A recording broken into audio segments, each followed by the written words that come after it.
the old troop ship and sank in mud up to my hips. I cussed until the captain calmed me down. Never mind how hard it's raining, think of all the ground we've gained. Just don't take one step outside of town. Lyndon Johnson told the nation, have no fear of escalation. I am trying everyone to please. Though it isn't really war, we're sending 50,000 more to help save Vietnam from Vietnamese. Every night the local gentry slip out past the sleeping sentry. They go out to join the old VC. In their nightly little dramas, they put on their black pajamas and come lobbing mortar shells at me. But Lyndon Johnson told the nation, have no fear of escalation. I am trying everyone to please. Though it isn't really war, we're sending 50,000 more to help save Vietnam from Vietnamese. What's going on, everybody? I hope everyone's having a fantastic evening, afternoon, no matter where you are in the world. I'm Hassan Piker, and this is Awesome. I'm broadcast coming to you live from not so sunny California, Los Angeles, folks. We're live and alive, and I hope all the boys, girls, and MBs are having a fantastic one. Coming to you live from, what is this? TikTok kept taking down the HasanAbi doctrine.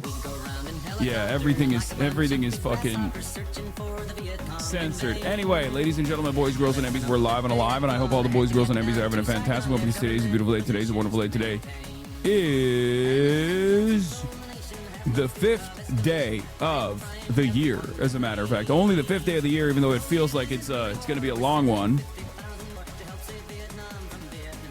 This is Lyndon Johnson Told the Nation Eurobeat remix by Vika's Music. Only 360 more days like this to go, ladies and gentlemen. Only 360 more to go. It's January 5th, 2026. I hope everyone's having a fantastic one, regardless of all of the circumstances. We are live, we're alive, and there's a lot to cover. There's a lot to get into, and I'm going to get into it real quick. But before I do that, of course, beware, a lot of people trying to bait you today. Don't get baited. Wait, why? Someone said, I'm an Asmongold viewer, but I'm trying to give you a good fair shake today. What good are beliefs if you don't put them to the fire? Cheers, everyone. Hell yeah. Respect. Don't know why people are, why chatters are already in a panic state here, but talking about how chatters are in a panic state, talking about how like there's going to be a lot of baiters in here today. That's like so much. That's every other day. Anyway, yeah, personal news wise, let's get right into it. This is part of the broadcast where I tell you about my personal news in the time period where I press the stop streaming button and press the start streaming button. So help me God, that's what I'm gonna do. Okay, because they're your community, Lamau, that's why they're agitated. I know, but I took a day off, and a lot of people don't realize that it's usually the people that are in this community that did not get my attention for the last 24 hours. So they're actually the ones that will be desperate debate rather than random onlookers, because that's not even remotely different than how it is in any other day, in any other circumstance. A lot of your ops are bots, cannot comprehend the American Uniparty clips of all years. All they hear is Kamala, same as Trump all day. Oh yeah, no, the liberals are really funny because they're, anyway, whatever. Let's just, God, there's so much to talk about. I don't give a shit. I'm not gonna get into all this stuff initially. Personal news wise, yesterday I spent some time with my family, and I shot the episode of Fear and that's the reason why I did not stream yesterday. So apologies. I know when I take the day off, things go crazy. I know when I take the day off, people lose their minds a little bit, especially when I come back. Who was the guest? The guest was Jason the Ween, Jason the Wee Wee, but that's neither here nor there. It's good. It's good. I'm glad that I took the day off, spent some time with the family. It helped me open up my mind a little bit, and you know, I've been reading that book about Mao from Philip Short, and it's been, or I think it's Philip Short, but it's been pretty good. I spent some time reading a little bit on my own, but a lot has taken place obviously since then. I was reading the bitty comments on a video of you reacting to a chatter who asked if you'd be trying to kidnap Trump and install the socialist government, and saw this banger. Jeff Lowkirk fucked up your hair. I don't think so. I think my hair is great. But I did not watch Heated Rivalry. I've been rewatching Jujutsu Kaisen, and that's it. And I haven't really been watching a lot of stuff anyway. Normally on my day off, I watch a lot of stuff. This time, I didn't watch a lot of stuff. And the reason why is because I am, like I said, I'm reading a book, and that's what it is. That's what I've been doing. I've been reading books. I recommend it. I recommend it to all. But yeah, this morning, woke up early, weightlifted, you know, and improved my life a little bit. So highly recommend you guys do that as well. That made me feel pretty good. How's your brutal injury going? It's a little bit annoying. I think last time when I actually messed up my ankle, last time when I rolled my ankle, by this point, because it's been like 3 weeks plus now, it was definitely a little bit better. Like I can walk on it, but it still hurts. It's still like tender to touch. It's still swollen. And when you say age will do that to you, yeah, except, you know, last time this happened was last year. It's not like I'm, you know, it's not like I've my last ankle sprain was, you know, 10 years ago or something. You got to train your mobility and agility, to be honest. I know, chatter. Thank you. But I know that I need to get stronger. I need to get strength around my ankles, my calves, mobility, all that stuff. I know. I'm aware. Knees over toes type shit. I'm totally aware. I'm not oblivious to this stuff. In any case, it's all good. I'm still pumping. It's not like I'm not, you know, I'm still pumping. Anyway, we got a lot to talk about, so I'm just going to get right into it. We got the Maduro kidnapping. Hogs flip back to pro-war positions. Once again, Venezuela action is unpopular in spite of propaganda. WALZ to retire after term ends. It's Monday Newsday. We got so much to talk about, obviously. You know, ankle braces are also great. Wore them all through my basketball career. Never had a bad ankle injury, and I played D3. Yeah, I mean, I think you just always have to wear it once you get to a certain point. You know what I mean? But can you predict that Venezuela won't invade the U.S.? Please, asking for a friend. Okay. You got Matt Petty in the trenches. What is this? Cayuga's top gal. I had to leave Venezuela because Maduro shot my parents at a protest. Look at this Israeli Nazi, sad because she lost her privilege. Kaya, shut up. Bro, this guy is literally a Mexican Nazi. Like, I'm sorry. And I don't mean like Nick Fuentes style Mexican American Nazi. Like, this guy is straight up an obese Mexican Nazi. There is nothing I respect less. Okay, I'm sorry. Like, I think at least Asmongold is white, you know what I mean? So like his positions are at least, I mean, well, albeit still abhorrent, morally repugnant, kind of makes sense. Like, there is nothing I respect less than someone who is a white supremacist who is Mexican in Mexico. Okay, like, America will roll over your country in the same way that it did Venezuela, and you will get ass fucked with a bayonet. And you will sit there and you'll go, hold on, guys, you don't understand. I'm actually a white nationalist, as you get raped by a bayonet. Okay.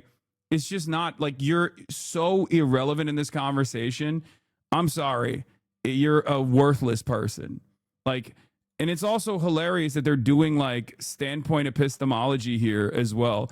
The Groypers are going fucking full woke is right. Like, really? It's just, you're a worthless, servile little worm that nobody really respects. Nobody in your movement actually respects you. You're not even like worthwhile as a token, honestly, to spend. You are a Mexican in Mexico that is LARPing for white nationalist, Christian fascist, neo-Nazi movements. You will never be remembered. You will be forgotten. You are nothing. And I think you know that you are nothing. And that's why you have to like hold on. At least when dumb fuck American hogs are like, oh, I love pedophilic.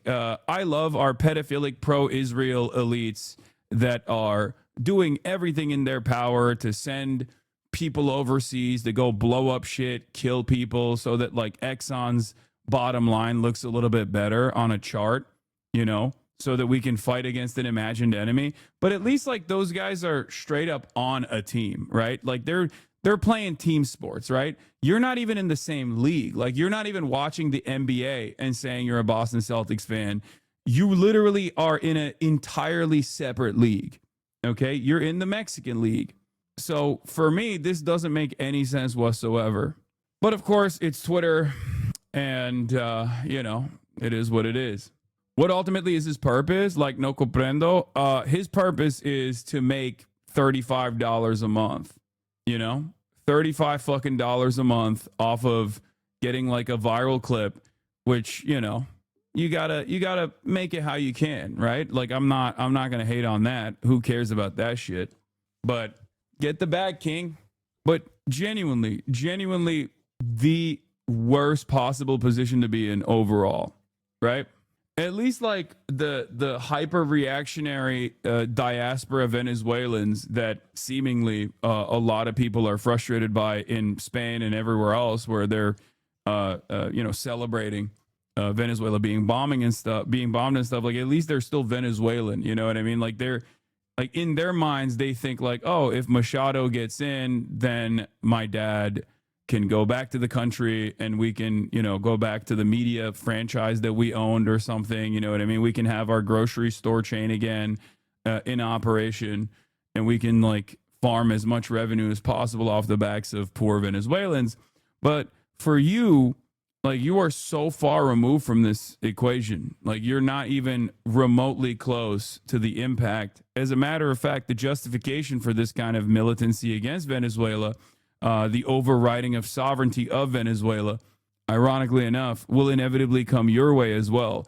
And let me be very clear. If you think that a Tomahawk missile is going to make a distinction between your house because you're a white supremacist Twitter poster and any other house, you are delusional. Okay? It will not. A Tomahawk missile will wipe you off the fucking face of this planet, regardless of your consistent advocacy for American imperialism and white supremacy in general. It's all good, though. You know, it's not like our words have any kind of impact here, but maybe one day you will feel the impact of American imperialism, you know, in the form of a Tomahawk missile coming in your direction. But hopefully you'll be able to fire off a couple extra tweets for another meager $26.67 in revenue that will go back to your family, who probably disowned you already a long time ago because they know that you are an obese Mexican white supremacist living in Mexico. Anyway, next topic. Where was I? Sorry to pop off so hard so early. Maduro kidnapping, we'll talk about all of that, obviously. Let me blast off real quick, and then we'll get started.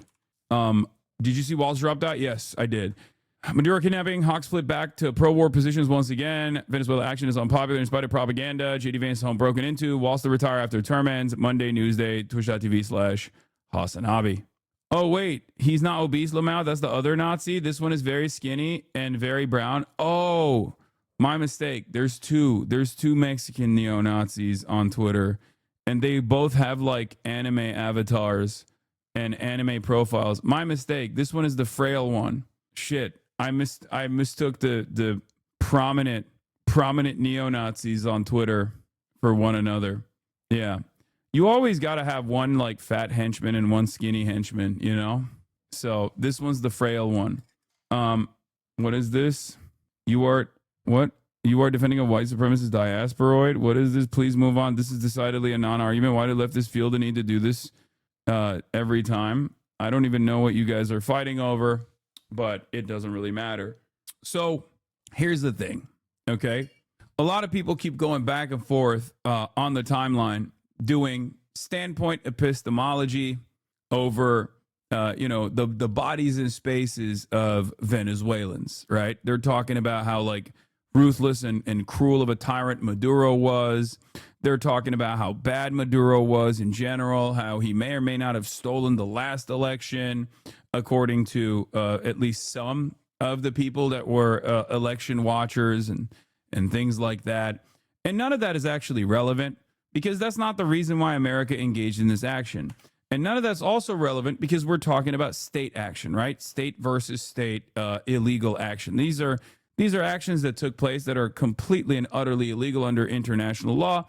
Not that international law has ever really mattered. Let's be real. International law only mattered as far as you could just justify American violations of international law by pointing to the initial suspected violation of international law, right? Like we get to go and dominate whoever the fuck we want to. We get to do whatever the fuck we want because we suspect the other side of violating international law. And in some instances, it does, right? Because in some instances, there are violations of international law. In some instances, you are actually going after like a despot, right? But the real reason is you're not actually going after a despot for some, international police perspective, right? If there was a concept of international police, I believe they would probably go after America first, right? Because we are the ones who violate all the international laws because we are the ones who wrote it and we are the ones who actually utilize it in this incredibly cynical fashion. So, I mean, we'd be doing it to Israel. We would be doing it to the United States of America if there was like any sort of fucking ICC system that actually worked. Obviously, there isn't one.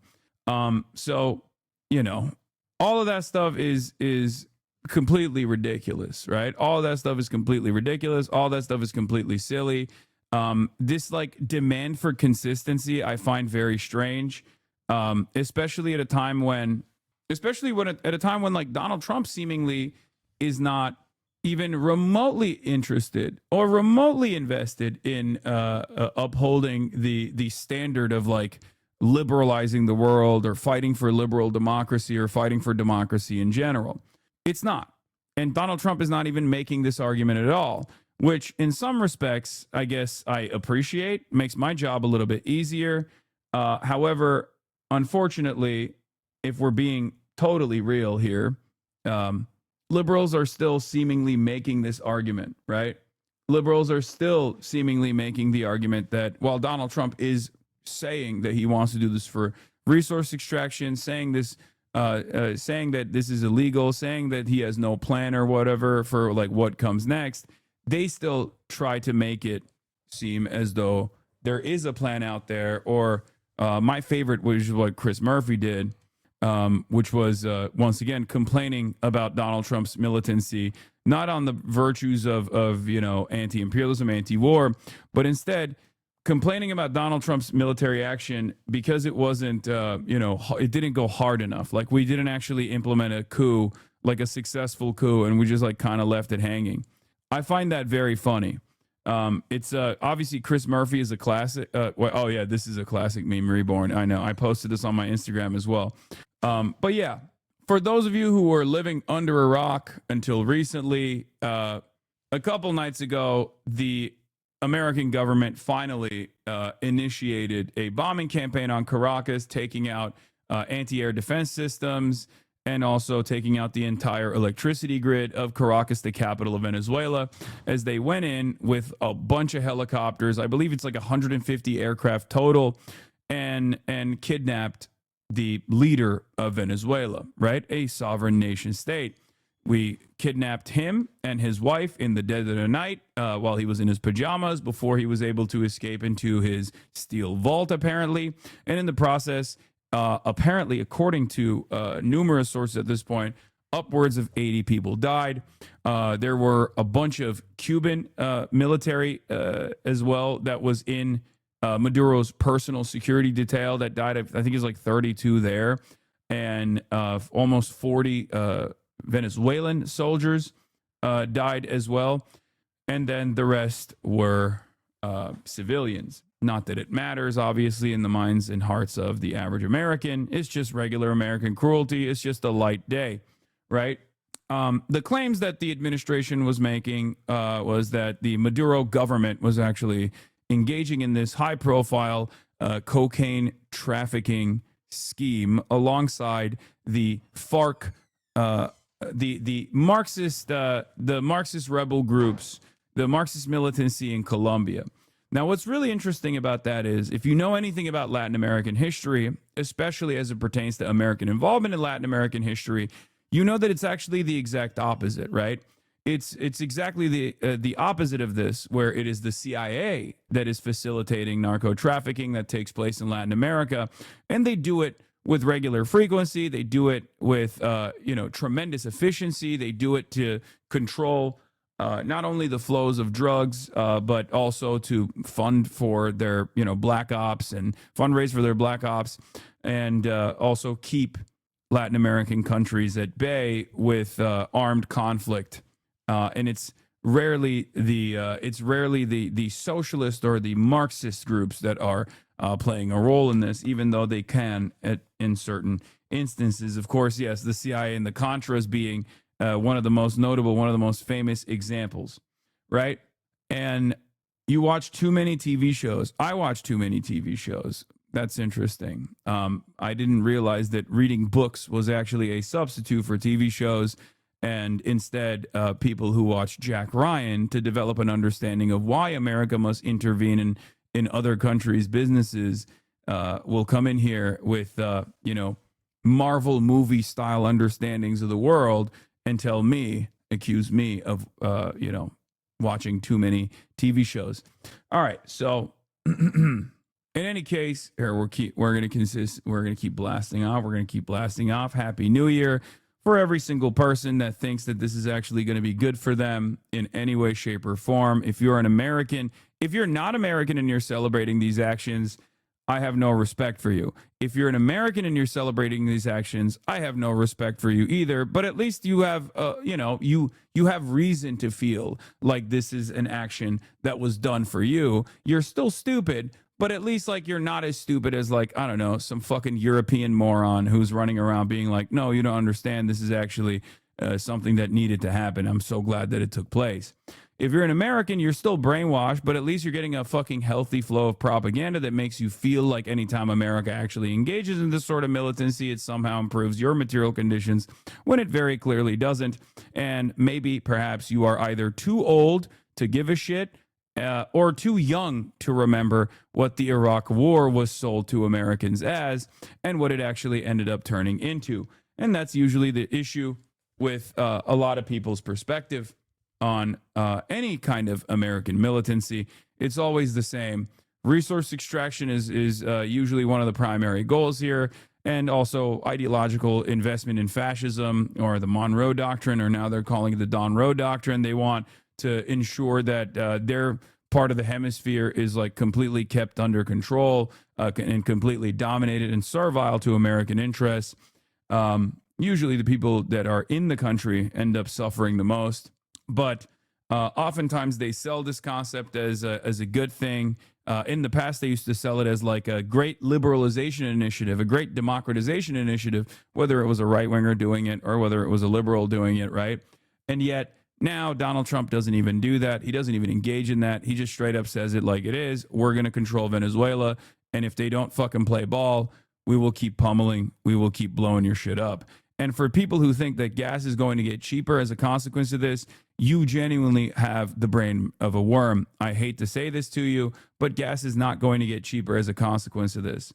Okay? Not only will it take many, many years to fully start the refinement process, even if we procure the 300 million barrels of oil in the world's largest natural reserve, the very fact that it's heavy crude, and the very fact that there needs to be a tremendous amount of investment put in place to even build up this process, and the very fact that the current Venezuelan government is basically still the Maduro government without Maduro, makes things a lot more complicated, even though Maduro himself seemingly wanted to also play ball with American investment. So, it's just not going to make the oil cheaper for you. In any case, it will probably it will be good. It will be beneficial in the long run for America's leverage against Canada, America's leverage against China.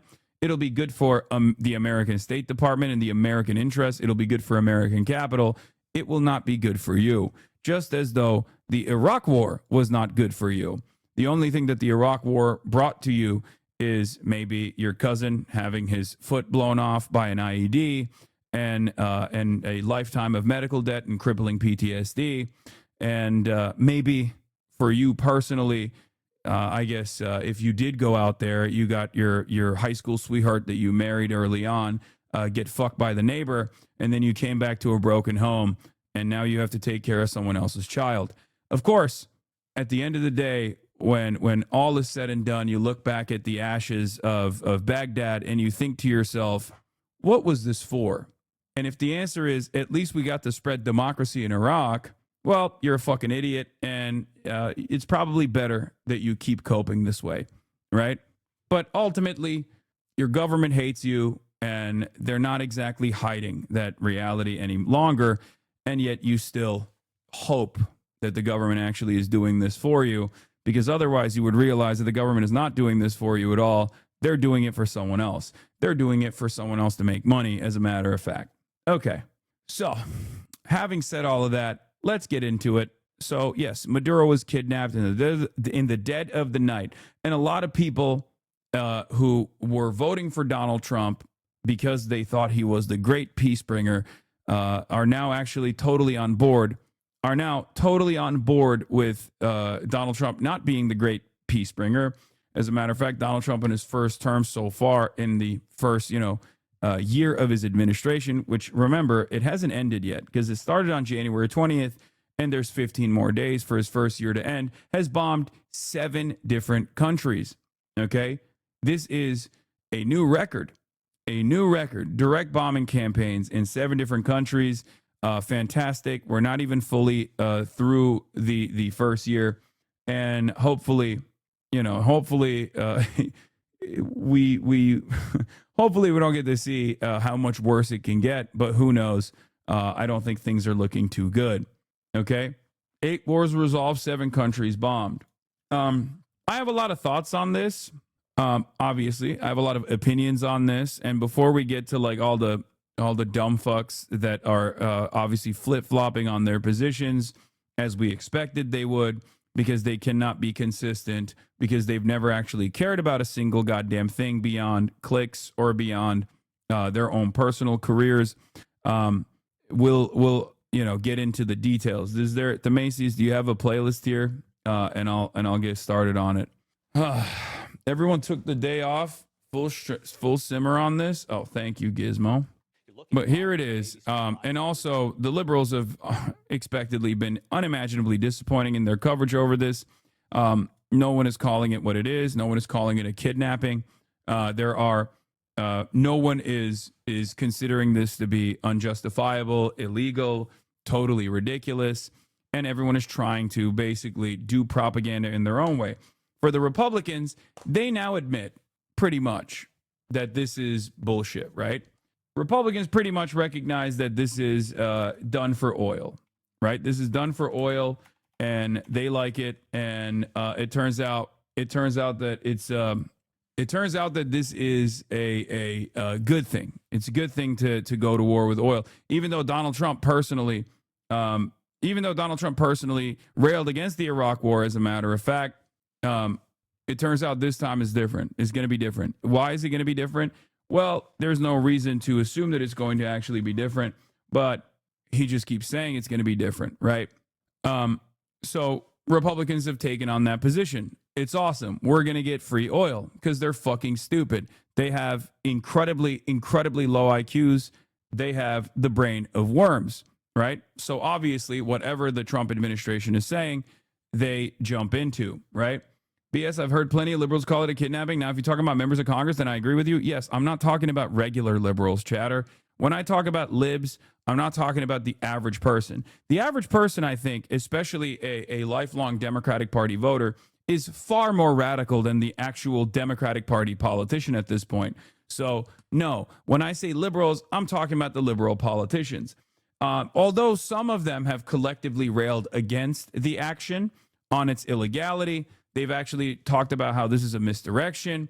Ultimately, they still run defense for the justifiable nature of this action by saying Maduro's a brutal, ruthless tyrant. He wasn't democratically elected, all this shit. Now, some of you may think, well, this is actually, ass covering, right? It has no basis in the action that took place here. So anytime you bring that shit up, regardless of whether you believe it or not, you're being a fucking idiot, because the average person, the apolitical normie that hears you say Maduro was a ruthless and brutal tyrant, but it's kind of ridiculous that we illegally extracted him. No one gives a fuck about the process. Okay. When you say someone is a ruthless and brutal tyrant, who cares if you violated the law to actually take him out? Okay. So you're just destroying your own argument that comes afterwards. And it leads me to believe that it's because you don't actually hate that Trump did this at all. You actually like that Trump did this. You just can't say it because you have to be politically polarized against Donald Trump, even though, you know, you're kind of in agreement here and you just simply can't say it. So you just say this thing instead. You're like, oh, this is illegal and fucked up. And perhaps one of the greatest examples of this is Chuck Schumer and the way he's carried himself throughout this entire process, where on the one hand, he keeps saying, oh, Trump said no regime change, but he's doing regime change. But then on the other hand, whenever he's asked directly whether or not he will take any hard actions against the Trump administration, you know, by using any kind of power that Congress has, his answer always is, nah, not really. Not really, no. Okay, so you're not against it then. Thank you, Chuck Schumer. We get it. The social media astroturfing has been insane. In addition to the usual Twitter nonsense, even small Reddit India memes communities have been invaded with pro-war shit. Have you noticed this uptick? That's my entire life. So it's not in any way, shape, or form different for me. I take this position all the time. Whenever America engages in a war crime, I say it's going to be bad. This is a war crime. This is illegal. And it's going to have tremendous repercussions down the line that are negative. And it's also not being done for any sort of like American prosperity, but instead it's being done for American capital. And then people yell at me and they say, I'm a fucking loser. I'm gay. I'm socialist. I'm commie. I'm an America hater. I want non-whites to come and dominate this country, or any number of different idiotic things. Oftentimes this used to be just the right-wingers that used to say it. Unfortunately, now liberals kind of say similar things as well. Liberal version of this is basically, if you don't like it, you should leave. You know, they don't say white power in the same way that like Republicans do, but liberals will often also do a similar line of argumentation where they go, shut the fuck up. Why can't you let America have a W? We just want to feel like we got a W here. And then a couple of years later, they realize I was right, but that resentment carries over and they move on to the next thing because nobody wants to feel like they were wrong. And everyone wants to, nobody remembers what you said. They just remember how you made them feel. And I guess for a lot of liberals, I make them feel bad when I say things that they end up agreeing with later down the line. Whether it takes a year or 5, it doesn't matter. Especially in this increasingly, this increasingly kinetic media environment where the internet has exploded in popularity and mass usage. And the media cycles are very fast.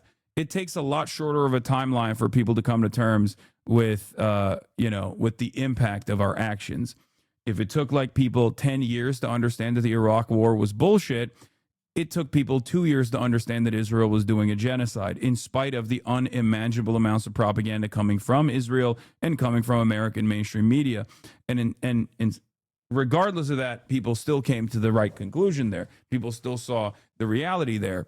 So here's where we're at. You're looking live again. ABC News live coverage here of the arraignment on these charges, narco-terrorism charges in federal court, heavy security presence both inside and outside the court, as you can see. Because this is federal court, there are no cameras in the courtroom, but Aaron Katursky is inside, our chief investigative correspondent, with Nicolas Maduro standing. Aaron now reports that Judge Hellerstein read him the standard rights.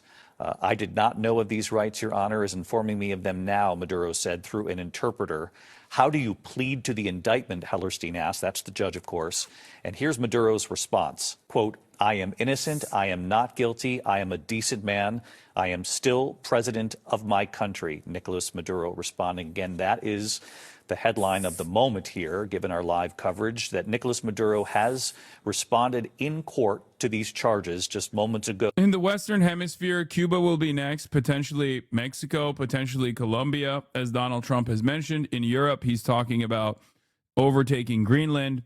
European leadership will say nothing about it because they are servile dogs, as we have seen, especially with this incident that took place. And before people compare this to Panama, America already had a military base in Panama, and Noriega was already a CIA asset, and Noriega was not technically in power at the same time. So our previously installed military coup was taken out by the United States of America, whereas in Venezuela, Whether Maduro's popularity was waning or not is utterly irrelevant in this process. It is still a sovereign nation that won its sovereignty and continued to fight for its sovereignty in spite of the incredible amounts of sanctions, right? So there is no Panama comparison that you can make in this process, with the exception of the fact that they were done at the same day, January 3rd, only 36 years apart. So that's what's going on here. I mean, it's utterly ridiculous, totally unjustifiable. It's just straightforward. I wouldn't even say it's like imperialism, because we've actually devolved away from imperialism. Imperialism can be more complex than this. This is just ultimately colonialism. Okay, this is the OG shit. This is like when, the British Empire would just go in with ships, with boats, and dominate the native population and enslave them, right? It's kind of like that. It's a very clear-cut smash and grab. It's no longer as it doesn't even go through the same economic functions with the IMF and the World Bank, or it doesn't even engage in the legalese to justify this sort of action. It's just straight up saying might makes right. It's out in the open. We are the United States of America. We got hard dicks, and there's nothing you can do about it. And unfortunately, saying the quiet part out loud is not actually making a lot of our liberal politicians really reconsider their endless loyalty to American empire. It's actually, they haven't really changed their narrative. They're making it seem like there is a process here that needed to be followed, and they're not following it. And for the Republicans, they actually love the dumbified version of this, where they're like, hell yeah, baby, my dick is hard right now. It's the American cock, and everybody gets to see it, and it's awesome. And yeah, I don't know if this is like a hog that says this, or if it's a liberal that says this. There's a lot of this stuff. It's like, oh, well, it's a standpoint theory that we're doing. Venezuelans are doing a bodies in spaces. They're actually happy with the fall of the regime. Not that it fucking matters, because there were plenty of Iraqi people that were happy with the fall of Saddam. And whenever someone actually follows up and tries to say, would you depose of Netanyahu? I ask them this question. Did Maduro do a genocide in broad daylight with American supervision, with American guns, with American weapons, or did he do a genocide at all? If the answer is no, then obviously these are different things, right?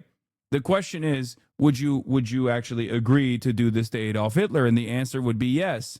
Okay. Would you do this to Maduro? The answer is fucking no. Because obviously Maduro and Benjamin Netanyahu are nowhere near on the same fucking playing field as far as brutality, ruthlessness, as far as the number of people that were killed. Okay.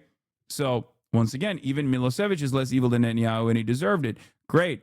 Except Milosevic, just like Netanyahu, also had the intent and the actions to commit a genocide. Notice how the two people that you've brought up that I actually agree with actually conducted a genocide, whereas this person didn't. Just because someone is a very bad person doesn't mean that this is how you can operate, okay? As a matter of fact, on that same playing field, the reality of the matter is American presidents have been far worse. And the only thing that's actually holding back the rest of the world from doing this to us is the fact that we have 800 plus known military bases and possibly 2,000 plus military bases in general all around the world.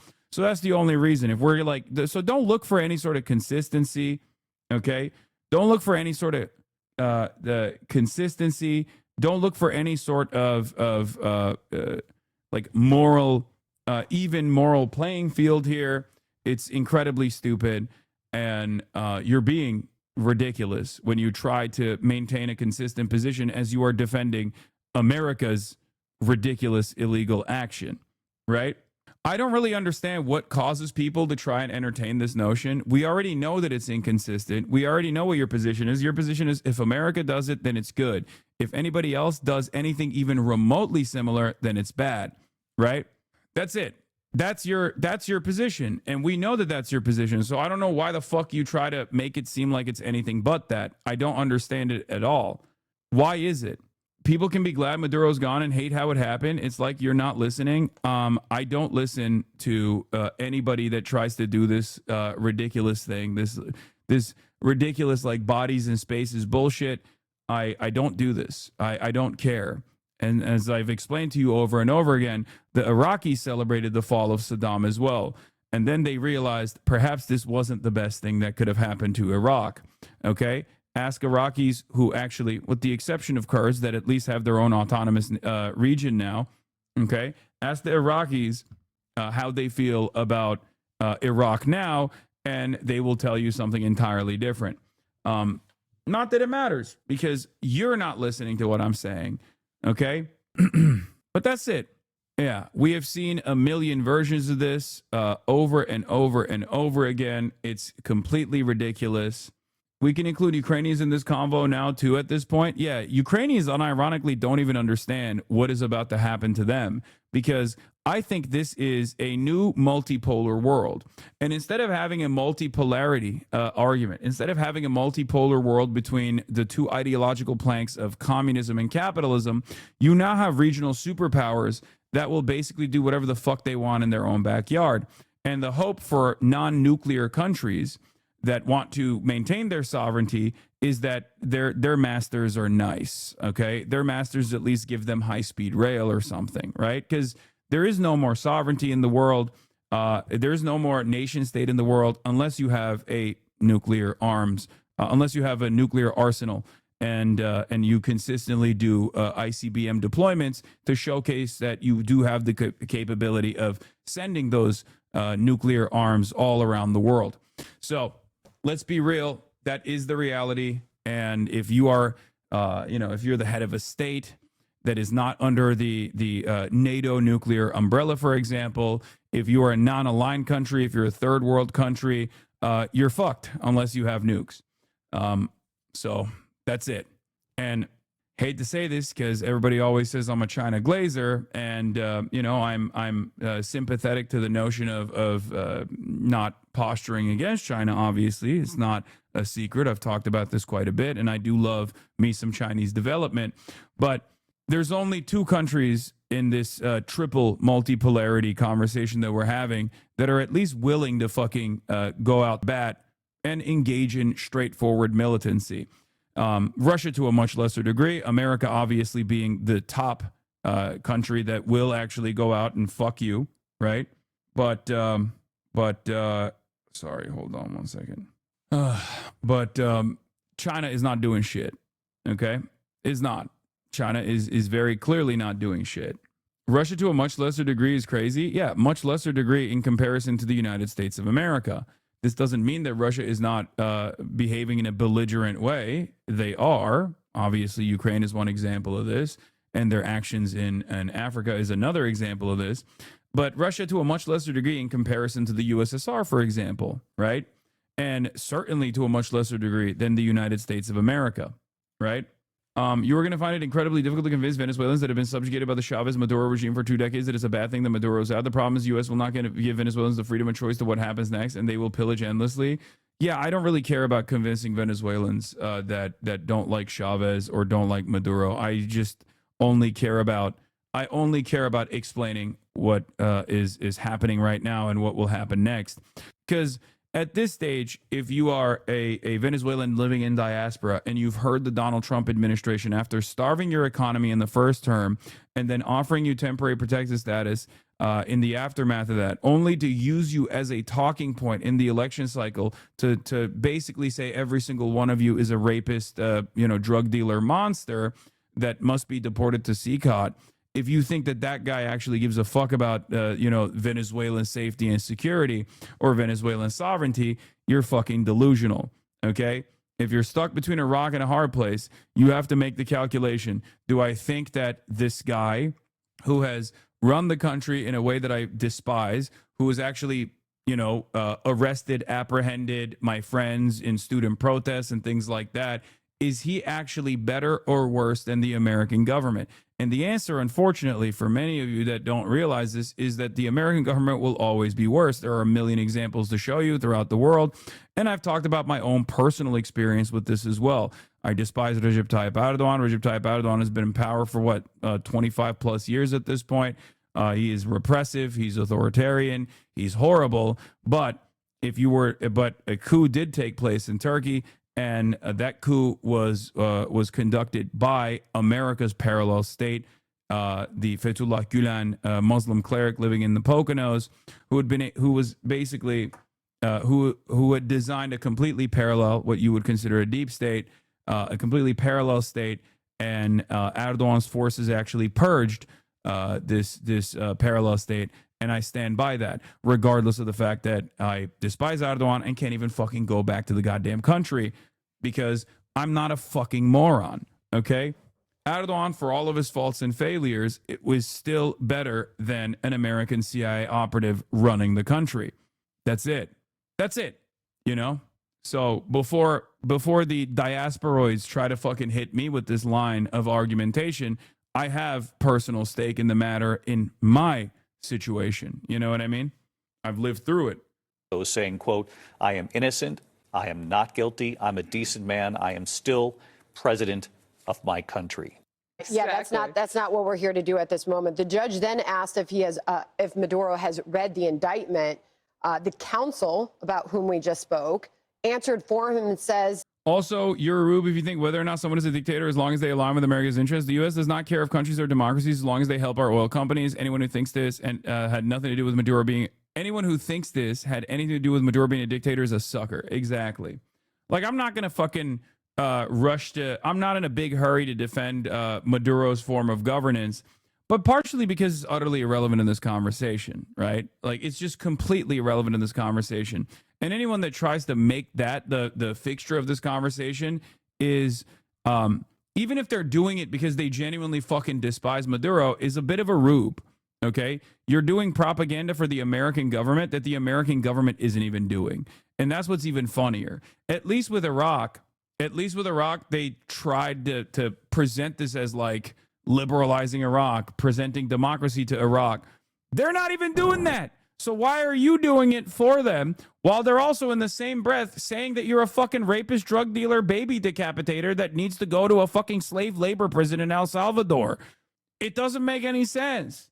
Hasan, I love you, but you are delusional thinking that the American government is worse than the Venezuelan. Yeah, I know. I know. This is my first time encountering this stuff. American intervention, this is new to me.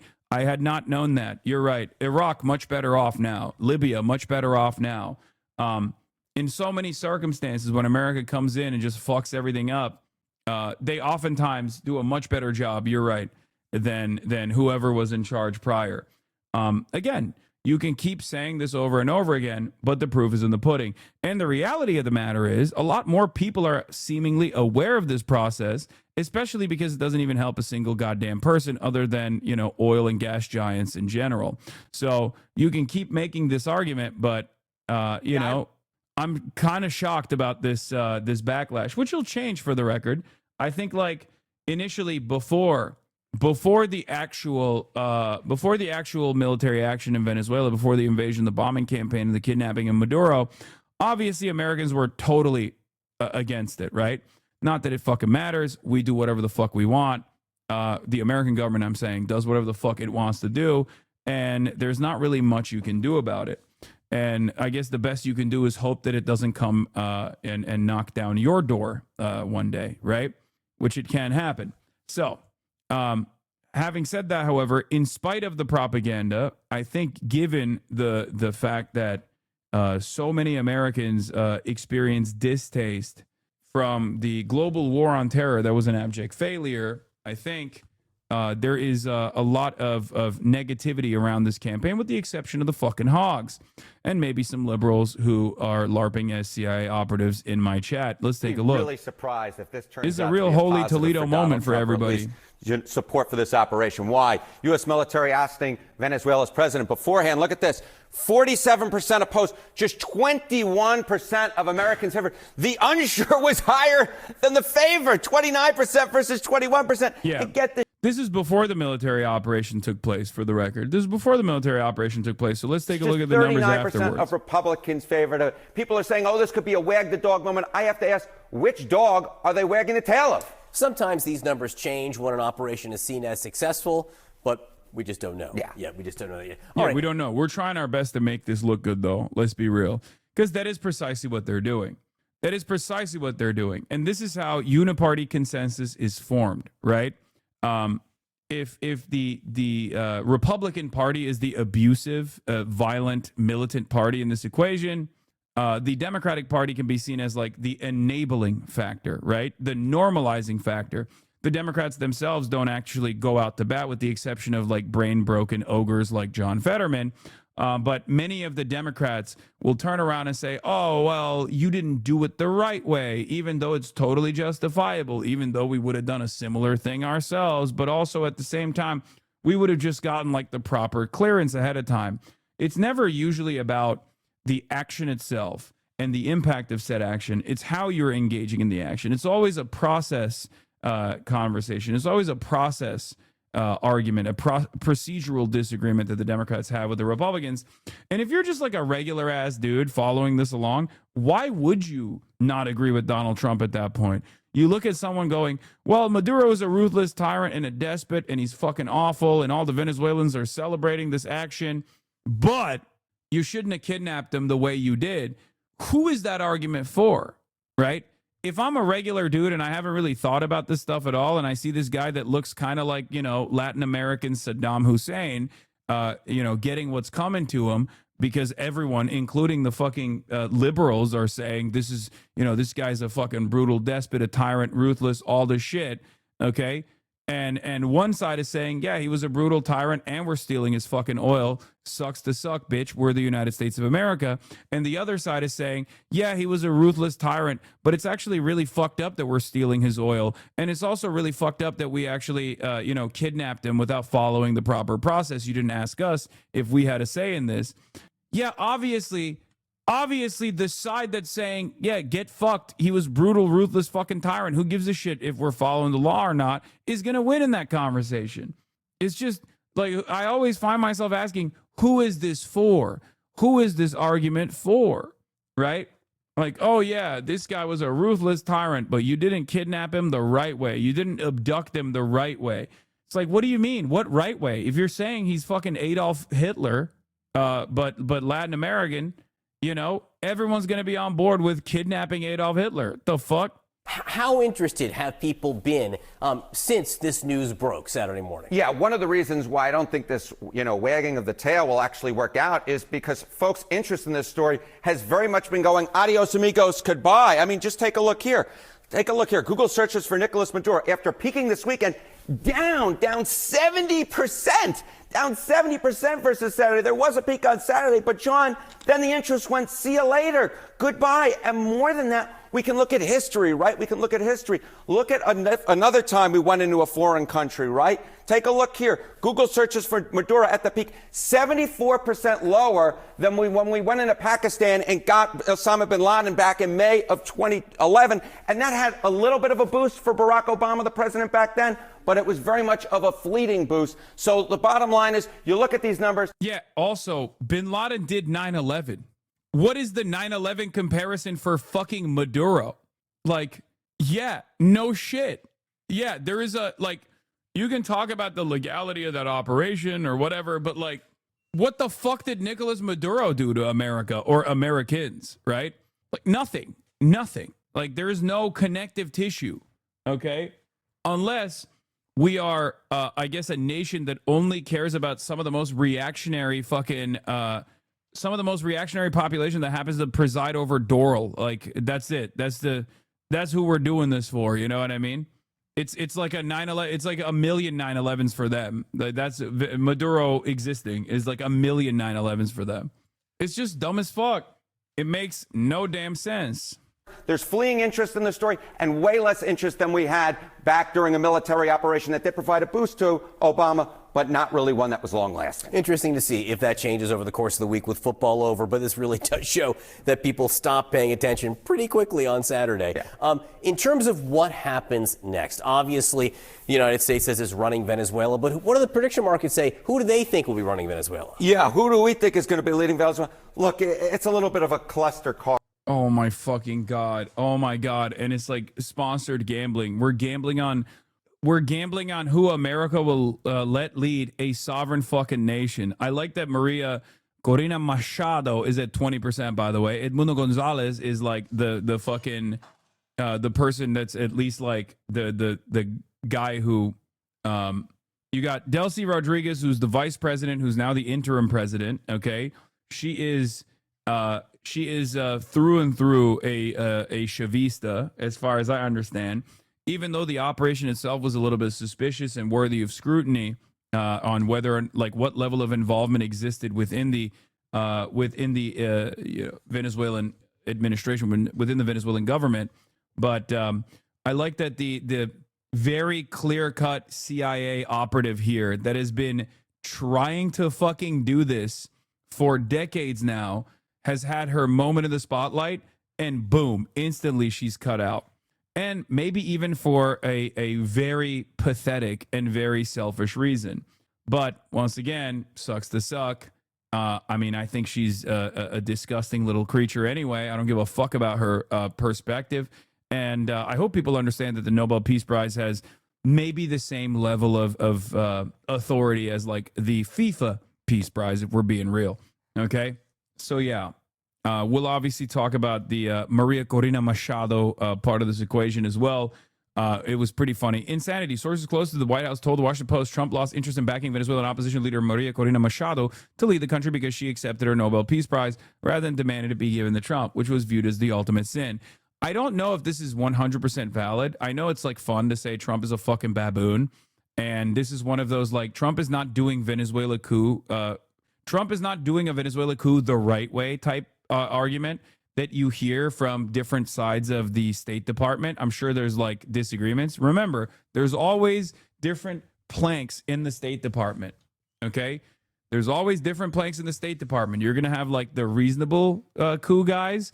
They're all pro coup, of course, but you're going to have some guys who are like, you're not doing the coup the right way that we were supposed to do it. And you're going to have other people in the State Department who are just like, whatever Trump says goes. So I think, like, there's probably a little bit of friction happening internally. And that's why you're seeing these sorts of reports coming from Washington Post, New York Times, and other places where all the reasonable State Department guys are actually very upset. This statement was, of course, repeated by my favorite 2028 presidential hopeful. Where is it? Oh, Chris Murphy. Here it is. Chris Murphy says, they got rid of Maduro, but let Maduro's corrupt thugs stay in charge. It's mostly because they just want their oil friends to get rich, and Maduro's crowd might let them. But I guess it's also because the pro-democracy opposition leader was actually righteous, and that's bad. This is, of course, Chris Murphy, who once famously said in the first Trump administration, we tried to do a soft coup in Venezuela, and Trump fucked it up. And I could not believe it. I thought that was an unbelievable admission. It's like, you're supposed to be a Democrat, brother. You're supposed to be the anti-war guy. Remember? The anti-war Democrats? Do you guys remember that? Of course you don't, because all of you are, like, at most 30 fucking years old, and you have never actually experienced a Democratic Party that even entertained the notion of being anti-war, because shouts out to Barack Obama. So, yeah. Maybe some of you that are older remember a time when the Democrats at least tried to present themselves as anti-war, and all of that went away with the global war on terror. But yeah, Chris Murphy attacks Donald Trump from the right here. Didn't think it was possible to attack Trump from the right on this, but here we are. Very, very funny to imply Trump's oil friends wouldn't get rich with Machado. Machado herself has made this central to her political project. This is literally all she talks about. Machado was begging in a business conference in Florida to allow her to run the country and install her as a puppet leader so she can give all of the natural resources of Venezuela to those who want to rape and pillage it to foreign capital. So it's very strange that he's making it seem like Machado was the pro-democracy choice here. Get the fuck out of here, okay? But once again, this is the same Chris Murphy who in 2020 said, then it got real embarrassing in April 2019. We tried to organize a kind of coup, but it became a debacle. Everyone had told us they'd rally to Guaido, got cold feet, and the plan failed publicly and spectacularly, making America look foolish and weak. This, once again, goes back to the same thing that I always say. American foreign policy is bipartisan. American foreign policy is uniparty, okay? That's it. That's it. It's uniparty with very little distinction between one party over the other, okay? So, yeah. Juan Guaido Twitch says, I respect Chris Murphy. I can't believe the real legitimate leader of Venezuela is in my chat right now. I cannot believe it. We've long asked the question, where's Juan Guaido?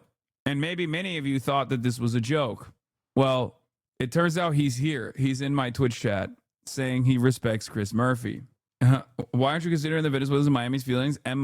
Machado High. Machado. Yeah. I'm not considering anybody's opinions or feelings on this. It's always funny when people are like, why don't you listen to this? Why don't you listen to the fucking victims? It's like, dude, what are you talking about? I'm telling you what is happening, and I'm telling you what's going to happen. Do you think that like the Venezuelan perspective even matters a little bit? And it sucks because I said this exact same thing during Ukraine. And a lot of people were like, why don't you care about the average Ukrainian? Because I was like, because this is America, okay? America does not care about the perspectives of the average Ukrainian. Now, it's taken a couple years, but I think a lot of Ukrainians now realize that turns out maybe America doesn't give a fuck about the feelings of the average Ukrainian whenever they're making decisions. And it's not even like totally a Trump versus a Democrat thing either. Let's be real. America, as a government, doesn't even give a shit about Americans and their feelings. Why would they ever care about foreigners, dude? Are you fucking kidding me? Like, the American government won't even allow, despite being the wealthiest nation on the planet, won't even allow its own citizens to have free health care.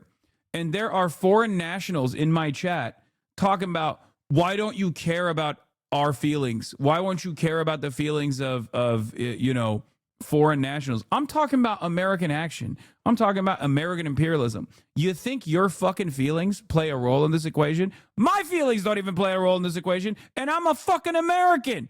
I pay so much in fucking taxes, and the government still doesn't give a shit about what I have to say. Okay? Stop with this delusion. Stop with this fucking delusion. The best you can possibly do is gum up the works to the best of your ability and continue protesting and continue making it as difficult as possible. Okay? For the administration to do this without any scrutiny whatsoever. God damn. The irony is we are thinking about that because we discussed how much American meddling creates fail states. Yes. The funniest part is the Iranian idiots in LA asking, Persian idiots in LA asking for Trump to do it to Iran. Dumb fucks. I know. And that's coming too. As long as you continue to actively admit you don't give a fuck about us Venezuelans, then so be it. At least you admit it, harsh and heartless as it is. Brother, it's a little bit of that fucking hard to swallow pill I think that people need to hear in the same way that Trump does. You know what I mean?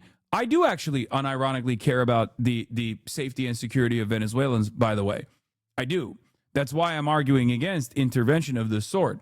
I want Venezuelans to have a sovereign country. I want Venezuela and the Venezuelan economy to be rid of unjustifiable sanctions. I want Venezuela to be able to develop. I want Venezuela to be able to have democracy. Okay? But if you think that it's going to come at gunpoint with American empire, led by a person who openly fucking says that their ultimate desires here is not who actually controls Venezuela or what kind of repression that they do in at the behest of controlling Venezuela, okay? No, Americans will make this worse. That's obvious. Okay, glad that you understand, okay? My argument is that if you're going to come in here and tell me that I'm wrong about this, I'm just going to keep presenting a million different examples where this has taken place and it hasn't been good for the people that live there, okay? This is a problem us Venezuelans should have to figure out ourselves. Exactly. Well, that's my point. You see, that's what I believe. That's what I am advocating for.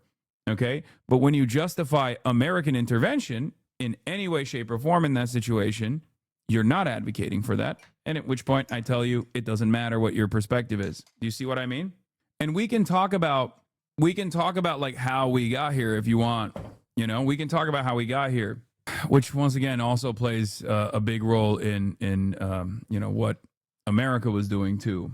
That's literally what he said he believes in. Did you just realize that? Fuck yeah, you tell him.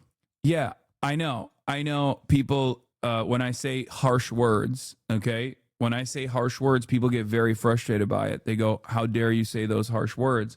But I think the faster people realize that American intervention is not going to be helpful for you, and any kind of justification around like, oh, well, Maduro is a despot or whatever the fuck, or, Maduro arrested or shot student protesters or any number of different things that you're presenting here. is just being used as a justification for why America is doing this kind of action. So all you're left in that situation is just hurt feelings. But neither you nor myself have any say in this process. I'm just here to tell you that any kind of like, oh, well, Maduro was bad, and I'm glad that this like very bad president was able to do something that was ultimately good. It's not going to lead to a better future for Venezuelans at all, given the many different examples we can point to. Okay? It actually takes away from autonomy and sovereignty for Venezuelans when you have American intervention of this sort. Okay?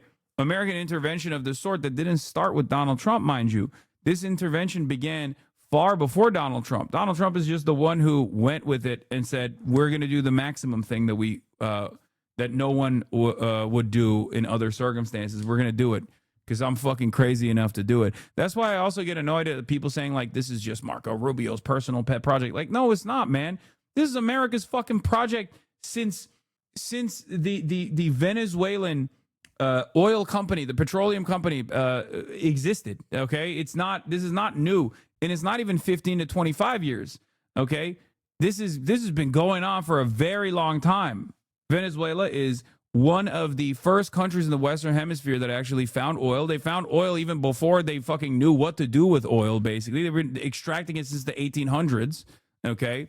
Like, and the company, the Nationalization Initiative, did not start under Chavez, which is also somewhat false. The Nationalization Initiative started far before Chavez in the 70s. The only difference with Chavez, just like with Mossadegh, is that they wanted to fucking take ownership over the contracts. They wanted to take ownership over how the extraction was taking place, who was actually making money off of it. Okay, yeah. They're also literally, the American government is also literally saying they're furthering the Monroe Doctrine. It's not like this is not a new concept at all. This is just Trump playing along with the same uniparty protocols that the American government has always had, working at the behest of capital, making sure that they control all fucking resource extraction in their own backyard, as they like to say, the Western Hemisphere.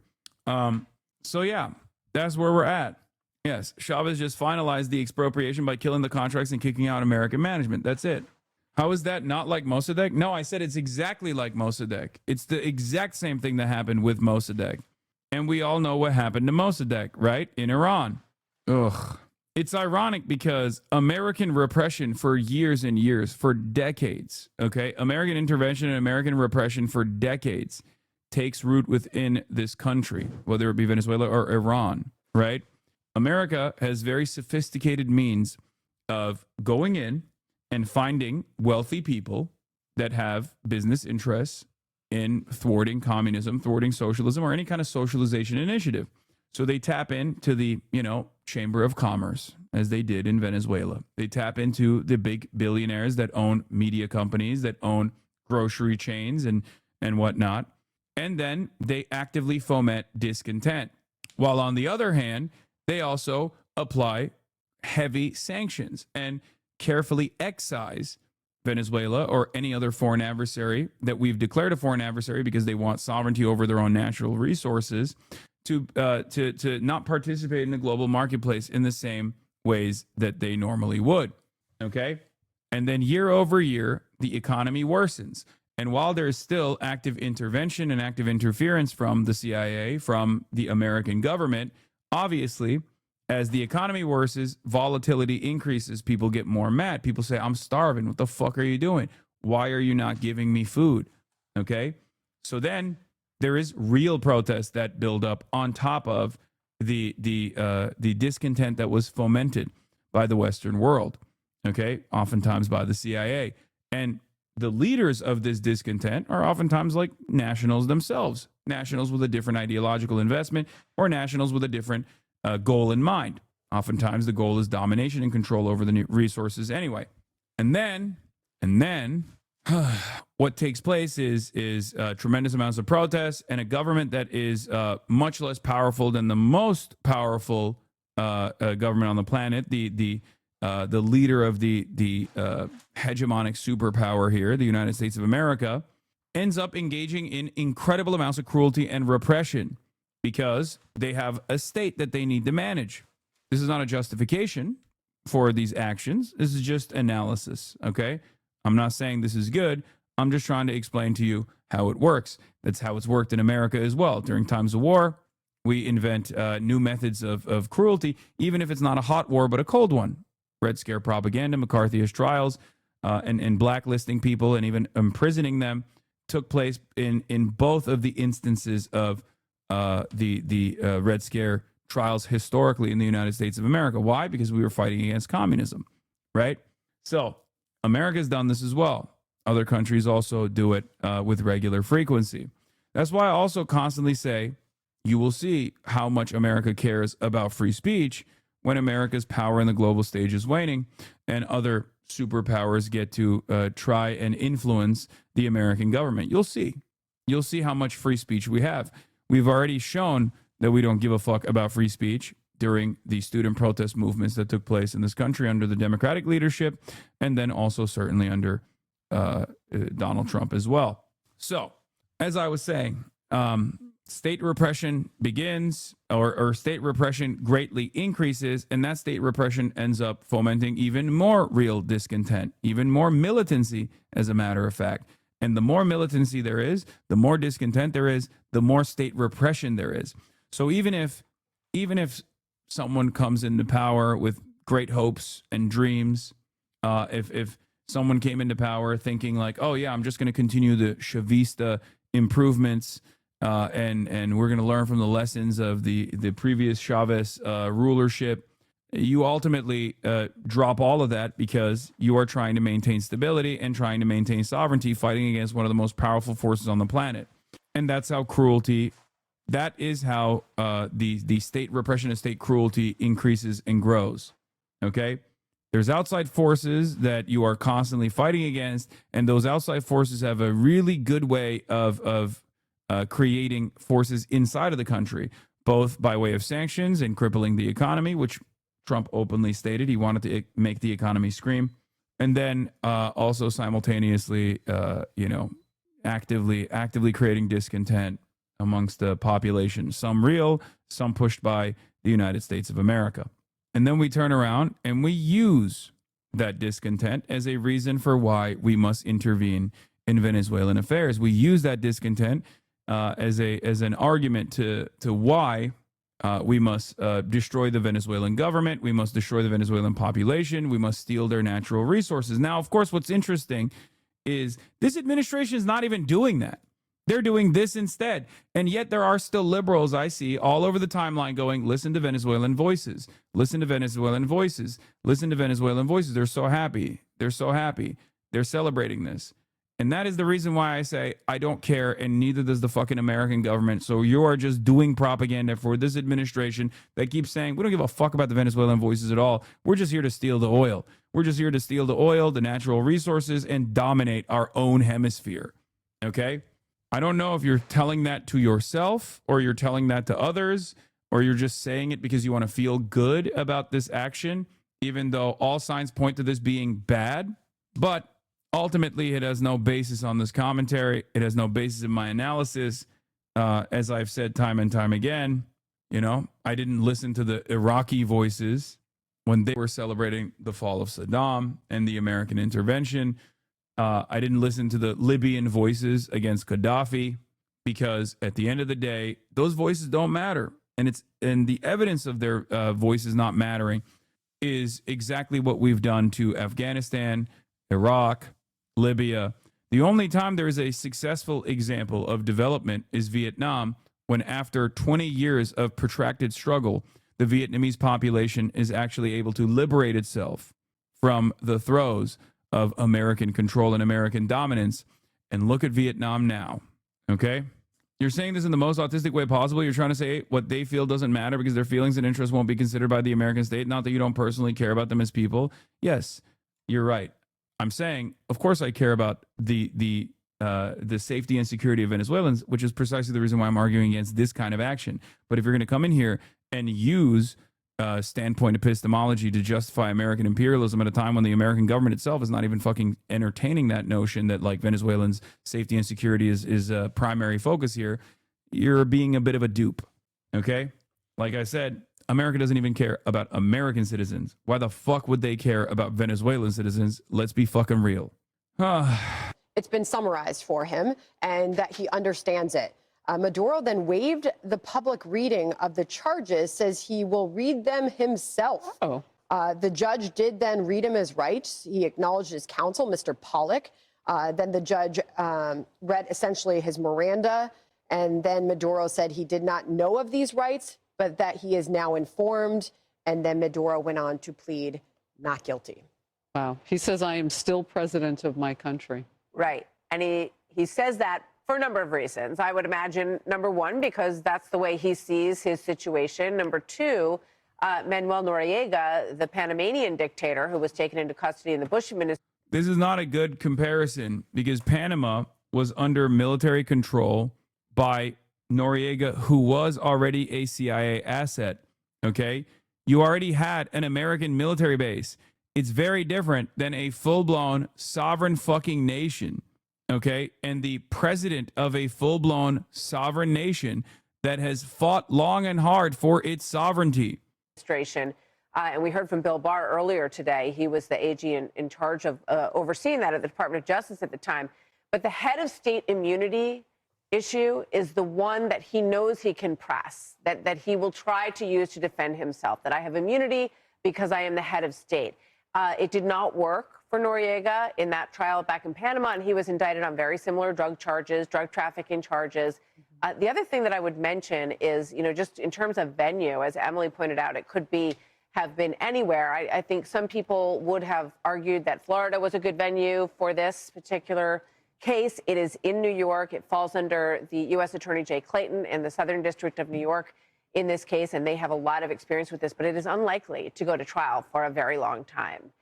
And one of the issues, it will have a very long process, is what I'm hearing from former federal officials. And so he is likely to sit in jail for quite some time. That's a fascinating detail, how long he sits in jail. And that cartel of the Sons, De La Solis, you've got those members, you've got Tren de Aragua, you've got others.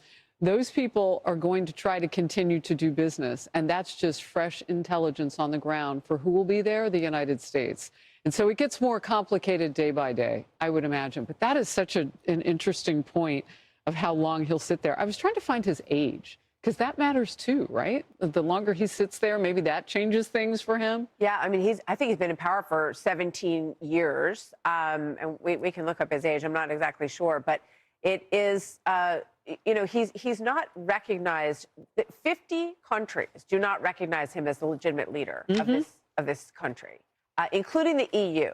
So this is we just heard about this from Michael Waltz at the United Nations. So this is there's a lot of consensus on this. Did you just discover? Yeah, I found it, and maybe because I'm getting older, but 63 doesn't seem that old to me.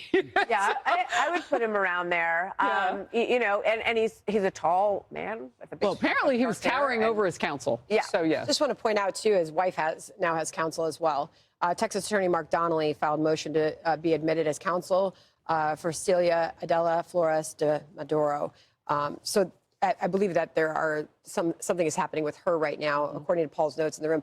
It appears we are getting a sense of a very defiant Maduro in this courtroom, insisting he has done nothing wrong repeatedly to the point where the judge... Dude, it's awesome. We just make up fake charges. We just do a very open, broad daylight kidnapping operation. And we're like, well, in our domestic rules, in our domestic laws, we've decided that you've done a crime. Sorry. And then everyone talks about it like there's any legitimacy here whatsoever.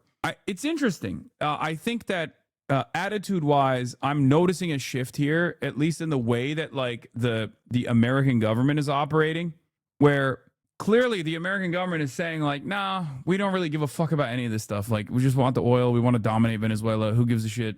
And yet both Fox News and also New York Times and everybody else is like trying to make it seem like there is any sort of legitimacy to any of the actions that were taken. I think, if I'm not mistaken, you always wanted to move past liberal democratic values. No, I want the actual... you always wanted to move past liberal democratic values. Respecting the sovereignty of other countries is one of those liberal democracy values. What did you expect? No, brother. I want actual dignity and respect for other nations, okay? That's the difference. Liberal democratic values is a fake patina that they slap onto it to do fascism the right way, okay? By claiming process, by claiming that there's any sort of democratization initiative taking place. I first and foremost want people to have dignity, want people to live good lives. I want them to be rid of American imperialism, okay? My argument against the liberal international order is that they utilize process and paperwork and make it seem as though there is a standard here that they're applying, when in fact, there is no real standard when America decides to do whatever the fuck it wants. Do you understand? Good point by chatter above. This would only be legitimate in a UN court or ICC, not a domestic American trial. He's not an American citizen. He has not done a crime in America. If he's done an international crime, should be an international court of The Hague. No, the argument that they're making, that's why they're using drug trafficking as a charge. They're saying that, like, if there's a criminal that is, like, you know, actually trafficking drugs in the United States, like okay, I'll give you an example. Okay, I'll give you an example. The Honduran president, which Donald Trump recently pardoned. Okay, that is a former head of the state. Okay, and during during his tenure, he participated in cocaine trafficking into the United States of America. His name is Juan Orlando Hernandez, and he actually did that shit, right? And then there was an active court case. There was an investigation. They found him guilty, right? And he went to prison. And then Trump pardoned him. In that situation, there is like valid reason, valid suspicion, a real investigation that took place. And then last but not least, he wasn't even, if I'm not mistaken, he wasn't even fucking captured as the president. Like, that dude was literally doing the narco trafficking, right? So there is a validity to you know, arresting and apprehending foreign nationals if they are genuinely found to be guilty of you know, harming American citizens. Like, I mean, that's the same principle behind like Osama bin Laden, right? Like, Honduras extradited him, right? We did the proper protocols in that situation. Okay. This is not the appropriate, this is not anything. We just decided we can just make up a crime. Okay. We decided that we could just make up a crime, kidnap this dude. Okay. Bomb the fuck out of its capital, kidnap him, and then make it seem like there's any sort of real legal process taking place here. And what a lot of people don't realize is that this completely violates the sovereignty of every fucking country in Latin America. And it's actually, that's the reason why they're doing it, right? If you don't fucking play ball with us, we come into your country, we say, hey, you have to have, you know, Chevron dominate your country. You have to have Walmarts in every fucking corner. We will enslave your population to work in Amazon distribution facilities, right? Right? We don't want to use China anymore. We want to use Mexicans. And if you say, no, I don't want to do that, the fuck? I don't want to enslave my population. That's insane. We go, oh, well, you're a narco trafficking hub. Turns out, sorry. Now you have to be lasered. We'll abduct you in the middle of the night and we'll ship your ass to the Southern District of New York, where we'll throw on like a fucking sham trial. And whoever we install in your place will play ball. That's it. That's what America is doing. And it's not like they're hiding that they're doing that. They're just straight up saying it, which is why I find this extra strange. Like, unless you are a straight up die-in-the-wool hog, okay, unless you are a straight up dumb fuck Republican, and if you are a dumb fuck Republican, I can explain to you how none of this stuff actually benefits you either, from a totally selfish perspective too. But unless you're like a dumb fuck Republican, how the hell do you look at the situation and go, well, at least the Venezuelans are celebrating, or whatever the fuck, you know what I mean? Like, do you not realize that this is exactly what happened? You're supposed to be a little bit smarter than this, right? Like, at least liberals are supposed to be a little bit smarter than hogs, but I think like American imperialism is so calcified in the collective consciousness of Americans that they just cannot even remotely think of anything but like America's kind of still doing the right thing, even when they're doing it the wrong way. No, they're not. They're not doing the right thing at all. They're doing the wrong thing, and they're doing it the wrong way. Has had to stop him from talking. Yeah, and he is, you know, he said, well, we could talk about the 4 counts and the fact that you want to, you know, say that you're not guilty to all 4, but we're not doing it today. I want to bring in Carrie Urban. Yes, explain how it's good or bad from a selfish standpoint. I already did earlier, but I'll repeat it once again. The Iraq war was not good for anyone. It was not good for the soldiers that were there. It was certainly not good for the Iraqi civilians that were slaughtered ruthlessly. It was not good for the power vacuum that created in the aftermath of Saddam being taken out. We destroyed and destabilized this massive country. And it was good for a couple people, though. It was good for Dick Cheney. It was good for Halliburton that got fat contracts, which Dick Cheney was literally the president of Halliburton and or the CEO of Halliburton before he became the vice president. It was good for all of the oil companies, right?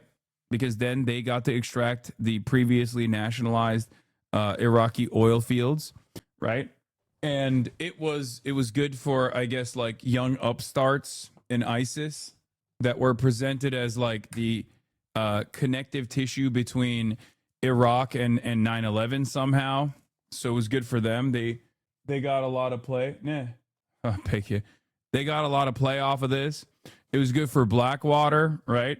Which had a steady flow of new veterans that they could just hire that were looking to get back into the action. It was good for Israel that got to topple and destabilize a regional actor that, could potentially invite harm or keep Israel in check.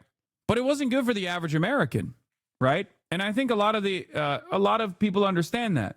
That's partially why I compare this to like China, who at the same time, while America was engaging in this like endless military adventures all around the fucking world and doing American imperialism, China was focusing on development, right? And that's precisely the reason why they were able to improve the material conditions of the average Chinese citizen over the same time frame. Okay? That's it. Because none of this stuff is good for you. It's not good for you at all. You might think it's good for you. You're like, well, at least the price of oil is low. It's like, okay, well, keeps increasing, right? And it seems like everything else is not pegged to the dollar, the oil, or the price of an oil barrel anymore. Anyway, with all the corporate consolidation that has taken place, so it wasn't good for anybody. It wasn't good for the people who were celebrating the toppling of Saddam in Iraq, and it certainly wasn't good for the average American either. So that's it. This is precisely why the platitude of war is pointless, and supposed anti-war movies like Garland's Warfare is so soulless. They strip the war of the context and pretend it's enlightened. Whereas war is immensely beneficial for a small group of people, and ignoring the context hides that. Yes, war is always good. And wars are not meant to be won. Wars are just meant to continue in the backdrop. Okay? And that's precisely what has happened with American war. There are always people making money in a war. It's just you're not making any of that money. And also, before people say, okay, if we had like some kind of real military Keynesianism, or if we had like real robust social democracy, would that justify all the fucking endless extraction of natural resources from around the globe? Fuck no. I'm just saying that we don't even dignify the American labor aristocracy with the benefits of the imperial super profits. So if you are a selfish American who thinks you are going to benefit from this, at least for the time being, I'm going to tell you right now, you're not benefiting shit. But that's a second conversation that must take place later down the line, even if we get there, right? What is this? From a locked friend. I know I keep stating various variations of this take, but so far the only people Trump bombed who dug in and committed to a protracted fight on Allah, won for all intents and purposes. He's obsessed with kicking in rotten doors, but the minute he meets real resistance, he bails. Oh, it's true. True. That's also true. You have to fight back. If might makes right, then the only way you can survive is by making it as costly as possible, right? That's it. Again, we have a team of people who are watching this for us, legal experts, and we also have Paul Morrow, who is a legal expert as well, former NYPD, and has been inside that courtroom many times. He's at the courthouse. So, Carrie Urbana, I want to go to you now about the defiance that we are hearing reported inside the courtroom. And was that anticipated? Does that matter? Interesting take, Hasan. It's not an interesting take at all. It's just objective reality. With respect to what took place between Iran and Israel, they didn't fucking stop because, they came to their senses, or they didn't stop because they became woke. They stopped because Iran was depleting the fuck out of their defense systems. That's it. Interesting take, Hasan. Not what I heard last week. Yeah. Wait, what? This has been my perspective and something that I have described over and over again for especially the last 2 years. This is not even like bias framing or anything. This is just a analysis over objective reality. I'm not giving you like a unique take here. It is difficult. It is difficult to achieve your goals if the other side is making it difficult for you. Oh, yes. Well, the fact that he's wearing a black shirt on top of his orange jumpsuit, that's defiance in a T-shirt, right? It's symbolizing control. It's saying, look, yes, you're using so many words to say he's got aura. I'm doing what I want to do still. I'm in charge. But look, his wife, and since we're talking about ages, she's 69, and she is about to be arraigned. She's no shrinking violet. She was the head of Venezuela's Congress, what's Congress for them. She was Attorney General, and there are some serious allegations against her in this indictment. So how did America become the richest nation then? The fuck you talking about? Neocolonialism, the fuck I know is not as fruitful as it used to, but it's still, stocks are doing great. Don't BS and say it wasn't good for America. BS, it kept industries involved there. Mad America better. Maybe not as good to negate the worsening material conditions due to capitalism, but in general, it's good. The fuck? Oh my God. Okay, third worldists, you're right. The war you must be waging is with the American proletariat, the labor aristocracy. Okay, yes. Let's not in the heart of empire. Me. Okay, I shouldn't be trying to educate other Americans to snap out of this fucking reality. You're right. I should be telling every single person. I should be actually maybe even fighting with fisticuffs my Amazon delivery driver, okay, when he shows up at my doorstep, because he also is participating in the labor aristocracy, in the extraction of imperial super profits. Thank you for your incredible adept analysis here. You actually fucking figured it out. You dialed in. You figured it out. This is the most appropriate way that I should be conducting myself, okay? It's another, like, Maoist third world is in an effort to find like moral consistency, unironically basically turn into fucking like anarchists and shit libs somehow. I don't know how, I don't know why. They just like lose sight of how to communicate with people. They lose sight of all of that, and they just become fucking weirdos. It's also wrong. Like, what the argument you're making is that like a regular dude that fucking works at Starbucks gets a 401k, and therefore they're also participating in the imperial super profits because their fucking 401k is going to look better when the market's doing better? Is that unironically the argument that you're presenting here? Jesus Christ, dude. What an insane fucking statement. We make jokes about people who think they have an ownership stake in the stock market all the fucking time. Why would you think this is any different? Yes, Americans have been duped into believing that they also play a formative role. Like, they also get benefits from all of this shit. They don't. The only benefit they get is that they're not literally staring on the other side of the fucking barrel of the gun. That's it. That's the only benefit that the average American worker gets, okay? Is that you are at least not under the boot, okay? In some instances, you're wearing the boot as a servant of empire, but you're not under the boot, and that's it.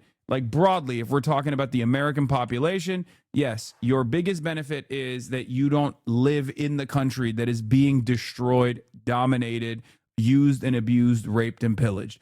That's it. That's the biggest fucking benefit you get. And it's a tremendous benefit if you are under the boot, right? If you're sitting under the boot and you're looking at Americans living in the fucking heart of empire, you're like, oh my God, like these guys are living large. It's true. But I, too, am also living in the heart of empire.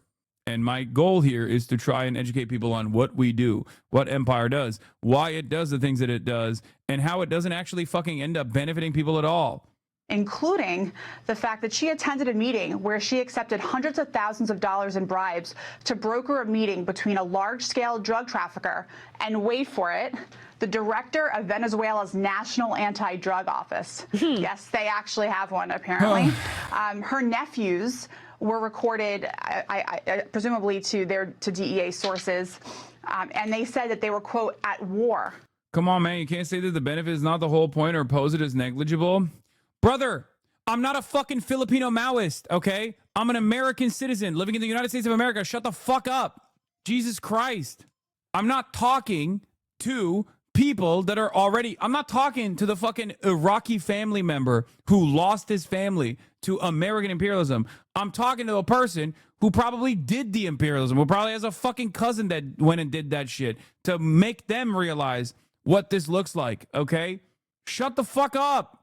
Many of you are also like that. You're just LARPing. Many of you are not actually living under the crushing boot of American empire. You just read too many fucking books, and now you LARP as though you are living under the crushing boot of American empire, or you are at least a morally consistent, intellectually honest diasporoid yourself, okay? Jesus Christ. God damn, every fucking conversation, even when I'm in the process of making an anti-imperialist argument, motherfuckers have to argue with me on the aesthetics of the anti-imperialist argument. They're like, oh, you need to just like talk about how every American soldier is a terrorist that needs to be shot and killed. Why aren't you doing that? I don't know, because I'm not fucking insane, okay? Shut the fuck up. With the United States. And that's very helpful language, I think, for the government's case as they bring that, for sure. And those were her nephews. But interestingly, they indicated in this meeting that they were seeking to raise $20 million in drug proceeds to support a campaign by Celia for her re-election campaign. I think you underestimate your role outside the U.S. You try to redeem Americans. All right, good luck. I hope I'm wrong and you can do it. But you're also awakening many people throughout the world to the horrors that USA commit, and that matters too. No, this is the exact same fucking argument that we have whenever we talk about, like when I talk about transphobia, I'm not talking to trans people. They already experience transphobia, okay? They already know what that is. They live it every day. When I'm talking about, you know, anti-black, white supremacist racism, I'm not talking to black people. I'm talking to people who are in the margins, who might actually entertain that kind of ideal that I'm trying to pull off the fucking ledge here, okay? And when I'm talking about American imperialism, I'm talking to mostly Westerners, okay? Mostly Westerners. I'm not talking to the people who are victims of American imperialism. The fuck do you mean? You already know what that looks like, okay? Jesus Christ. Please, stop. Why do you keep getting pissed at valid points? Because you want to know why? Because this argument is utterly unproductive and incredibly stupid, and it's just me getting one guy, maybe not one guy, but like 30 guy in this situation, and it makes us look like fucking clowns because it is an infinitely easier argument to process if you just go, yeah, based, it's actually awesome. America's dicks are so fucking mighty. It's actually awesome. We're going to get free oil. I'm combating against much more powerful nefarious forces here when I'm actually conducting myself a certain way. Okay, and many of you don't know this. Many of you might be morally correct in your position, but you're being fucking annoying, and it's impossible to actually penetrate people's collective consciousness when they've been duped into thinking that American empire is mighty and that's a good thing for them. When I got a bunch of fucking people chirping in my goddamn ear being a nuisance. Okay, shut up, stop chirping. Or National Assembly when she was running that. So it's quite a family operation that has been using the Venezuelan government as a front for this international drug operation for many years now. So, you know, the most recent video that I remember where we saw anything coming from Maduro was in that moving car where he was saying, you know, come and get me, and, you know, he's not afraid of anything, that sort of thing. I'm paraphrasing. Some of it was salty. But I'm curious to know what's being seen in court today. Is that the individual who was anticipating being taken? They were trying to go into, you know, a locked room. They were trying to get away and hide in their protective room, and they couldn't outrun our U.S. military, he and his wife. Yeah, that's right. And look, this is standard processes of justice that's happening right now. They're being arraigned. They're entering their pleas. They are, we're seeing who's representing them. And his wife, it seems like, is up next. The fact that that's the other part of this equation. Like, I don't even know the fuck is Maduro's wife got to do with any of this. Like, they're like, yeah, his children and his wife were also trafficking cocaine. Everyone was trafficking cocaine, actually. They were doing the cocaine. They were boofing it. And they were doing it. And also they had guns. Yeah. They had machine guns that they were going to traffic cocaine with. He wants to read, apparently, the charges himself. I think you just said that out loud. I didn't see that in the notes, but that's quite interesting as well. He is, I think, like Martha was pointing out, he is very much wanting to portray to the world, I am the president of Venezuela, I am in charge, and I'm not going down without a fight. Now, of course, because of the Noriega precedent and this being a very, I think, open and shut law enforcement case with the added benefit of defense. Yeah. Remember when they were trying to say Maduro was trafficking fentanyl and they completely dropped fentanyl and now they're saying it's actually cocaine? What happened? I thought the argument was that Maduro was trafficking metric tons of fentanyl into the United States of America. And now they're not even doing that. Fentanyl is not even mentioned once in the 25-page indictment. Not once. What happened? I thought fentanyl was the great WMD. I thought Maduro was the one trafficking fentanyl. He loves trafficking fentanyl. This is like WMD. He loves trafficking in the United States of America. They just dropped it. They're just like, it's cocaine, actually. This is from a national security perspective. I don't really think he has much of a shot. But this is going to take some time, and it'll be interesting to see how it all plays out. So it's interesting from our team, our producing team, and also Paul Morrow in the courthouse. The wife, Celia Flores, is dressed the same as Maduro. She confirms her identity. Her voice is weak or thin. She waives her charges being... By the way, this is no different than like in the Roman Empire. They would parade the fucking like heads of like tribes that they from inside of the city streets, like in a triumphant manner to like get all the fucking peasants and everybody else to like, yeah, triumph, like the Roman triumph, the spectacle of it all. They did the exact same thing with Maduro, with like the doors open and like all this fucking the perp walk that they made him do, all this shit. It's just a way to say like, look how fucking powerful we are. Like, look, you see that? That's the head of a state right there, and we just kidnapped him in the dead of the night like it was nothing, right? And I think maybe it works for some Americans. Maybe it makes some Americans who are utterly powerless and very insecure feel like they have some kind of power in their lives, right? They fall for the spectacle in the same way that like the Roman peasant did, I guess. I don't know. But ultimately what's happening here, what's taking place here is that this is a threat, okay? This is a threat to every other country. America is now saying, look, we can do this. We've always done this to countries that we already dominated. Like, that's why Panama is not the best example here. But basically they're saying like, we can do this to any nation on the planet. If you don't fucking abide by our needs, by our demands, this could happen to you. And what's crazy about it is that if the rest of the world realized what was going on and actually had some kind of backbone, they could apply an international standard. They could actually apply some pressure to America. They could put a dent in the American imperial armor, but partially because they also stand to gain from the same systems, endless third world extraction at the behest of their own capital owners. And they have been elected into positions of power to maintain the same exact system. They just don't want to press America at all. And in the absence of the rest of the world coming together and uniting against America, no one's going to be able to do shit. Okay? That's it. No one is going to do shit. To her, overall, Maduro comes off as defiant. The wife seems defeated and small. That's our team making these observations. And she says that she's pleading not guilty, quote unquote, completely innocent. So we are hearing from her at this point, Carrie. Yes. Well, she's entering her plea. This is part of what you see at an arraignment. But again, she was a power player in Venezuela politics and government. And, in the indictment, the government all. What? Why every country combined still couldn't invade the U.S.? Okay, stop. That's such a stupid argument. America has nuclear arms, man. We're not talking about an actual fucking invasion. This is like the same with Israel, okay?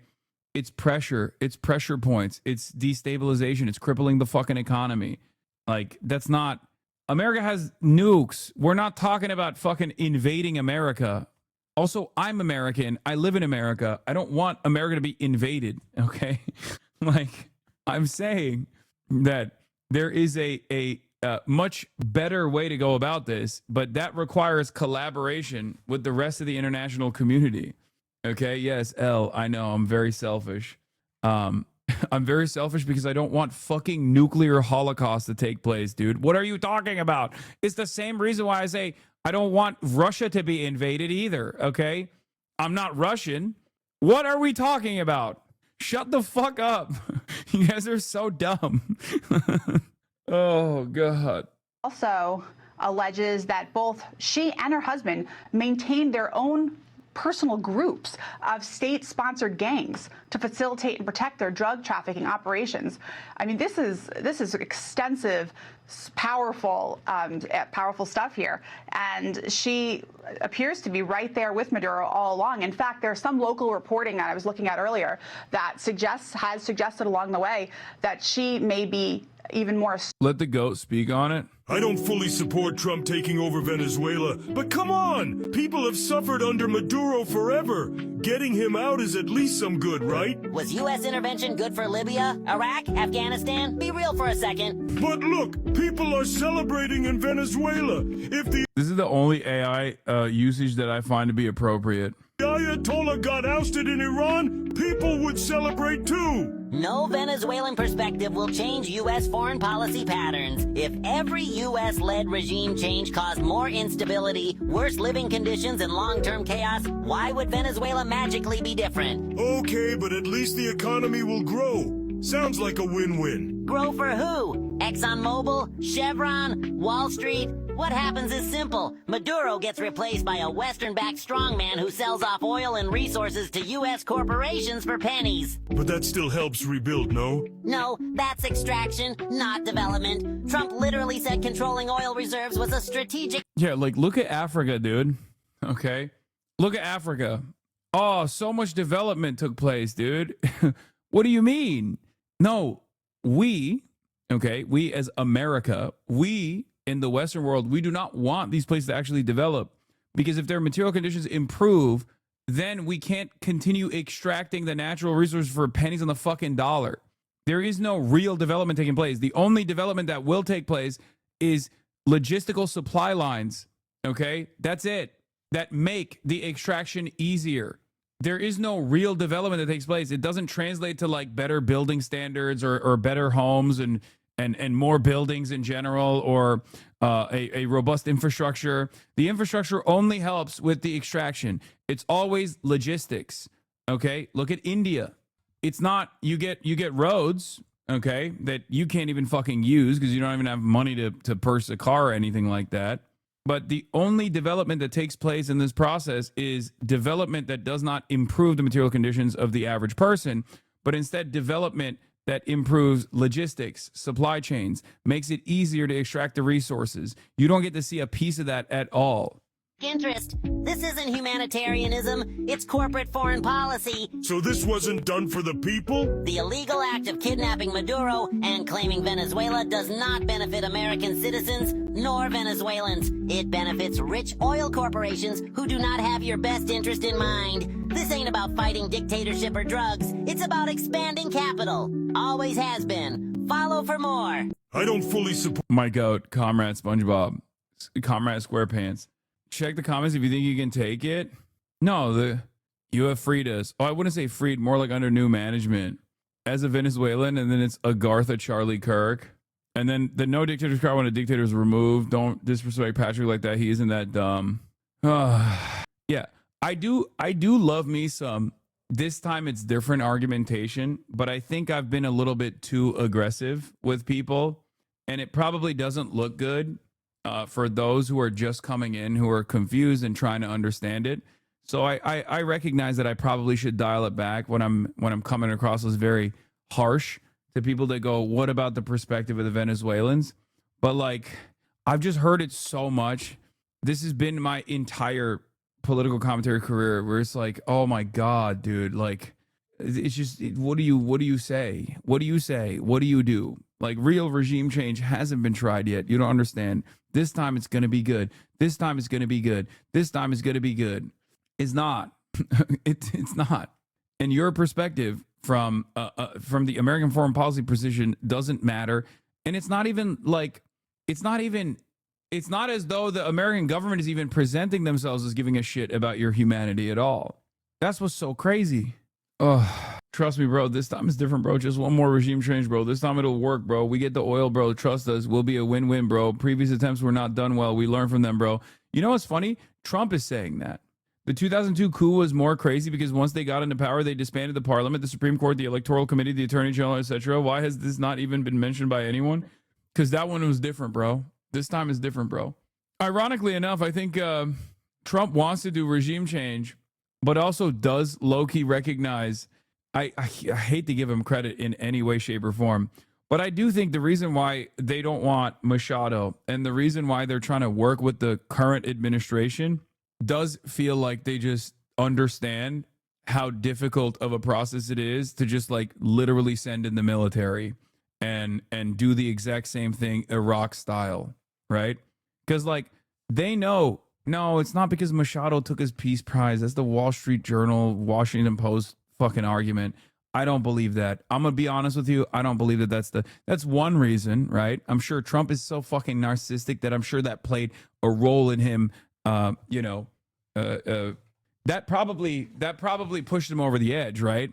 But the reality of the matter is there are still smart thinkers behind him. They're evil, but there are intelligent people in this process. Because if they were simply looking at this like as Iraq 2.0, instead of analyzing this from the perspective of a post-global war on terror administration, they would just do Iraq 2.0. They would just do fucking shock and awe, all this shit. I'm not giving Trump credit. I'm giving the State Department more credit in still having some semblance of analysis here in enacting their cruel agendas. Okay? They're a little bit more rational than you guys think they are. And I think that they recognize that Maduro arming the fuck out of the local population, okay, and the amount of influence that they still have over the military, right, led them to realize that they have to at least threaten the current administration by doing this to Maduro and then force them to play ball. Because as I said before, let's say they didn't just do this, but put Machado in power, right? They brought Machado in. There would be insane strife on the streets. Okay, everybody who is currently saying like, oh, but the Venezuelans are dancing, they're throwing parades. Would there be people that are excited that like, the Chavistas are gone? Sure. Would there be Venezuelans who've been duped into thinking that Chavez is a bad guy? That attitude is done. The Bolivarian Revolution is over. All this stuff. Certainly, there would be some people, right? There's hogs in every country. Okay, and there's also some good reason to feel excited at the prospect of having or thinking that there will be new ownership over the country, right? Because if you have been protesting against this administration and your friends have been killed, then you're obviously not going to be happy about Maduro at all or his administration at all. That makes sense. So there will be people who will dupe themselves into believing that like this will be good for them. There will be people who have like real interest in revenge, right? However, Machado is a true believer and really believes Trump was bringing democracy. They needed someone realistic and cynical to work with. You are deluded, okay? No, Machado is not a fucking true believer that thinks Trump is bringing democracy. What are you saying? Oh my God, it's so hard for me to fucking be chill about this stuff, okay? No, she has been an active thorn on Chavez's side as well as Maduro's. She is a fucking CIA asset, brother. What are you, or sister? What are you saying? She is no different than Juan Guaido. Is that the reason? Because she's such a firm and committed believer in fucking real democracy in Venezuela that she was begging Israel for intervention to push America to the best of their ability? That's why she was like, oh, Israel didn't do a genocide. Israel's so awesome. We're going to put the Venezuelan embassy in fucking Jerusalem. That's really how... That is the number one concern, you think, for Venezuelans? The number one concern for Venezuelans, you think, is the privatization of all the oil extraction and also all the gold to sell off the Venezuelan coastline to like American hospitality? Is that what you think? Yeah, real believer in democracy. Come on, dude. She was demanding that they drop bombs over Caracas. It's ridiculous. Yeah, here she is with pro-democracy leader Bush.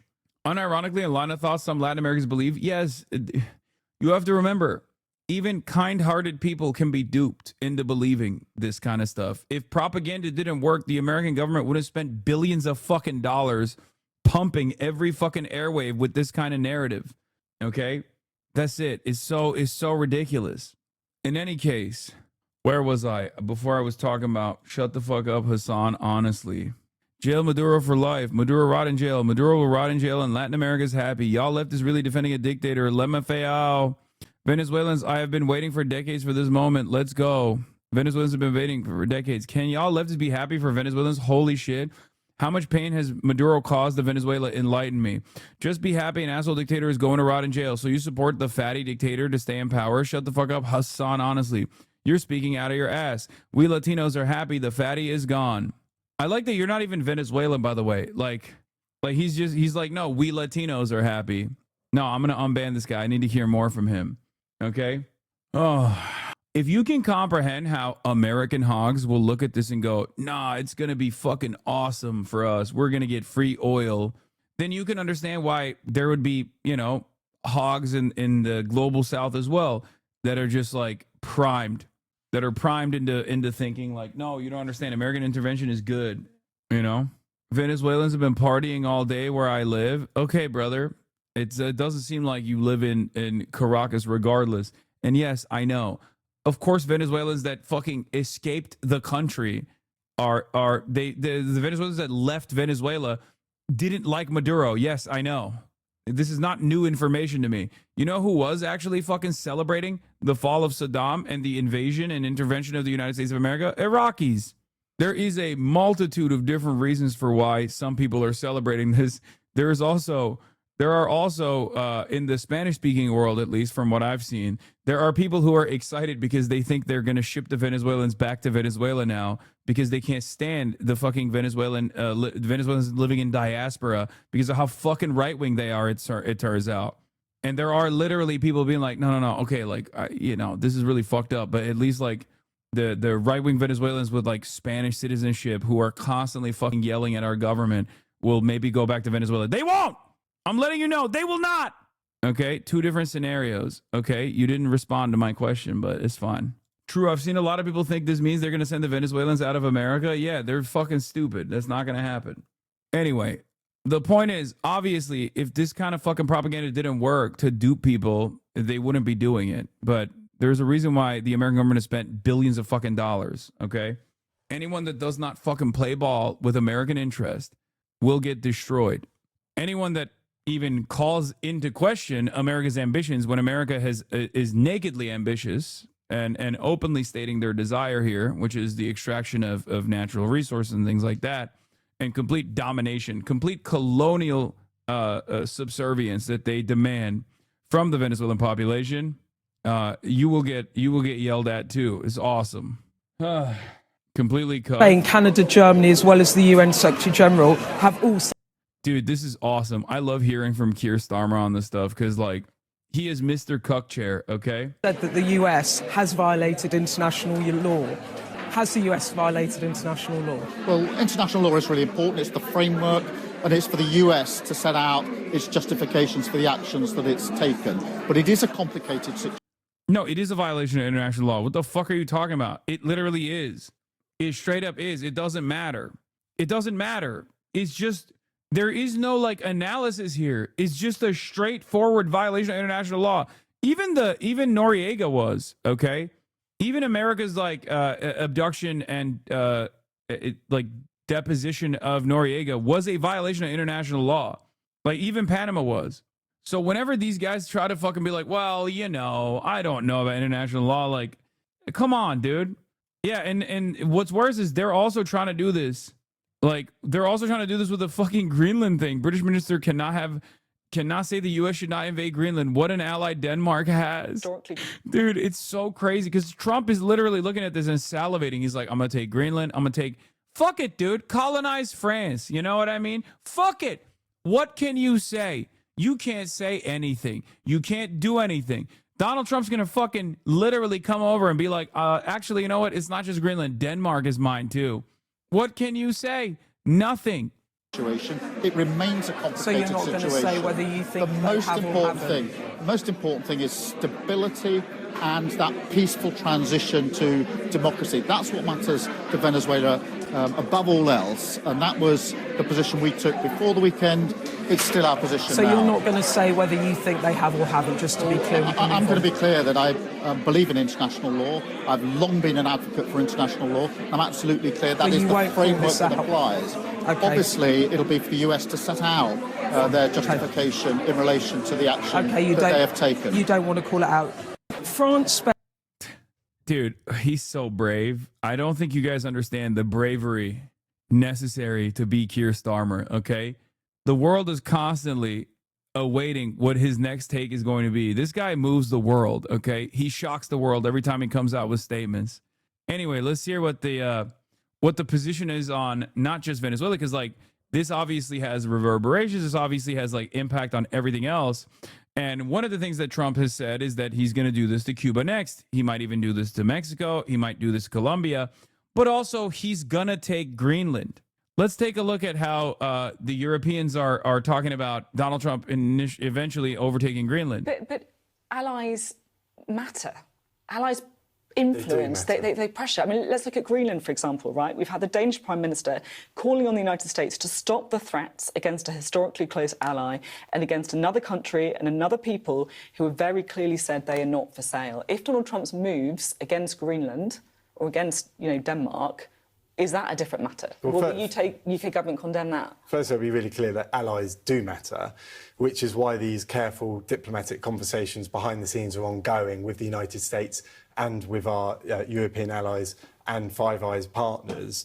And we're not going to give a running commentary. But what about Greenland? When it comes to Greenland, Denmark and the United States, these are both NATO members. And I'm really proud that NATO has used discussion over division to ensure that these problems in the past Can you at least just say Donald Trump should not, do the same in Greenland? What I can say really clearly is I can't see this being any different to any previous conversations that need to be had between NATO members. And I find it extraordinary that you can't just say flat out that Donald Trump needs to. And I think the Venezuelan issue intervene on Greenland. The Venezuelan issue I find that extraordinary. is obviously different to.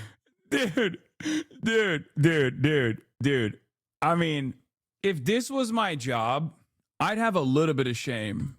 Like, if my job was to sit there and just eat America's dick, as America literally puts his dick and balls all over the fucking table, like, I at some point I'd be like, this is too much. I can't do this. I can't stand doing this. What the fuck is my life?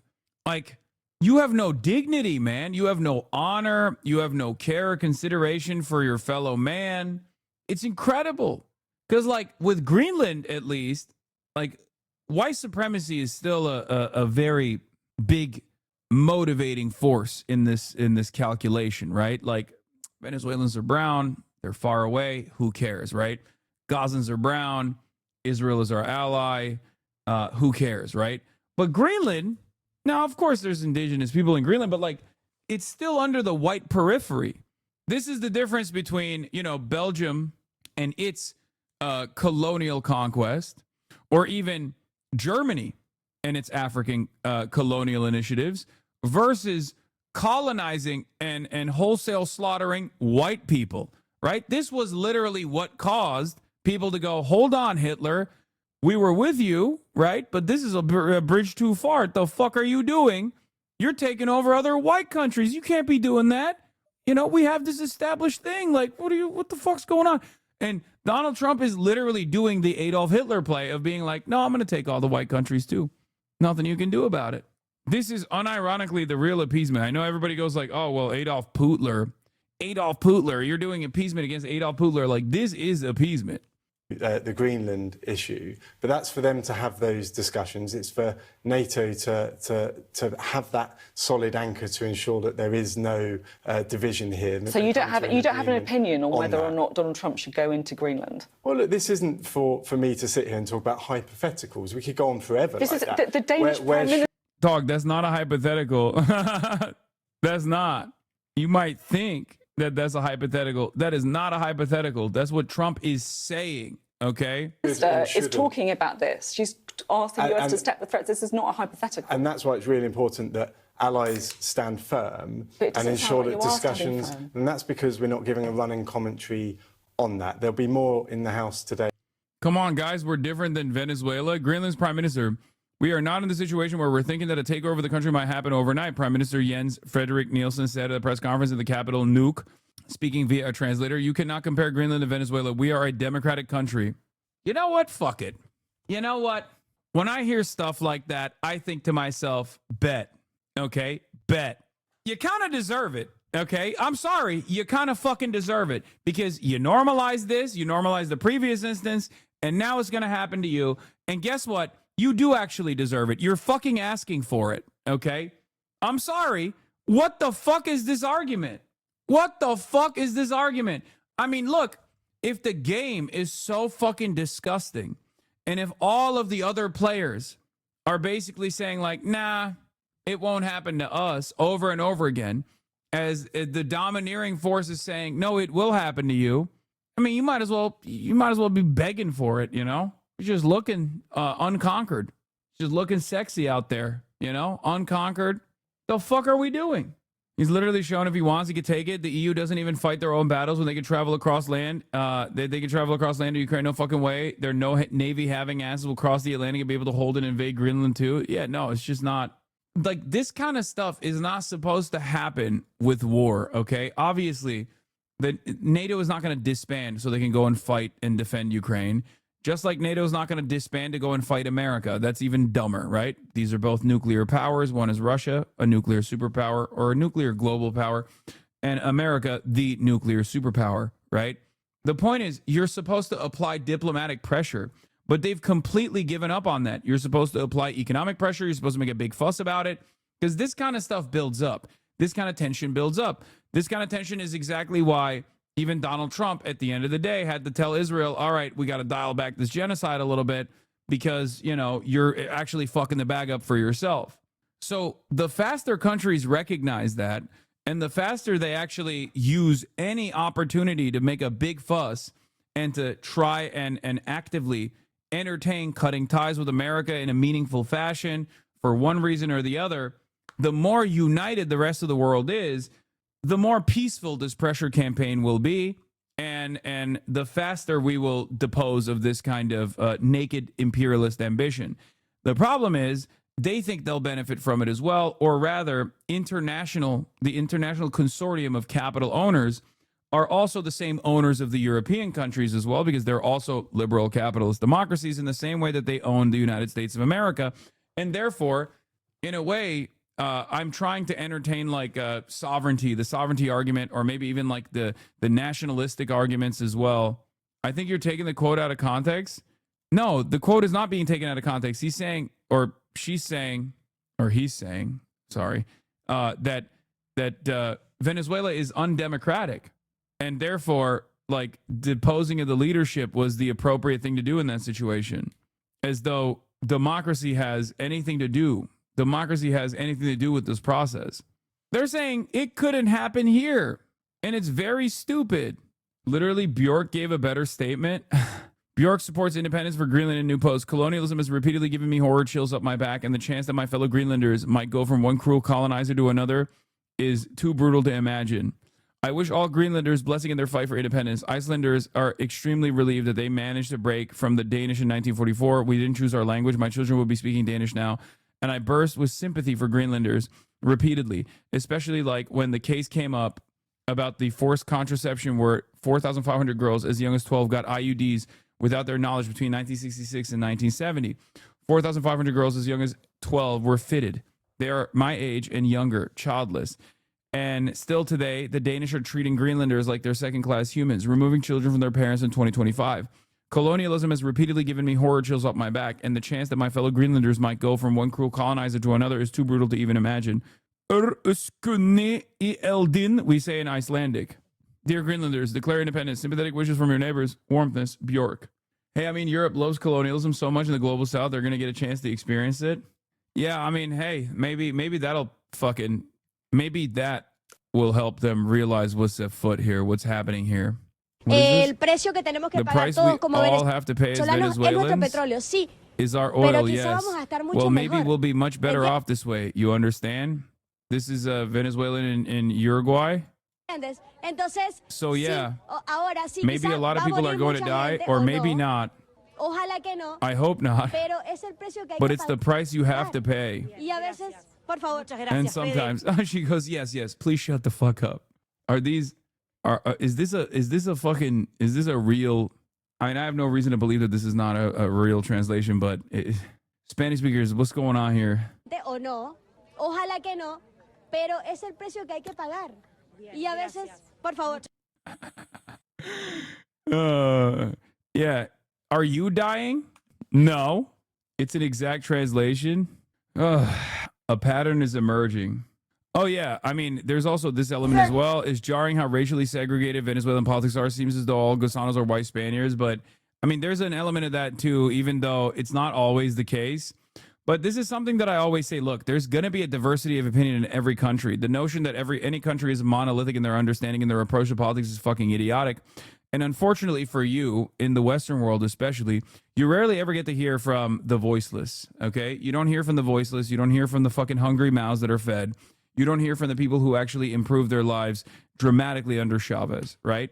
And there obviously was a fucking major movement, a major movement that even democratically elected, like with legitimate votes, the likes of Maduro, who is nowhere near as good as Chavez was, okay? And Chavez had issues too, obviously, in terms of figuring out a real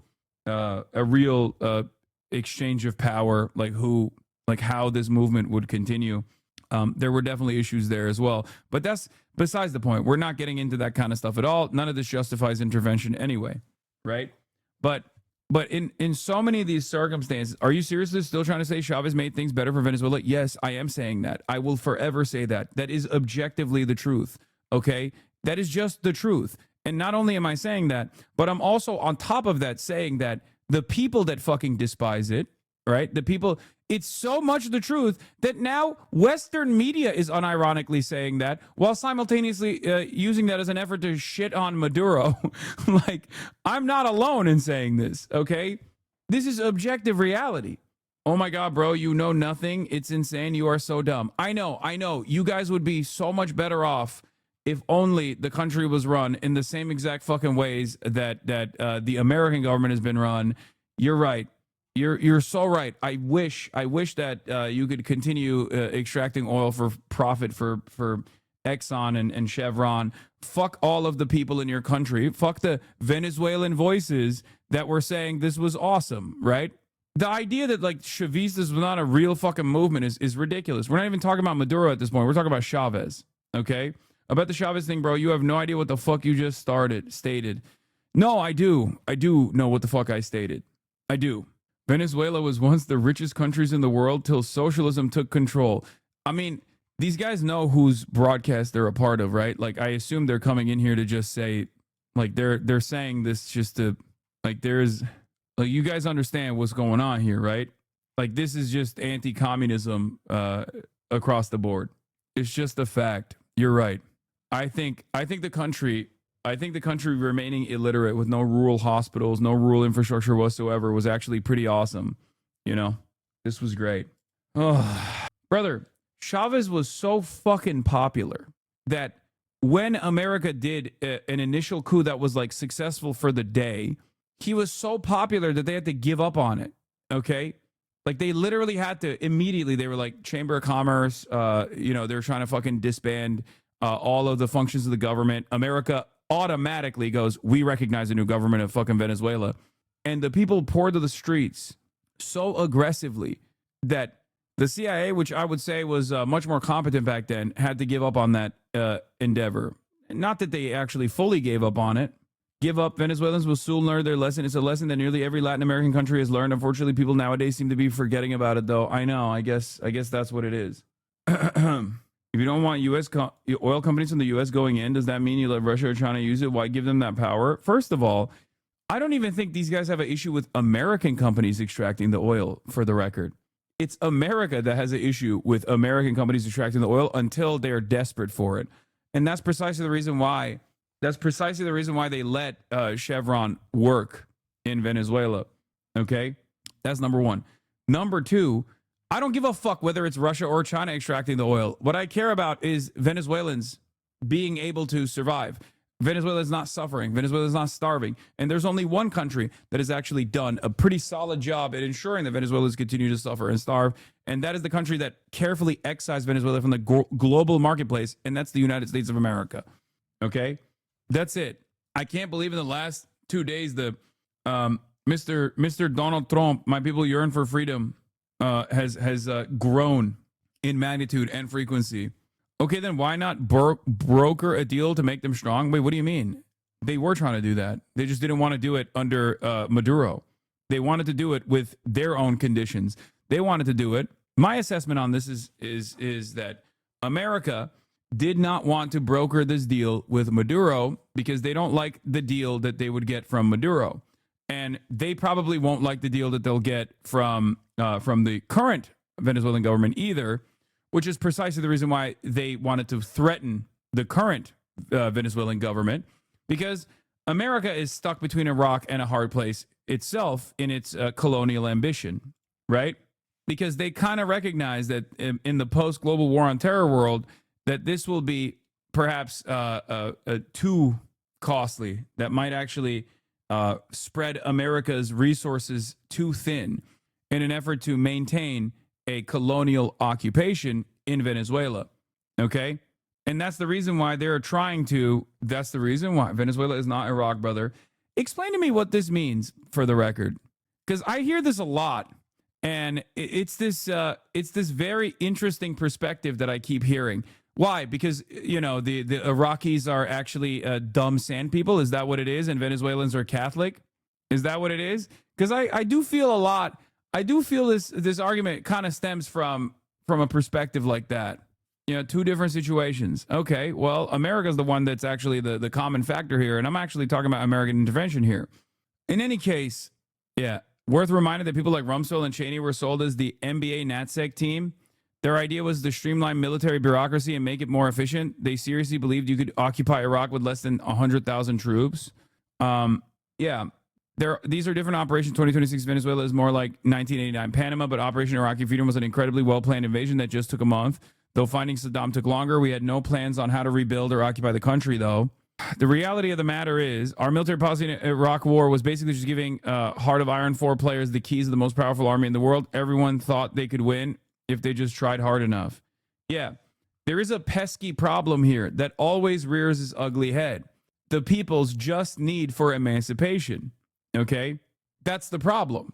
There is no world where the Trump administration, puts a fucking puppet state in charge of Venezuela, and then the Venezuelan population goes, okay, I guess we're now cattle for American ambition.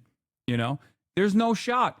That is the reason why I said when Maduro was arming the entire population, giving them guns to create like a self-defense force, right, amongst the population, I kept repeating, this is not for right now. This is not to like actually use the Venezuelan population to defend their own homeland, their own borders. This is for what comes next. Because if he is deposed, then it will be virtually impossible to deal with Venezuela. It was a contingency plan. It was to say, look, I can arm my population without fear that they will rise up against me and fucking kill me, number one. And number two, if you have an entire population armed to the fucking teeth, that is going to make it much, much more difficult to engage in any sort of puppet exchange of power into a puppet leadership. They will consistently have to fight back against a now armed population that will be very frustrated. And also, even if they don't do that, then you actually bring in America into this military quagmire, and you actually recreate the same exact conditions that took place in Iraq. Okay? That's it. I think at the end of the day, a lot of this stems from Americans falsely believing that, like, the Iraqis were fighting back because they're all like jihadist, scary Muslims that are radical because they read the Quran, whereas Venezuelans won't do that. Ultimately, the point is the same. The goals for America is similar, right? Colonial domination, extraction of natural resources. But then also on top of that, also you're confusing soldiers with gang members with impunity pro-government. Brother, it doesn't fucking matter, okay? They already used those weapons against Venezuelans. It wasn't to fight Americans. You're confusing soldiers with gang members with impunity pro-government. It doesn't matter. When the puppet leadership takes hold, they will still be a major fucking threat. Do you understand? They will be a major threat. That's the point. They will make it impossible for Machado or whoever comes next to actually control the country. And you need to have control over the country if you want to extract its natural resources. You can't just simply build oil refineries and expect those oil refineries not to be overtaken by the people that you're calling gang members, okay? Your own countrymen, for the record. I cannot think of a more cucked position in this regard. Yeah, if they're Hispanic, they're gang members. If they're Muslim, they're terrorists. That's the reason why Trump is trying to play ball with the exact same leadership structure that exists, but absent Maduro, okay? That's what's going on here. In general, but of course... But you can't say...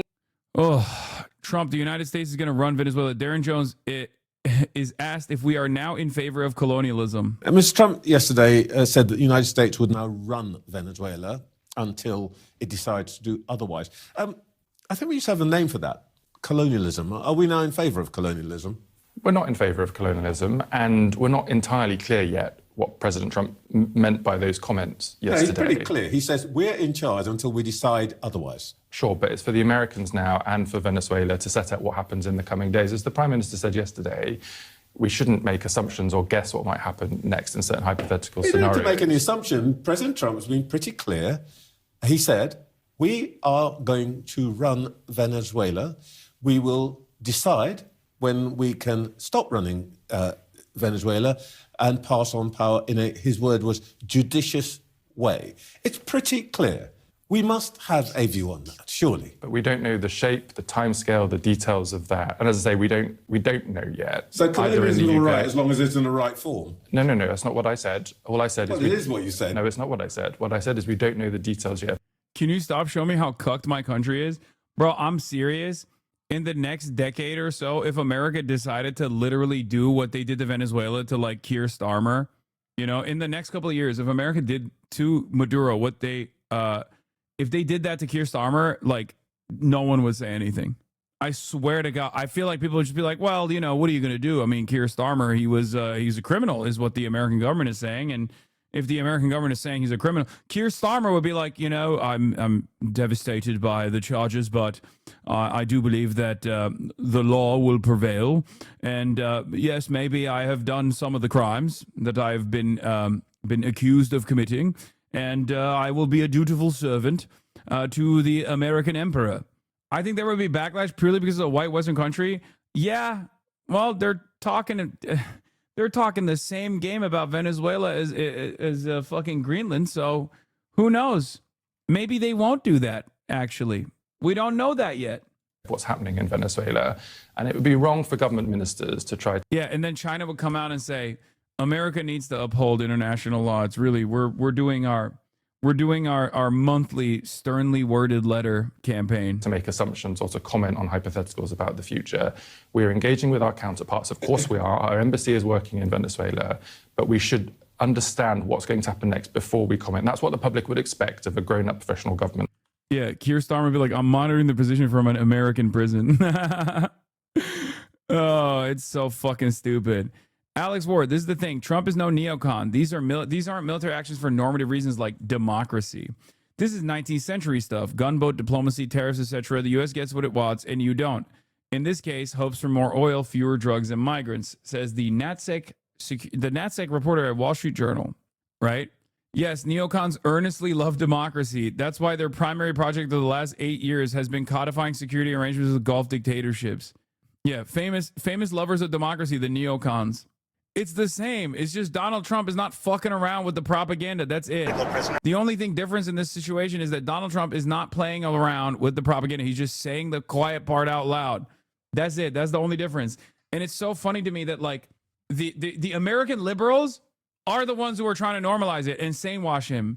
Just say it's bad or good. That's it. I'm tired of this, okay? I'm tired of this. Just say you like what he's doing because you fucking think America #1, okay? Every other country, not even #2.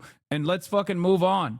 Like, in a way, I'll be honest, Asmongold and his audience, albeit stupid because they think this will benefit them, are more honest about this perspective because they're at least hearing what Trump is saying and they're repeating it. Liberals, on the other hand, in mainstream media are hearing what Trump is saying and consistently going, hold on. There's a separate, there's more nuance to this. There's got to be a separate reason. Oh, we should listen and learn from what the Venezuelans are saying or whatever the fuck. It's like Trump doesn't give a shit about the Venezuelans. You know that. You've covered it over and over again. Okay? Speaking of, what is this? How Venezuela. Oh, more Asmongold. Hold on. After waking up in a Brooklyn jail cell this morning, a limping Nicolas Maduro was driven to a helicopter and flown with his wife over the East River to a federal courtroom in Manhattan, surrounded by Drug Enforcement Agency officers 2 days after they were snatched from Caracas by U.S. Special Forces in the dead of night.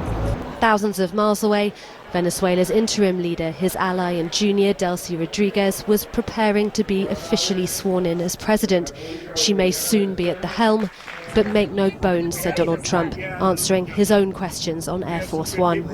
Don't ask me who's in charge because I'll give you an answer and it'll be very controversial. What does that mean? Yes, we're in charge. Have you spoken with her? We're in charge. Earlier on Sunday, he told The Atlantic magazine that if Rodriguez doesn't do what's right, she's going to pay a very big price, probably bigger than Maduro. Her public riposte came on Instagram in a direct missive to the US president, saying, Donald Trump, our peoples and our region deserve peace and dialogue, not war.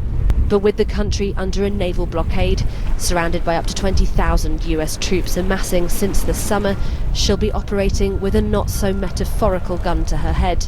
Good night. Happy New Year. Maduro will appear in court this afternoon alongside his wife on charges of drug trafficking. His lawyers are expected to argue that under US and international law, he should, as a sovereign head of a foreign state... I'm going to keep it $150 when people say... At Kaya, where is this on? That's funny.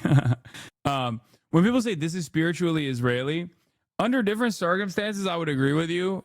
Like, and it's funny as a joke, but like, this is just American. And Israel is spiritually American, really. This is just how we do things, and this is how we've always done things. The difference, of course, is that because we are the ones doing the thing, and Israel is at least seen as a foreign nation, a lot of people have attributed to this kind of behavior to Israel now, but like, this is how we've always operated. Be immune from prosecution. The Department of Justice is expected to argue instead that the US doesn't recognize him as such, following 2024's election described by international observers as fraudulent. The UN Security Council is today convening to discuss the situation in a meeting backed by Venezuelan allies Russia and China and requested by Colombia, itself in the verbal crosshairs on Air Force One. Venezuela is very sick. Colombia is very sick too, run by a sick man who likes making cocaine and selling it to the United States. And he's not going to be doing it very long, let me tell you. What does that mean? He's not going to be doing it very long. He's not doing it very long. He has cocaine mills and cocaine Adolf Hitler. factories. He's not going to be doing it very long. So there will be an operation by the U.S. and Sounds good to me. A threat of sorts to Colombia's left-leaning leader Gustavo Petro, whose term comes to an end anyway next year. Senator Lindsey Graham. That's not going to stop Trump from prosecuting him if he sees fit. If anything, he doesn't even have like the protective cover, which doesn't really mean anything as we found out, of being the head of a fucking foreign state. Graham at the president's side told Cuba to watch out too, even if Trump said it didn't need any action because it was going down anyway. Trump's is an administration stacked with Latin America hawks, not least Secretary of State Marco Rubio, said to be the architect of US Venezuela policy. But there were words too from the US president on his hopes of annexing Greenland, the semi-autonomous Danish territory, comments Greenland's prime minister described as utterly unacceptable. We need Greenland from a national security. Cuba's next, Colombia's next, Mexico's next, Greenland is next. And everyone's like, come on, guys, he's just fucking joking. Okay? Come on. He's just joking, brother. It's like, has he been joking? Because it's fucking, I'm not laughing. I don't see the laughter. It's so strategic. Right now, Greenland is covered with Russian and Chinese ships all over the place. We need Greenland from the standpoint of national security.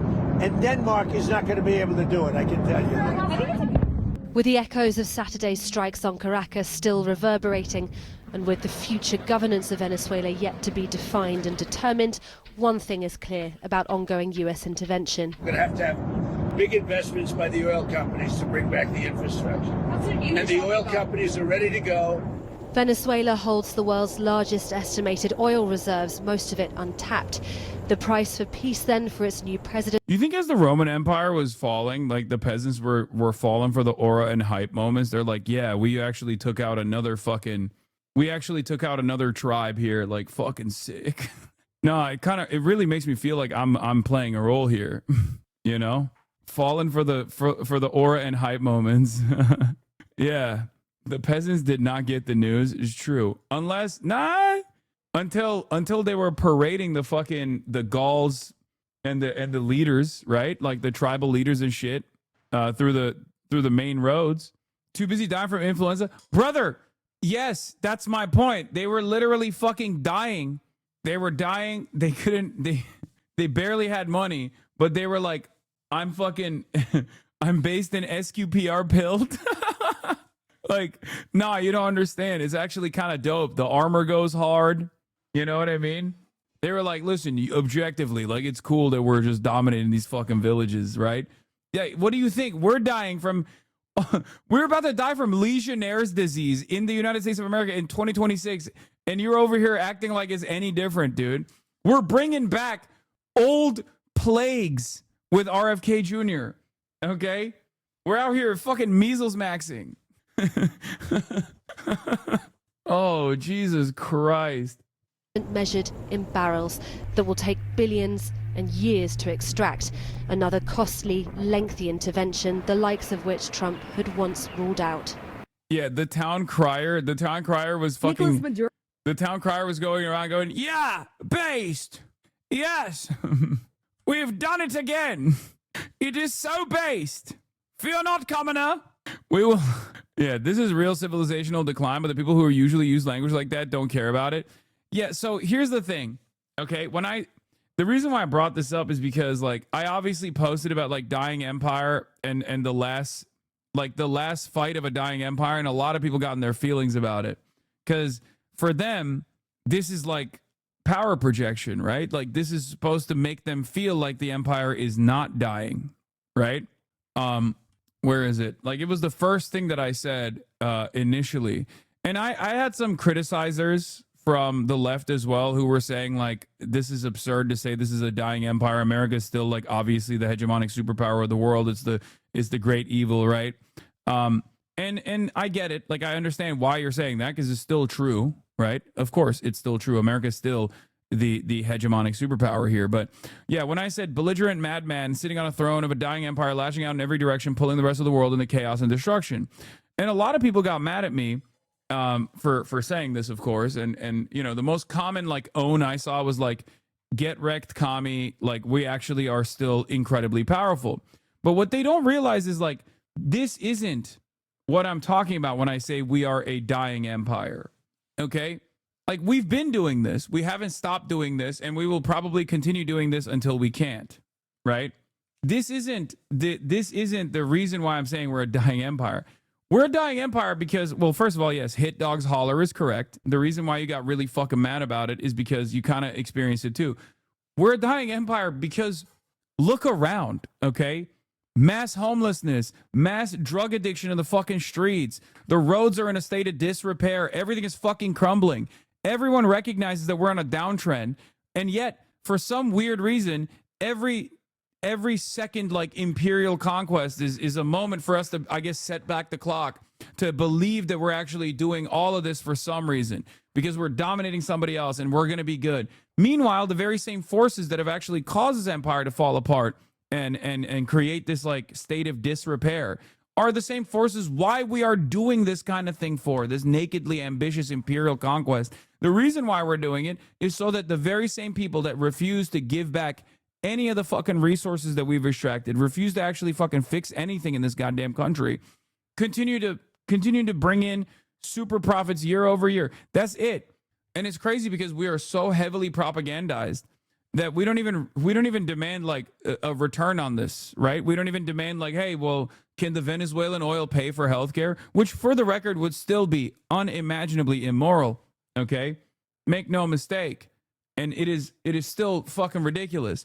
But I do think that eventually, this movement will move in that direction of like nationalist social democracy, maybe inevitably, where you will see like a nationalistic fervor if America even actually loses sight of their pro-capitalist sentiment to build some sort of like nationalistic mythos around their people, which I don't even think is going to happen anytime soon. But I do feel as though the next stage in this will be to create national social democracy. Because like at some point the peasants are going to revolt when they realize that, they're not getting the same bread that they were getting year over year. A social fascism, if you will. That's what Jeff said when you left last night. Yeah. You're just stealing talking points from Adam. Get your own shit. Adam Friedland is saying that the next evolution in America is full tilt social fascism or national social democracy. Not socialism, because they're too propagandized against that kind of prospect anyway. But even then, I don't think we'll ever get there, partially because like Americans are too pro-capitalist to ever build any sort of like nationalistic sentiment. Are you talking about MAGA fucking communism? Yeah. Well, Venezuela is the testing ground for MAGA communism. You will see. We shall see if the MAGA communism will be implemented in Venezuela. Okay? Ay. Everything sucks so bad. Ay. And his wife seen here in U.S. custody being transported by law enforcement. As they prepare to appear in federal court, President Trump is adamant that the U.S. is now in charge of Venezuela. Don't ask me who's in charge because I'll give you an answer and it'll be very controversial. What does that mean? It means we're in charge. That statement contradicted hours earlier by his own Secretary of State. You are all the same American shitbag. The world fucking hate you. Poor Gen Z. Long you're going to keep listening to those two dumb fuck Asmongold and Hasan to get your politic view. You will go nowhere. Poor kid getting ass fucked. Truth hurt. You are all the same American shitbag. The world fucking hate you. I mean, I'm gonna chalk this up to ESL. I don't think this guy understands my perspective at all. So I think that's the reason why he's saying that. Why don't you use your fucking two-name-in? Why don't you use your fucking Second Amendment to your fucking Constitution to clean up your fucking shit? American shitbag. Fuck, I hate you. Based in third world is pilled. Answer the question. This is the Maoist third worldist version of saying, you're so rich, why don't you do socialism with your wealth? Okay. Cowardly is the answer. Yes, it's cowardliness. That's the answer. It's the cowardice that is stopping me from doing an act of violent terrorism and getting my shit blown off momentarily. That's what it is.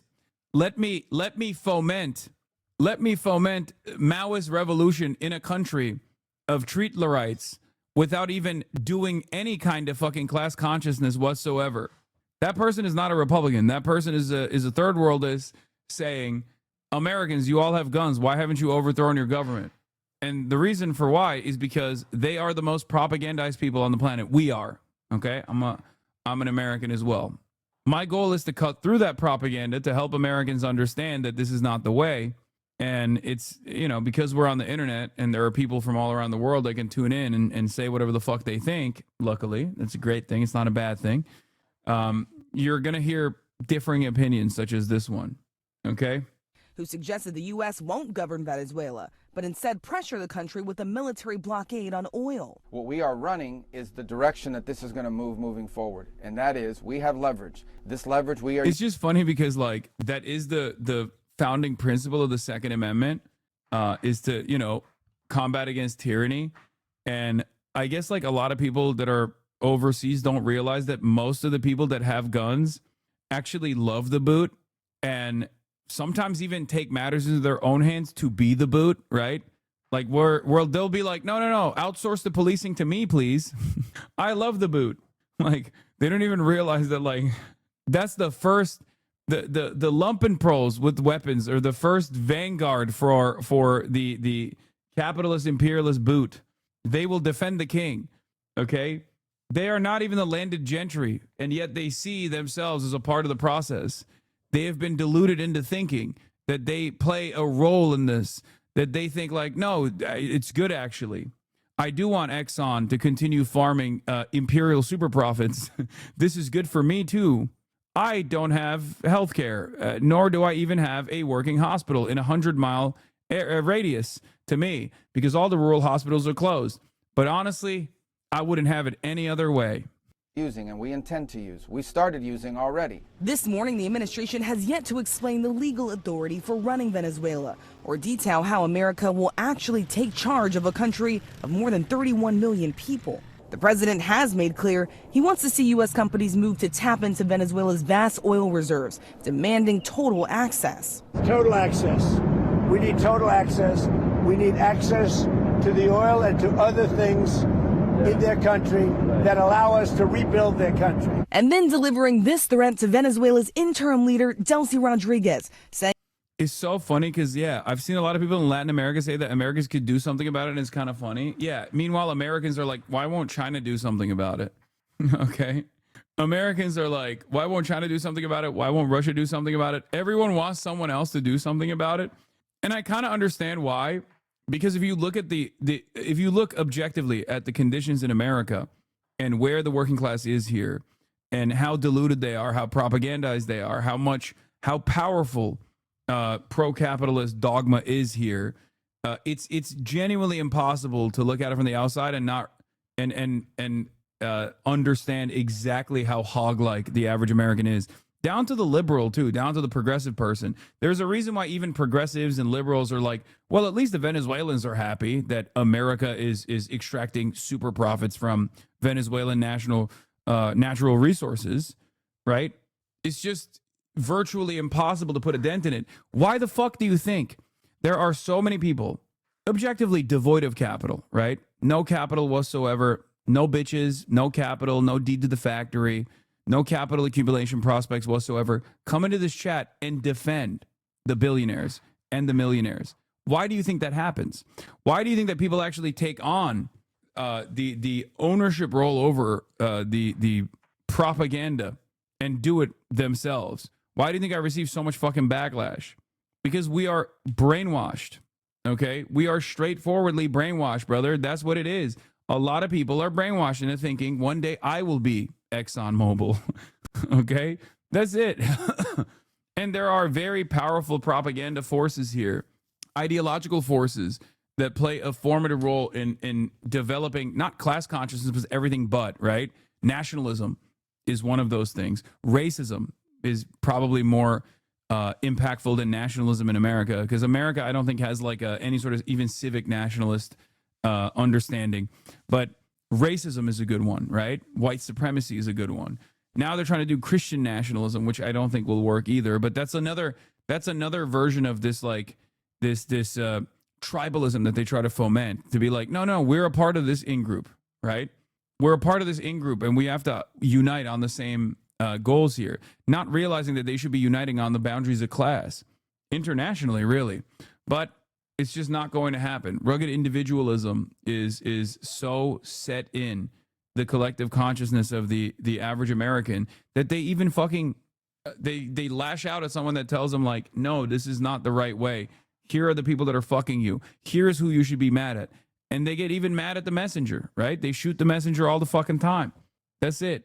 So in a situation like that, you just have to work within the confines of what's permissible. You have to work within the confines of what could, where you can actually have some impact. Yeah, I saw this. Maduro or Trump, be informed. Compare them on the issues that matter. Yeah. Yeah, Maduro really fucked up because he should have just been doing that instead. And then he would not have been, he would not have been abducted in the middle of the night. Asmongold just said that you are delusional and is a terrorist. What the fuck is going on? Well, there you go. That's exactly what I was talking about, right? Do not listen to this guy. Do not listen to Hasan. He's not actually, he doesn't have your best interests at heart. He's a terrorist. He's a terrorist. He's a terrorist. He's scary. He's scary. He's scary. He's a terrorist. Same shit every day. Okay? It's fine. It is what it is. I hear your name calling, but I don't hear you saying I'm wrong. Address the arguments that I'm presenting. Tell me exactly how America's actions in Venezuela is going to be helpful, not only for Venezuelans, but for Americans as well. You can't.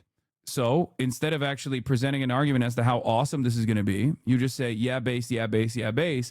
And then you turn around and say, all the naysayers are actually haters of America because they don't like how long America's dick is right now. They don't like how powerful we are. It's like, brother, you're not powerful. As a matter of fact, your argument is coming from a place of powerlessness, that you're leaning into American military prowess to make yourself feel like you're a part of a team. Because at the end of the day, what is this all for, right? I think so much about the idea of like, oh, insert, third world country is going to learn today why we don't have healthcare, why Americans don't have healthcare. When that joke started, right? When that joke was first brought up, it was actually shitting on Americans. It was supposed to be a joke about how like we spend all of our money on endless military adventurism overseas instead of spending it on ourselves, instead of spending it on healthcare, right? And now, because conditions have worsened to such a degree, people actually put that as like people actually lean into that. And there's some truth in that sentiment.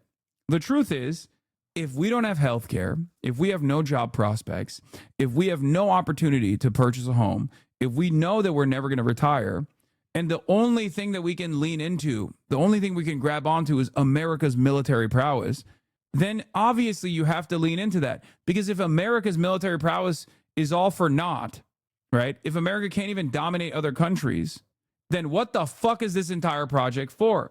And for me, I try to explain to people that like that meme in and of itself is showing you that you're the one getting fucked, because you're not a C-suite executive at Lockheed Martin. You're not a major shareholder of Northrop Grumman. You're just a regular guy working day in, day out, trying to fucking make ends meet. And you're basically defending your own demise. You're defending capital accumulation. You're defending the interests of capital without even realizing it. So much so that you've made the boot a whole ass part of yourself. You have swallowed the boot whole. And now you are championing American imperialism as though it's somehow helpful to you and your bottom line, when it's clearly not, right? New senior Trump admin officials commissioned CIA analysis about who could leave Venezuela if Maduro were to lose power. The answer: Maduro regime figures like Delcy Rodriguez, not opposition figures like Maria Machado. Trump was briefed on the assessment before the Maduro op. See, I told you. Remember when I said there's right there, baby. Remember when I said there's probably internal conflict within the CIA and that Trump does have like, some rationale behind why he's not going with Machado. And the other side of the CIA is saying, well, we put a lot of investment into Machado. Why the fuck wouldn't you work it? So they leak stuff to the Washington Post. And then the other side of the CIA leaks stuff to the Wall Street Journal and says, no, we actually gave him a decent rationale for why he shouldn't go with Machado. The reality of the matter is trying to put the fear of God into Delcy Rodriguez to ensure that Delcy Rodriguez plays ball with the current administration is probably the pathway to least resistance if your goal is extraction of the natural resources from Venezuela, and to ensure that Venezuela gives you assurances that they will never work with China or Russia. That's it. So that's why I said what I said. That's why I told you that there's probably internal conflict, and that's the reason why people are leaking stuff to the press. It kind of feels like you're forgetting about the several, if not dozens, of American Oil Corporation board members who are going to see huge gains if this happens. Yeah, you're right. I never factor those guys. The true minority, okay? The POWs, people of wealth, the POMs, people of means. After all, who is more marginalized than the average billionaire? Okay? I forgot about them, and I apologize sincerely for this mistake. My mistake. I was too busy talking about the working class, both here in America and the working class in Venezuela. Are you? Yeah, reporters, are you going to demand that Delcy Rodriguez let opposition figures return or free any political prisoners? Trump, we haven't gotten to that yet. Right now, what we want to do is fix up the oil, fix up the country, bring the country back, and then have elections. Going to demand that Delcy Rodriguez let opposition figures return or free any political prisoners? We haven't gotten to that yet. Right now, what we want to do is fix up the oil, fix up the country, bring the country back, and then have elections. No, are you going to demand that Delcy Rodriguez let opposition figures return or free any political prisoners? We haven't gotten to that. Looks like Trump is primarily aiming at running Venezuela through other senior Chavistas who will give him what he wants on the energy issue and is not interested in getting into the woods of engineering a liberal regime or even tilting the fortunes towards the opposition. Yeah, it would be really funny. I mean, to a certain degree, that actually gives me a little bit of... It gives me some satisfaction to see this fucking asshole lose everything in the process. And all of her fucking powerful donors and backers eating crow, eating shit. Amazing, super exciting for me. We will open Venezuela for foreign investment. I am talking about a $1.7 trillion opportunity, not only in oil and gas, which is huge, and you know that the opportunities, because we will open all upstream, middle stream, downstream to all companies, but also in mining, in gold, in infrastructure, power. We have our grid right now has a 17 gigawatt opportunity of energy potential that needs to be rehabbed, certainly for technology and AI and tourism. You know, Venezuela has 2,800 kilometers of pristine Caribbean coastline ready to be developed. So this is going to be huge. We will bring rule of law. We will open. Dude, this is literally the Juan Guaido problem. Every single oppositional figure in Venezuela cannot even hide that they're a CIA asset. Okay?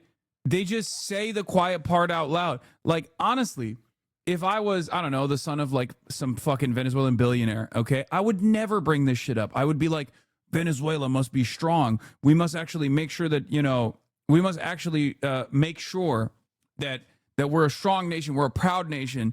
We're not a nation that's supposed to be dominated by other, other countries and things like that. Nope. These guys literally go, I'm a dog and I will bark for you. I will get on all fours and bark for you, American capital. Like they just straight up openly say that they're like CIA assets. And I feel like if you are a Venezuelan with like 3 fucking brain cells, you're going to look at this and be like, this is ridiculous. Like, why the fuck do I care about this? I just want to eat food, you know? I just want to make sure that, you know, my country is doing all right. Because at the end of the day, that's what people want. It's not really funny. What is this? Amigos, yo soy su nuevo presidente, el señor Donald J. Trump. Stop. Markets, we will have security for foreign investment and a transparent, massive privatization program that is waiting for you. And what is this? Eva Golinger, attorney and author of the Chavez Code, Immigration Human Rights Occasional Screenwriter. I don't know what this assessment is. Hold on. Let's I can't read all that. That's too much. I'd rather read it in an article format if I'm going to read that much. You know what I'm saying? Here, let me show you some Chavez stuff. Okay? Let me show you some Chavez stuff a little bit. They accuse me of sponsoring terrorism. They are the ones who sponsor terrorism. I take this opportunity to once again condemn from the depths of my soul the state of Israel. Damn you, state of Israel. Damn you, terrorists and murderers. Que viva Palestina libre. Long live the Palestinian people.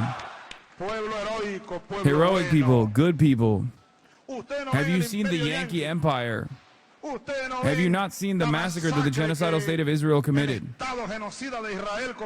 Just weird because like this is pre-October 7. It seems like I don't know what he's talking about. Why is he talking about the most moral nation on the planet? Like far before I found out, you know, growing up in Connecticut, and I found out that Israel is bad, but only after October 7. And it's just strange that this guy is talking about Israel being bad far before October 7. Interesting. Against a group of pacifists that was taking humanitarian cargo to the Palestinian people in Gaza.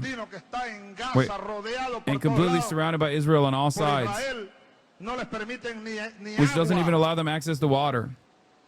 They massacred people there. You all saw it, didn't you? Well, look at the United States. The United States has said that they are concerned. They're concerned. Imagine Alcala, God forbid, that such a thing would have happened in Venezuelan waters. We would have already been invaded. Know that they would have already invaded Venezuela. But no, since it's Israel, they are allowed to do anything. It's an example of a double standard. The Obama government condemns terrorism unless it's terrorism which they themselves have committed. Now look, the Venezuelan opposition hasn't said anything against Israel. Note that this video was not taken in 2025. Yes, it's not.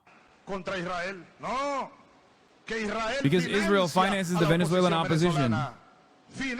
Israel funds the counter-revolution. It's true. There are even groups of Israeli terrorists from Mossad who are after me, trying to kill me. This video is older than most Zoomers able to vote right now.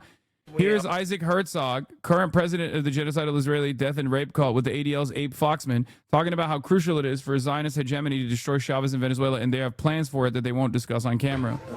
Is this from the lobby? No. Hi, Abe. I wanted to ask you, since we met last, about the issue of Venezuela, because I heard voices kind of saying it's not so bad, and Latin America is not so bad, but I'm not convinced. And the question you have good reason not to be convinced. You have good reason. It is getting worse. Right. And little by little, as long as oil money works. I'm told that by our experts, it's the only, except for Iran, it's the only government propagated anti-Semitism today around the world. It's already formally. Right. This is first quite scary. within the country and then outside. So are you pressing in any way? We've talked to Jesse Jackson, who has a relationship, but it's not for camera, but there are other plans. We'll talk about it in a minute. Shit, nice, dude. Thanks. That's cool, I guess. There's also a clip of Chavez completely humiliating Machado when she was in Congress being a hog. Here's Machado saying, how can you talk about respecting the private sector in Venezuela when you have decided to decided on expropriation, which is stealing? Chavez says stealing. She says, yes, stealing the properties.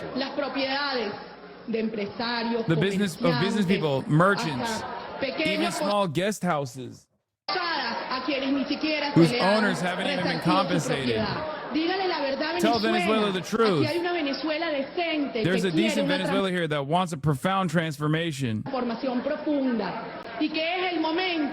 Brother, this is low-key precisely the reason why you do have to have, like, you know, good party discipline and stuff like that. I'm just saying. Holding on to, like, whatever you can, especially in the tumultuous period of transformation, you just got to do it. You just have to do it. You can't, there's no other way. Otherwise, you're going to get fucked over and over again. And this is the time to face with seriousness and responsibility the historic challenge ahead of us. Your time is up. This is the time for a new Venezuela. Yes, accept the debate, President. Bien.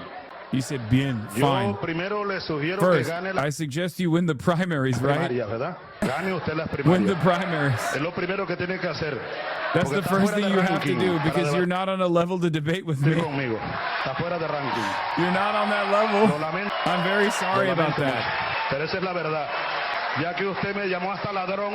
Since you went so far as to call me a thief, you called me a thief in front of our country. I won't cause you offense. An eagle doesn't hunt flies, Congresswoman. They should have arrested her for being CIA. See, if you don't do that, then many decades down the line, you find yourself killing a bunch of random student protesters and creating an environment where, understandably, a lot of people are going to hate your fucking guts. If you don't cut off the head of the snake, you know, definitely a true Adam. Some more Chavez predicting the current situation. In a 2009 interview, then President Hugo Chavez rejected claims of the U.S. That he was paranoid about the United States, arguing that U.S. hostility towards Venezuela was driven by oil. He said Venezuela has more than a century of oil reserves while the U.S. is running out, and that Washington has repeatedly sought to install a subordinate government in Caracas to secure control. Chavez described a long record of U.S. and CIA-backed coups and assassinations across Latin America, calling it a dark and destructive period for democracy. The warning remains relevant as the United States carried out large-scale bombing campaign on Venezuela and captured President Nicolas Maduro and his wife, forcibly removing them from the country in a direct attack on Venezuela's sovereignty.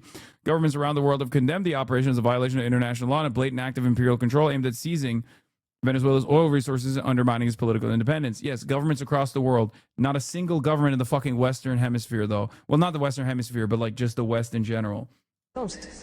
Pero tú no ves. So there's a possibility Tú of no war. ves la You don't amenaza see que es it? para You don't see nosotros. the threat that the El United imperio States de los Estados empire Unidos. poses to us? cree que Estados Unidos quiere Why don't you atacar think Venezuela? why do you think the United States wants to attack Venezuela? Well, there's recent history. Yo te voy a decir la causa más importante. I'll tell you the most important reason here. Right here is the largest oil reserve on the planet. Here in Venezuela, we have oil for more than 100 years. The United States is running out of oil. Okay, to be fair, they're not anymore. But anyway, the most important reason why the United States wants to put a government here that is subordinate to it, to the empire, as they had for a long time in Venezuelan oil. I want to ask you a question without offending you. Are you paranoid about the United States? No, de ninguna manera. No, not at all. I'm just being Solo soy realistic. realista. Si tú le pudieras hacer esa pregunta, If you could ask them that question you asked me, lo que pasa es que no podrás, the thing porque is, you la can't mayoría because están most of muertos. them are dead. Hazle esa pregunta a Jacobo Arbenz, que era presidente de Guatemala. Ask Jacobo Arbenz that question. Que era presidente de Who was the Guatemala president of cuando yo Guatemala estaba when I was naciendo, tú no born? habías nacido. You hadn't been Solo born yet. porque quiso Just hacer because he una wanted to reforma carry out agraria. agrarian reform, Lo invadieron the United Estados States Unidos y lo invaded and derrocaron. overthrew him. Tú pudieras hacerle esa pregunta a You could João ask the question Goulart, el to brasileño. João Lo Goulart derrocaron. in Brazil. The United States overthrew him. The Brazilian. The United States overthrew Estados him. Unidos. Tú pudieras hacerle esa You pregunta could ask that question to Salvador Salvador el Allende, presidente mártir. the martyred Tú pudieras- president. Yes, we can read us on. Some people are not actually fucking tuning in. They're just listening, okay? Why is it that people get mad when I do accommodation? And if I don't do accommodation, people get mad when I don't read it out loud. When they go, I can't read right now. Can you please read it out loud? You could ask that question to Juan Hacerle Bosch, esa pregunta a Juan Bosch, el expresidente former Dominican dominicano president. derrocado por la invasión de los Estados Unidos. Overthrown by Tú US pudieras invasion. hacerle esa pregunta a mi general Omar Torrijos, My general Omar asesinado por la Torrijos, CIA. assassinated by the CIA, Y ya, muchos más. and many others. ¿No es paranoica? It's not Es la paranoia. verdad. It's the Yo truth. estoy cumpliendo una I am fulfilling my responsabilidad de jefe de responsibility Estado. as head of state. Los paranoicos son otros. The paranoid, los de la extrema derecha. those on the los extreme right, the enloquecidos que crazies who creen que believe el that the mundo world will not no va a change. cambiar. Las burguesías The Yankee de este bootlicker continente, bourgeoisie of this piqui-yanqui, continent who want to que continue pretenden a rajatabla seguir dominando a estos pueblos y no van a poder dominating these people in their wills, not be able to achieve it. Wait, who want to continue dominating these peoples and their will, not be able to achieve it. Solo después del 11 Only de after septiembre, September 11 Estados Unidos did the empezó a United hacer States la lista begin de to make a list of terroristas. terrorists. Bueno, y a mí me tienen Well, también I'm en on esa that list lista. too. Estados Unidos, The el U.S., the gobierno de government of the Estados United Unidos States, lanzó dropped an una atomic bomba bomb atómica sobre on Hiroshima, Hiroshima, una bomba an atómica, atomic bomb, y otra sobre and Nagasaki. another on Eso es Nagasaki. terrorismo. That's terrorism. Yunky. Anyway, the reason why I bring up Chavez is because the first of all, Maduro's base is called the Chavistas. Okay, that's how powerful the Chavez mobilization was. Like, they're still Maduro for all intents and purposes. Like, he maybe wasn't the best continuation of Chavez's legacy.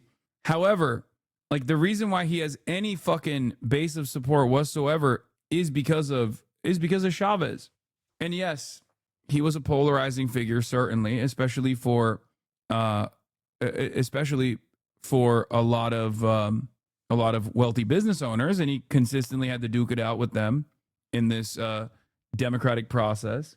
But just if you want to truly understand why, if you want to truly understand like where this kind of attitude is coming from, why there is why there's any fucking support for Maduro whatsoever in the country, that's what it is. This is where it comes from. It's the immediate improvements that Chavez did. For whom, you might ask? Well, oftentimes for the voiceless people. When Chavez was kidnapped and held in a military complex in 2002, he said, "At least I have the advantage that Che did not have.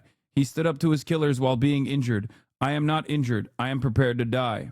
Yeah, Delcy, the person who is now the interim president, for the record, that Trump is trying to play ball with has an incredible family legacy as well.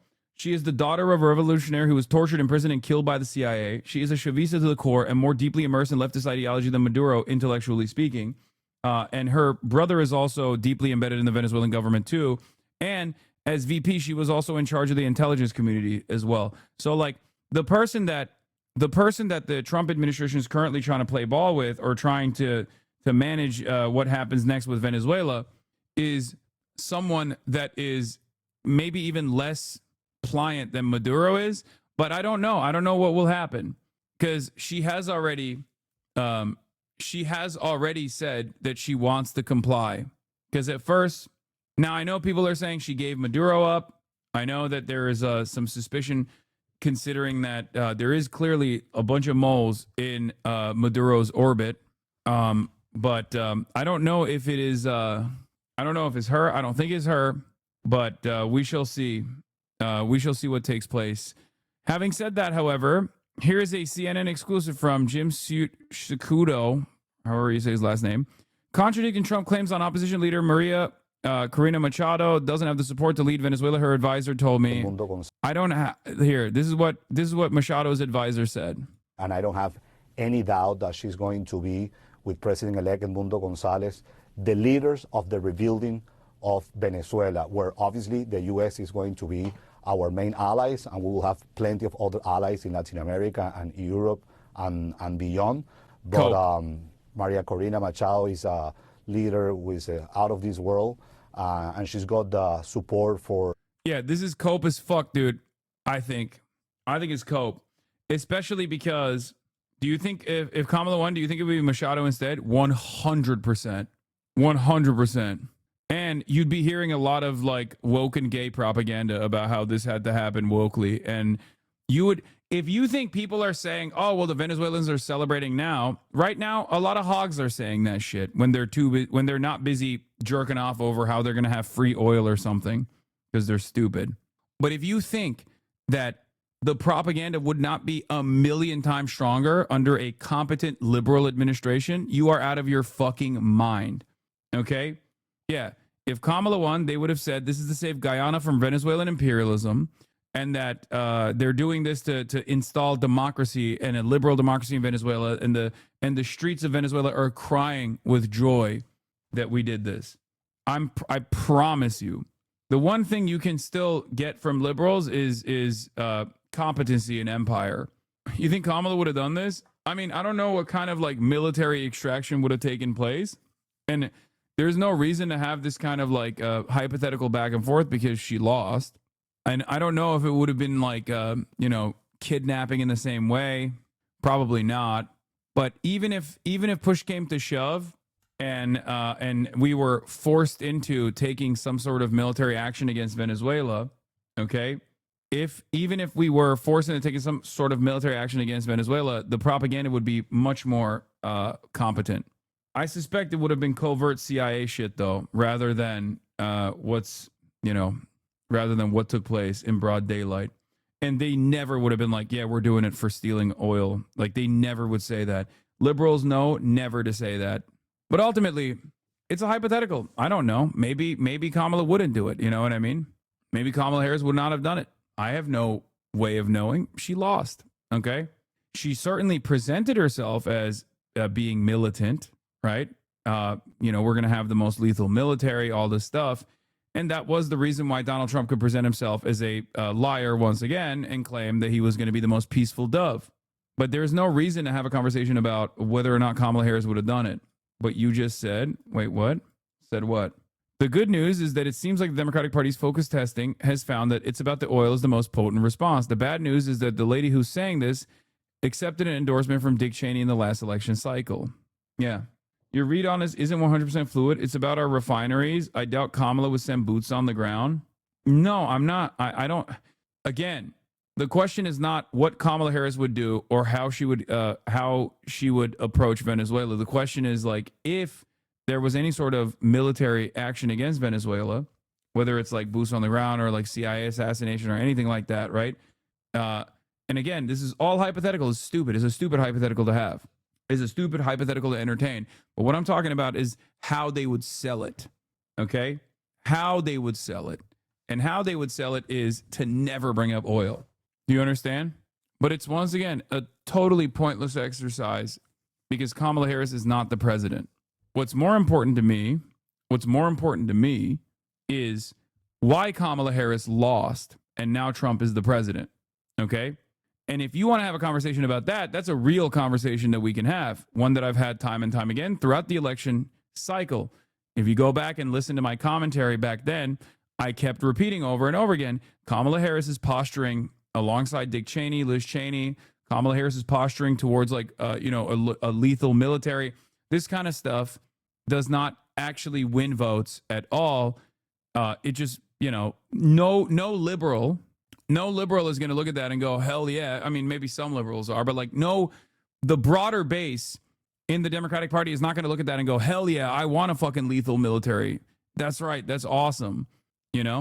They're not going to, you're going to lose votes on your side, and not a single Republican is going to turn around and think that you're actually going to be the more competent, military leader. And yeah, that's why Democrats still trying to fucking do this kind of thing are so stupid. They still bring this point up every time, and everybody dunks on them. Okay, everybody dunks on them anytime people post this. Democrats, if they were in charge right now, would be doing 100% the exact same thing, 1-to-1. Make no fucking mistake. Anyone who tries to tell you that Kamala Harris will be different is a fucking delusional moron. Do not listen to them. Why is this clip 17 or 18 seconds long, I wonder? Oh, perhaps it's because I was talking about Israel, right? This evil man told millions of impressionable young voters that Kamala and Trump would be 1-to-1 exact same on everything. Look how passionate he was. He believed this to his core evil. First of all, he's trying to make this seem like I was saying this in the lead up to the election. But if you watch the video, you understand that I was saying this after the election, literally, which is why I said this is about Israel. And after the election, I'm right. Harris postured in favor of more U.S. military intervention. This is why Trump was able to lie about being a peaceful dove. Your inability to admit Dem campaign mistakes is why fascists keep winning. Lock in. I love how they even cropped the news article you were looking at. Yeah. Hasan is correct. Democrats also overwhelmingly support this. The only difference is they find Trump's method uncouth and would rather ramp up the sanctions regime to starve the people. Liberals or fascists without the little red swastika hats should be treated as such. Now, this is a Jim Jones Jusha Kool-Aid, maybe a little bit more aggressive than me in terms of the commentary there. But there is some truth to it, because it's not like the Democrats did not keep up the fucking sanctions on Venezuela. They did. To quote a certain pervert, I do not stream in 30-second segments. Yeah, I don't know which pervert said that, but it's pretty funny, because I assume, given the way you presented that, it's probably one of the people that love clipping me in 15, sometimes even 5-second segments, only to then get mad when people don't understand the nuance of how he's defending whatever dumb, indefensible thing. Yeah, and if you want to see the original clip, we've shown it before. Championing that was coming from, remember all the fucking anti-war championing that was coming from, you got duped. Hasan was talking about bipartisan American support for defending the attack. You got duped. Hasan was talking about the bipartisan American support for defending Israel and the attack against Iran. Maybe you should ask yourself why the context, a clearly visible tweet about Israel and Iran that Hasan was talking about is cropped out. Well, I think we got duped because that person does not give a shit. Dumbass Republicans. I fucking told you that it was all bullshit over and over again. And make no mistake when I say this. Make no mistake when I say this. Democrats would do this exact same thing. Democrats maybe won't do the same, song and dance in the way that Donald Trump does. They wouldn't go about it the same way, but they would do the exact same thing. Democrats, if they were in charge right now, would be doing 100% the exact same thing. 1-to-1. Make no fucking mistake. Anyone who tries to tell you that Kamala Harris will be different is a fucking delusional moron. Do not listen to them. Why? Kamala Harris's own campaign aides have actually come out and talked about how they would be doing a better job defending Israel right now. Chuck Schumer has come out and launched his support. Chuck Schumer, a week ago, was complaining that Donald Trump was Taco Trump. He wasn't going to actually fucking strike Iran. Ask yourself why they do this all the time, man. Why are they left bashing? If you are first and foremost offended at Donald Trump, why the fuck are you spending any time actively going after people who are doing that, perhaps better than you are. Okay?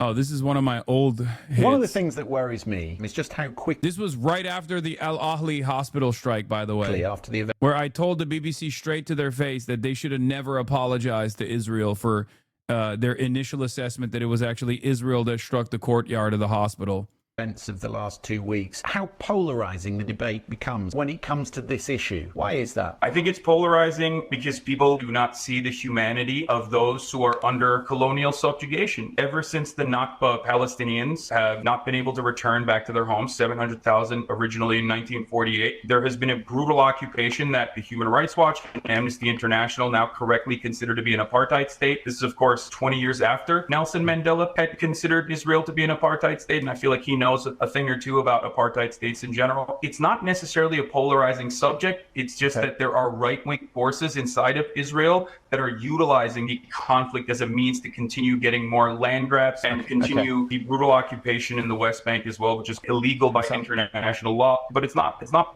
polarizing. Oh, that light wasn't doing you any favors? I know. This was literally, I think, a day or two after the Al Ahly hospital strike. You can be so eloquent and nice to randos and yell at chatters here.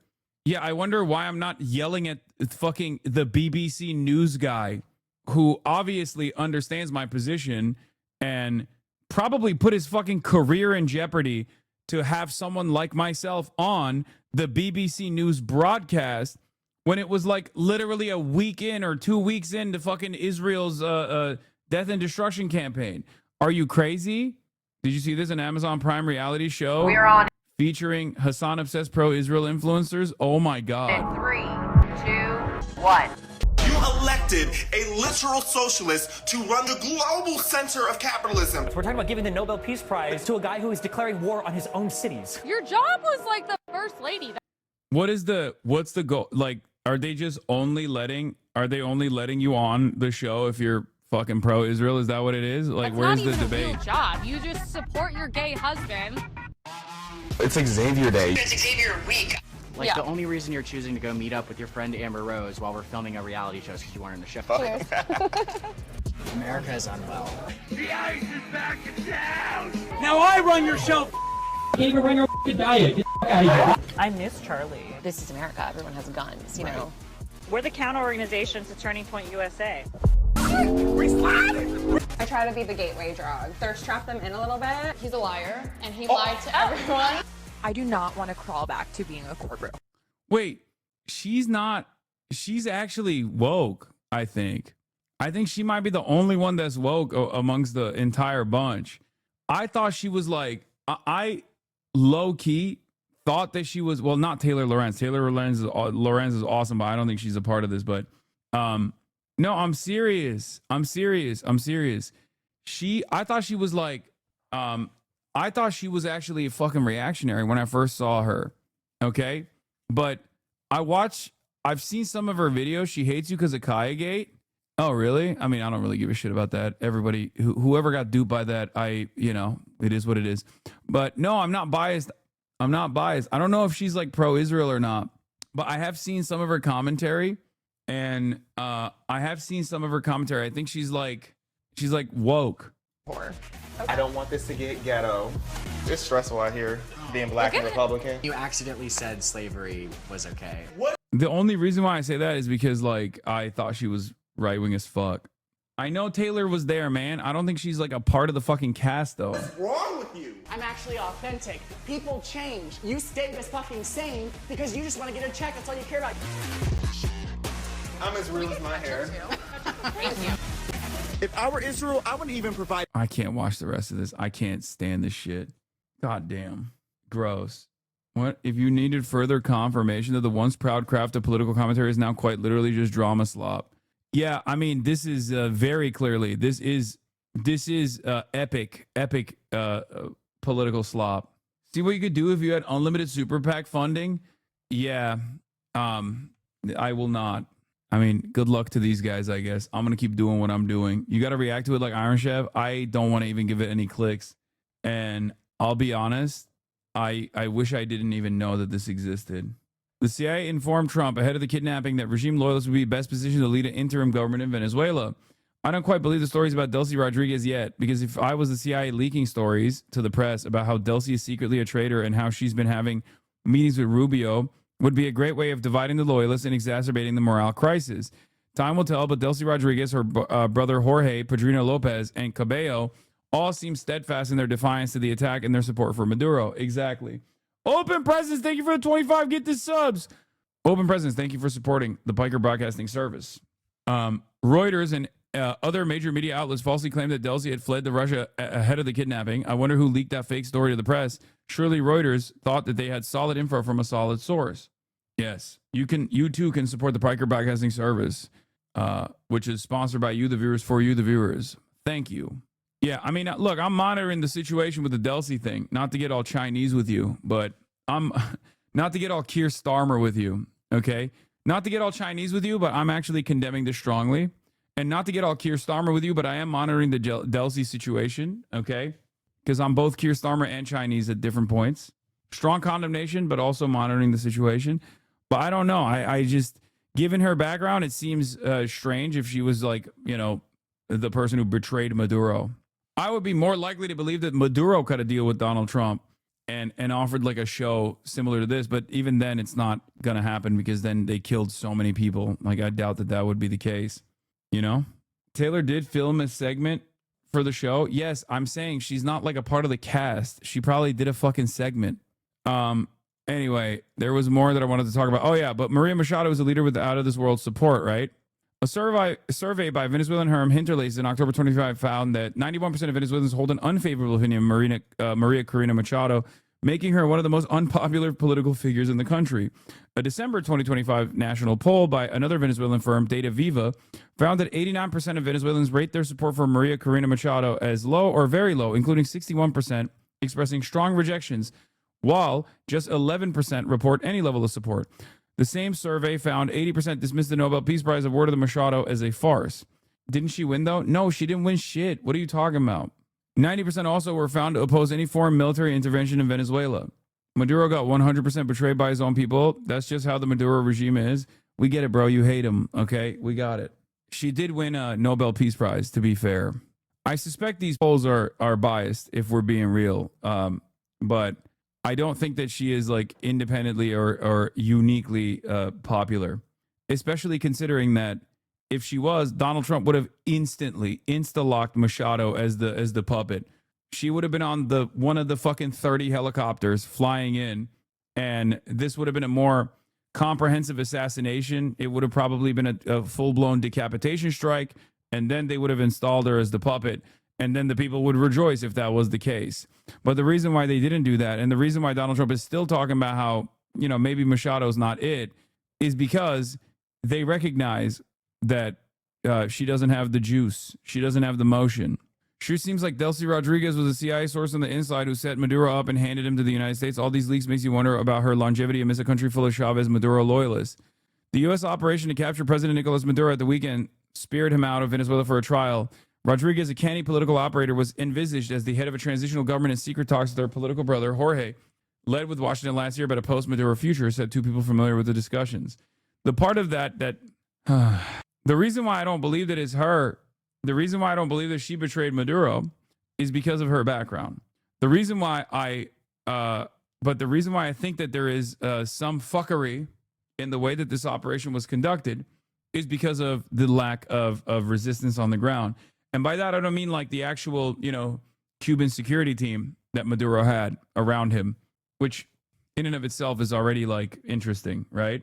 I mean, there were also Venezuelans around him too, but a big part of his like internal security team was Cuban.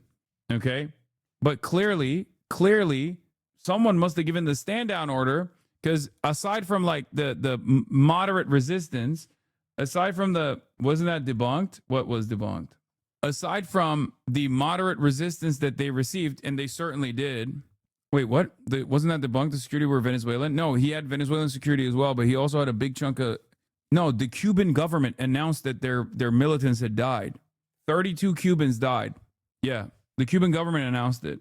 Now, listen, my point is, there is still some suspicion that there was... I mean, there's obviously inside people, right? There's obviously people that were like giving the CIA immediate coordinates and like, you know, whatever the fuck Maduro was doing every single day. But beyond that, the reason why I say that there must have been like some insiders is because we're talking about a country with S-300s, right? Let's say they figured out where the S-300s all were. It should be classified, but let's say they somehow have a leak low level enough. Okay, but then there's like 5,000 man pads. How the fuck does nobody go, oh my God, there's helicopters, the lights are out. Let me bust out my personal anti-air weapon. Not a single heli was shot down. And then even besides that, how the fuck were small arms fire not even like targeting the helicopters? They did use man pads. They did. So what happened? How did you got man pads, you got RPGs, you have drones, you have small arms fire. You're saying they were shot down?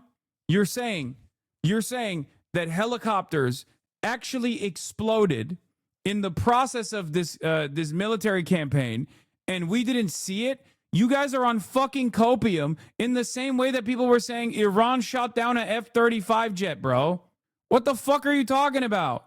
Come on, dude. Jesus Christ. If they actually fucking shot down a heli, you think the Venezuelan government wouldn't show that? Yeah, remember the fucking F-35 that people were claiming that Iran shot down? They shot down the biggest F-35 known to man. It's ridiculous. Like, come on, be a little bit, be a little bit smarter about this stuff, please. So yeah, I don't know who's the insider here. And if she doesn't comply, her fate will be worse than Maduro's. I just say that she will face a situation probably worse than Maduro, because, Maduro gave up immediately. Overnight, Rodriguez striking a conciliatory tone, saying in a statement, "We invite the U.S. government to collaborate with us on an agenda of cooperation," adding, "President Trump, our peoples, and our region deserve peace and dialogue, not war." This all started late Friday, the president giving the green light, telling U.S. forces and intel agencies good luck and Godspeed.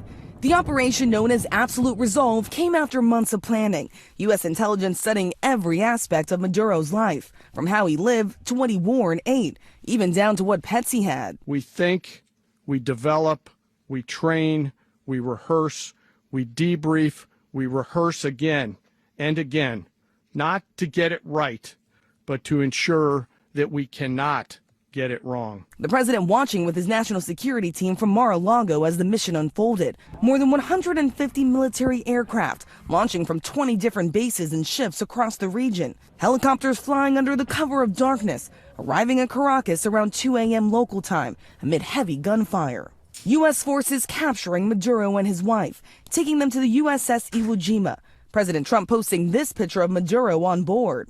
Maduro now on American soil, touching down in New York surrounded by federal agents. ABC News obtaining these images of the ousted leader as he landed in New York, handcuffed, dressed in a blue sweatshirt and sandals. In a video shared by the administration, the once defiant leader led down a hallway by DEA agents, wishing everyone Happy New Year. Happy New Year. U.S. members of Congress caught off guard, notified after the operation began, some questioning its legality. Maduro's a horrible, horrible person, but you don't treat lawlessness with other lawlessness, and that's what's happened here. President Trump, who campaigns on keeping America out of foreign conflict, facing criticism from a member of his own party. Thomas Massey writing, "Wake up, MAGA, Venezuela is not about drugs, it's about oil and regime change. This is not what we voted for." And Robin, the president did not rule out putting American troops on the ground in Venezuela, telling reporters on Air Force One it depends on what happens with the Venezuelan government. But again, that would be a sharp departure from what the president campaigned on, keeping America out of foreign conflicts. And there's big questions on just how the United States plans to take charge of Venezuela, Robin. That is true. All right, Rachel, thank you for your reporting. Okay, but have you considered that it's based now? Have you considered that it's based now, though? Would you support the U.S. taking control of Venezuela and choosing a new government of the country? 45% oppose it, 24% support it, 30% unsure. I've decided it's based now because Donald Trump did it, and anything that he does, I think is based. Yeah, this is, once again, my take as well, especially astonishing when you consider the plainly pro-interventionist slant of coverage in this country. There may not be any national figures bold or ideologically motivated enough to realize this, but it is not 2002 anymore. Yeah. This the fact that 39% approve and 46% disapprove, even now, which those numbers will continue to increase, I think, because the media is really pumping it. Okay? But I think this, to me, is a testament to two things. One, the Trump administration really fucking did a bad job of doing enough propaganda ahead of time. Okay? But also, we are too close to the global war on terror for shit like this to stick without any pushback. Okay? And the age range actually showcases this as well. Even Nick Fuentes is getting ratioed by his fans for glazing this. Total Groyper collapse is underway. Nick Fuentes' own fans realize he's a Zionist and neocon. Nick is getting ratioed in his own Telegram. Times like these really show you how the stark differences are between a reactionary America First nationalist movement and these left-wing anti-American third worldists. There was a moment when there was some apparent overlap, but now you see what's really going on. Many of these people don't live in America and are basically anti-colonialist America haters who do not want our country to succeed and actually want us to get in line. I don't like that a Jewish oligarchy is taking control of America and used America to fight its wars, but that is because I like America. I want America to be powerful and independent, not because I'm a hippie who thinks that America is great Satan. And if we would just get out of the way, the UN could outlaw war. I watched an interview with Jew Jeffrey Sachs recently, who was glazed by Napolitano and Tucker constantly. The guy is literally shaking liberal chudjack, seething about Trump and celebrating how 500-year cycle of European domination is coming to an end and how all of humanity can thrive without violence. These are the non-interventionists and libertarians and other elements that we are dealing with. And by the way, they all hate anti-Semites and Nazis and white nationalists. Brother, holy fuck, 2.1K dislikes? They probably bought it, right? There's no way. It's crazy to see Nick Fuentes getting absolutely fucking destroyed by his own Telegram channel here. Nick Fuentes argues that low IQ anti-Semites have their foundations wrong. Oh my God, I'm sorry. Okay? This is my favorite show. I love when I watch someone go, you got to go back to first principles on how Jews control everything. This is not the first time he's done this. He did this with the Candace Owens shit too. He was mad that Candace Owens was siphoning his audience because she was doing anti-Semitism the right way. Or sorry, according to Nick Fuentes, she was doing anti-Semitism the wrong way. Okay? She was just saying everything is the responsibility of Jews, and that's not what you're supposed to say. Not realizing that, of course, his fucking audience wants that. They're anti-Semites, brother. It's not like it doesn't stem from a logical position. It's pure cope. That's what it is. So, of course, if someone is giving more of that same fucking higher dosage of cope, they're going to go to that. The two problems with low IQ anti-Semites is they know nothing about politics or even about Jews. So they retain all of their normie liberal ideological priors, and then they wind up being ideologically captured by the far left or Islamists because those groups actually have intellectual foundation to critique Israel and Jewish power. Or perhaps a better way to point this is, instead of being a fucking low IQ anti-Semite, you can be a high IQ anti-Zionist and a high IQ anti-imperialist, which has a moral foundation and an ideological foundation and perhaps hundreds of years of academia behind it from unironically intelligent people who have poured a lot of thought into this. Okay. And that is the reason why people who are at least smart enough recognize that this like slamming, oh, Jews did this, Jews did that everything is usually maximum cope from the most WASP supremacist country on the fucking planet, the United States of America. No matter how hard the average Christian Zionist behaves in the way that Nick Fuentes would call a goy cattle or whatever the fuck. At the end of the day, it is the American overlords that are not Jewish, mind you. In many instances, plenty of them are Catholic, plenty of them are WASPs, okay, white Anglo-Saxon Protestants. There are some Jewish ones as well, okay, but they are doing this for capital. They're doing this at the behest of capital. Zionism, simply as an ideological foundation, is in line with America's imperial interests in the region. And also, it has been very helpful because it allows people to fall in line. In any case, the reason why I say it's cope at the end of the fucking day, the end of the day is cope, is because a lot of people don't want to see America as the big bad in this equation. A lot of people don't want to think that America actually doesn't have their best interests in mind. But instead, they want to think that, like, our big, beautiful Americans, if it wasn't for the international Jewry, organized Jewry, would actually be working at our behest. It must be the international Jewry that has allowed third world migration to come into the country. It must be international Jewry that has hypnotized and blinded the American, the American titans of industry into believing that we have to do these interventions at the behest of Israel. That is actually not about Israel at all, but just like a monolithic Jewish understanding of the world. It's fucking cope. You're a moron. You are basically singing a fucking lullaby, and you don't want to see the reality. So you just cope and you misdirect and you keep saying Jew, Jew, Jew, Jew, Jew in the Alex Jonesian to bring back the famous Alex Jones clip. Like, that's basically what you're doing. And if that's the only thing that you're presenting, okay, if that's the only thing you're presenting, then yeah, obviously people are going to look for someone who takes it even one step further. Oh, I stubbed my toes because of the Jews, right? That's it. For a lot of these people, they don't want to recognize that, like, our leaders here in the United States of America love this shit. They do not give a fuck about death and destruction. All they want to do is colonial extraction. All they want to do is imperial extraction. All they want to do is improve their bottom line. They do not give a fuck about Americans, whether or not they are white, black, brown, Jewish, Polish, doesn't matter. As long as they are working class Americans, they will continue to be cattle. Okay? They are disposable. Their interests do not matter. You can look at this and say, well, it's because of international capital. These guys are globalists. That's the reason why. It's like, no, they are a vessel at this point for capitalism. They don't care about anything. They just care about continuing their domination. They care about making money. And you are simply meat for the meat grinder. You can try to use different delineations. You can try to, like, dilute the argument off of a class position and move to, like, all these different, like, tribalistic understandings of the world and say, no, it's because, like, Jews are monolithic or whatever the fuck. It's just stupid. It's all stupid. And that's the reason why you lose your audience to even dumber people than you, because they're doing anti-Semitism the wrong way by your estimation. But in reality, if someone is low IQ enough to fucking believe that it's actually the international Jewry that is conducting all of these operations, and they're, you know, blindsiding all of the brave Aryans that are supposed to be in charge here in the United States of America, then, you know, that's already a low IQ assessment to begin with. And of course, if you prime your audience to believing that, they're going to look for even dumber versions of that same argument. Our job is to make sure that normies who question Israel become ideologically captured by the right. No, we can't use rhetoric about international law or left economic populism or colonialism or even sympathize with Islam anymore. We see how that has been repaid. Just because the Muslims on the far left criticize Israel doesn't mean they still hate. They don't still hate whites, hate Christianity, hate the West, and they do.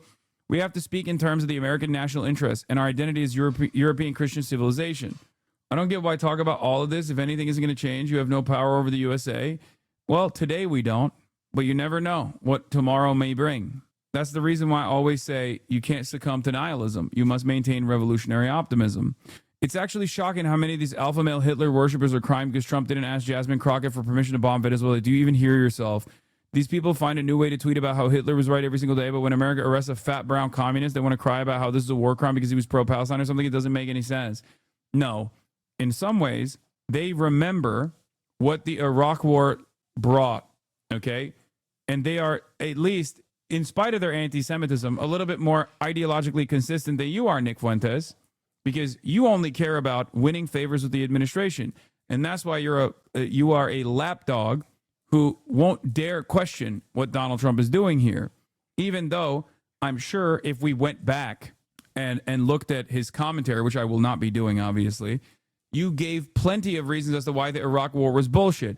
I'm sure because of its proximity to Israel, you made up plenty of reasons about how this was a Jewish scheme or whatever, all right?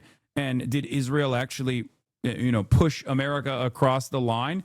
Did they actually influence America's decision-making process in Iraq? Of course they did. Having said that, however, the ultimate goal was always going to be extraction of oil. And a lot of people realize that. And a lot of people understand that the global war on terror and the invasion of Iraq wasn't just illegal by international standards, even if people don't give a shit about that. They recognize that this did not actually yield any bounties for the American population. None whatsoever. So, of course, they have that same fucking distaste in yet another regime change war for oil. It's that fucking simple. It's such a direct one-to-one comparison that many people, even in Nicholas J. Fuentes' audience, realize, well, what the fuck are you talking about here? This time it's good? It's bullshit. He's fake. That's it. Even a guy who had the most untouchable perspective in American politics, at least until recently, which is being openly not only anti-Israel, but also anti-Semitic, like aggressively anti-Semitic, a Holocaust denier, will still, when push comes to shove, when he has an opportunity to make money, when he has an opportunity to gain favor with the administration, will do the Alex Jones pivot. That's it. He's a fucking grifter. That's why I always also tell you motherfuckers that anti-Semitism is not like the most honest way to oppose Israel. Because I know that there are a lot of people, especially nowadays, who treat anti-Semitism as like the final position, right? The maximalist position of being anti-Israel. It's dumb as fuck. And if your foundations are set on this faulty premise, this faulty understanding of the world, you are going to be led astray. It's that fucking simple. Nick Fuentes, who recently reversed his views as pro-Israel, who was vehemently against immigrants from Latin America, is now demanding that all those countries be fully included in the United States. That's a funny way to describe Nick Fuentes. By the way, the reason why there was a prevailing thought in America at the time when we were thinking about colonizing the entirety of Mexico, and the reason why that did not take place was because they thought to themselves, well, then this country would be too Mexican. There'd be too many Mexicans if they colonized Mexico. But I guess for Nicolas Fuentes, he yearns for the fatherland. That's maybe at the end of the day, he wasn't lying when he said he's ethnic. How about we just let these countries be and allow them to develop and prosper without intervention and interference at the behest of like Amazon or ExxonMobil or any number of different fucking different enterprises, you know? How about we just let people live? I don't know. Crazy idea. Pro-Israel, then maybe stop blaming Jews and keep the focus on the people using the most technologically advanced weapons to get away with crimes against humanity. Wait, are you talking to me or are you talking to Nick Fuentes? When the fuck have I blamed the Jews? If anything, people yell at me and say I am not blaming the Jews and that's why I'm a phony, I'm a fake. Even though half of these motherfuckers learned about Israel like last year. And I've been an avowed anti-Zionist for a decade plus. Caracas, these are pictures inside the National Assembly there, where a new president has been sworn in, Delcy Rodriguez. Of course, she was the vice president up until a couple of days ago. Well, she is now Venezuela's new leader. It must be said with somewhat of the tacit consent of the United States. We heard Donald Trump talk about Rodriguez over the weekend, that effectively kind of accepting that she would become the transitional leader, if you like, from at least the United States point of view. We've also heard kind of different statements, if you like, from Delcy Rodriguez in recent days. Some of them attacking the United States action, wanting to see Nicolas Maduro return back to Caracas. A little bit of a change of tone, though, in the last 12 to 24 hours or so. Seemingly more of a willingness to work with the United States. But those are the latest pictures now where Delcy Rodriguez has been sworn in now as Venezuela's new leader in front of members of that National Assembly and clearly members of the military too. Not a penny, not a dollar! Not a penny, not a dollar! We won't pay for war and slaughter! We won't pay for war and slaughter! Not only in violation of international law, but also in violation of U.S. law. The president does not have the right to take unilateral military action against another country and detain its president, because it wants to. To take military action against another country, you need approval from Congress, and we did not see that happen. So I love when people say not a single Venezuelan in sight. It's still the same guy, by the way. I don't know if you noticed this, but American taxpayers have every fucking right to say, not on our dime, okay? Suck my dick, bitch. You're not even Venezuelan either. So what the fuck are you talking about? You're not Venezuelan. Shut the fuck up. And even if you were Venezuelan, I say the same damn thing. Oh, I'm sorry. I didn't realize I was supposed to spend my fucking tax dollars on taking out whoever you don't like in whichever goddamn country. Suck my dick. That's it. That's it. If you notice, they're saying, hey, no U.S. war, no blood for oil, stop bombing Venezuela. Shut your bitch ass up, okay? The Americans are talking. You understand? Shut your bitch ass up. This conversation has nothing to do with you. You're not even fucking Venezuelan. Law, someone is mad. Don't make me come over to whatever fucking country you're at and do regime change there too, you fucking cuck. Take a day off. We're out here to say this is illegal, that we're against what the Trump administration is trying to do, and that we don't want another war. War protests wrapped up not long ago. They actually ended up marching down 43rd Street, but tensions from the Venezuela strikes still remains high. Hands off Venezuela! Hands off Venezuela! Hundreds hit Times Square Saturday for an emergency rally yelling, hands off Venezuela, for the No War on Venezuela, Stop the Bombing protest.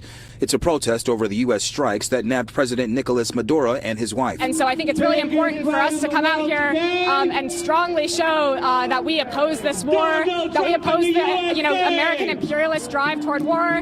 Explosions rocked Caracas, and now demonstrators wave signs calling the whole thing illegal. We have heard from our friends in Venezuela that there are countless dead from this bombing campaign. It's not about drugs. It's not about democracy. It's not about the last election. It's because the Venezuelan Bolivarian Socialist Project did indeed challenge U.S. domination. They're pushing to stop any more U.S. moves and let Maduro go. When Trump announced the U.S. will temporarily run Venezuela, it sparked fiery reactions like this one in Times Square, where voices rage against. Also, it's so funny to play this like, oh, well, what about, listening to these people or whatever? If you remember at the time, people would yell at me and they'd be like, well, all Jews are Zionists or 90% of Jews are Zionists. Why won't you listen to the Zionist Jews about their position on Israel? I was like, I don't give a fuck what percentage of Jewish people are Zionists. The fuck? You think that changes my calculation at all? Get the fuck out of here. Suck my dick. I'm anti-fucking genocide. I don't care. I don't care. Like, oh, listen to the pro-intervention Palestinians like fucking Ahmed Fouad al-Khatib, who works for the Atlantic Council. Listen to Palestinian Voices, and then the Palestinian Voices is like the son of Hamas guy. Yeah, I don't give a shit, brother. Okay? I don't care. Look at me, not giving a fuck about your standpoint. The strikes and demonstrators vow to keep fighting for their cause. And different reactions continue to pour in across the state. Within 15 hours of the deadly U.S. military strikes in Venezuela, U.S. hands on foreign soil! Protesters hit the streets in downtown Denver, calling for accountability here at home. My main worry is that we're going to be sucked into another prolonged 20-year war with no real end in sight. We saw it in Iraq in 2003 with a takeover of a country that was no threat to us in the name of a resource, namely oil. I want to show you all the people protesting here in the middle of the street on West Colfax Avenue. This group started out outside the Capitol. Now they're kind of moving down the street. You can see some of their signs say no war on Venezuela. Many of these people protesting say the U.S. capture of Nicolas Maduro will lead to escalation in the region. And while Maduro really is not a good guy, he's a terrible dictator, I don't think that Trump is going to help their people. I don't think that's his intent here. And reactions from Venezuelans are mixed. Some celebrating in the streets in places like Miami. I can't tell you how happy I am. There's tears in my eyes. We've been waiting for this moment.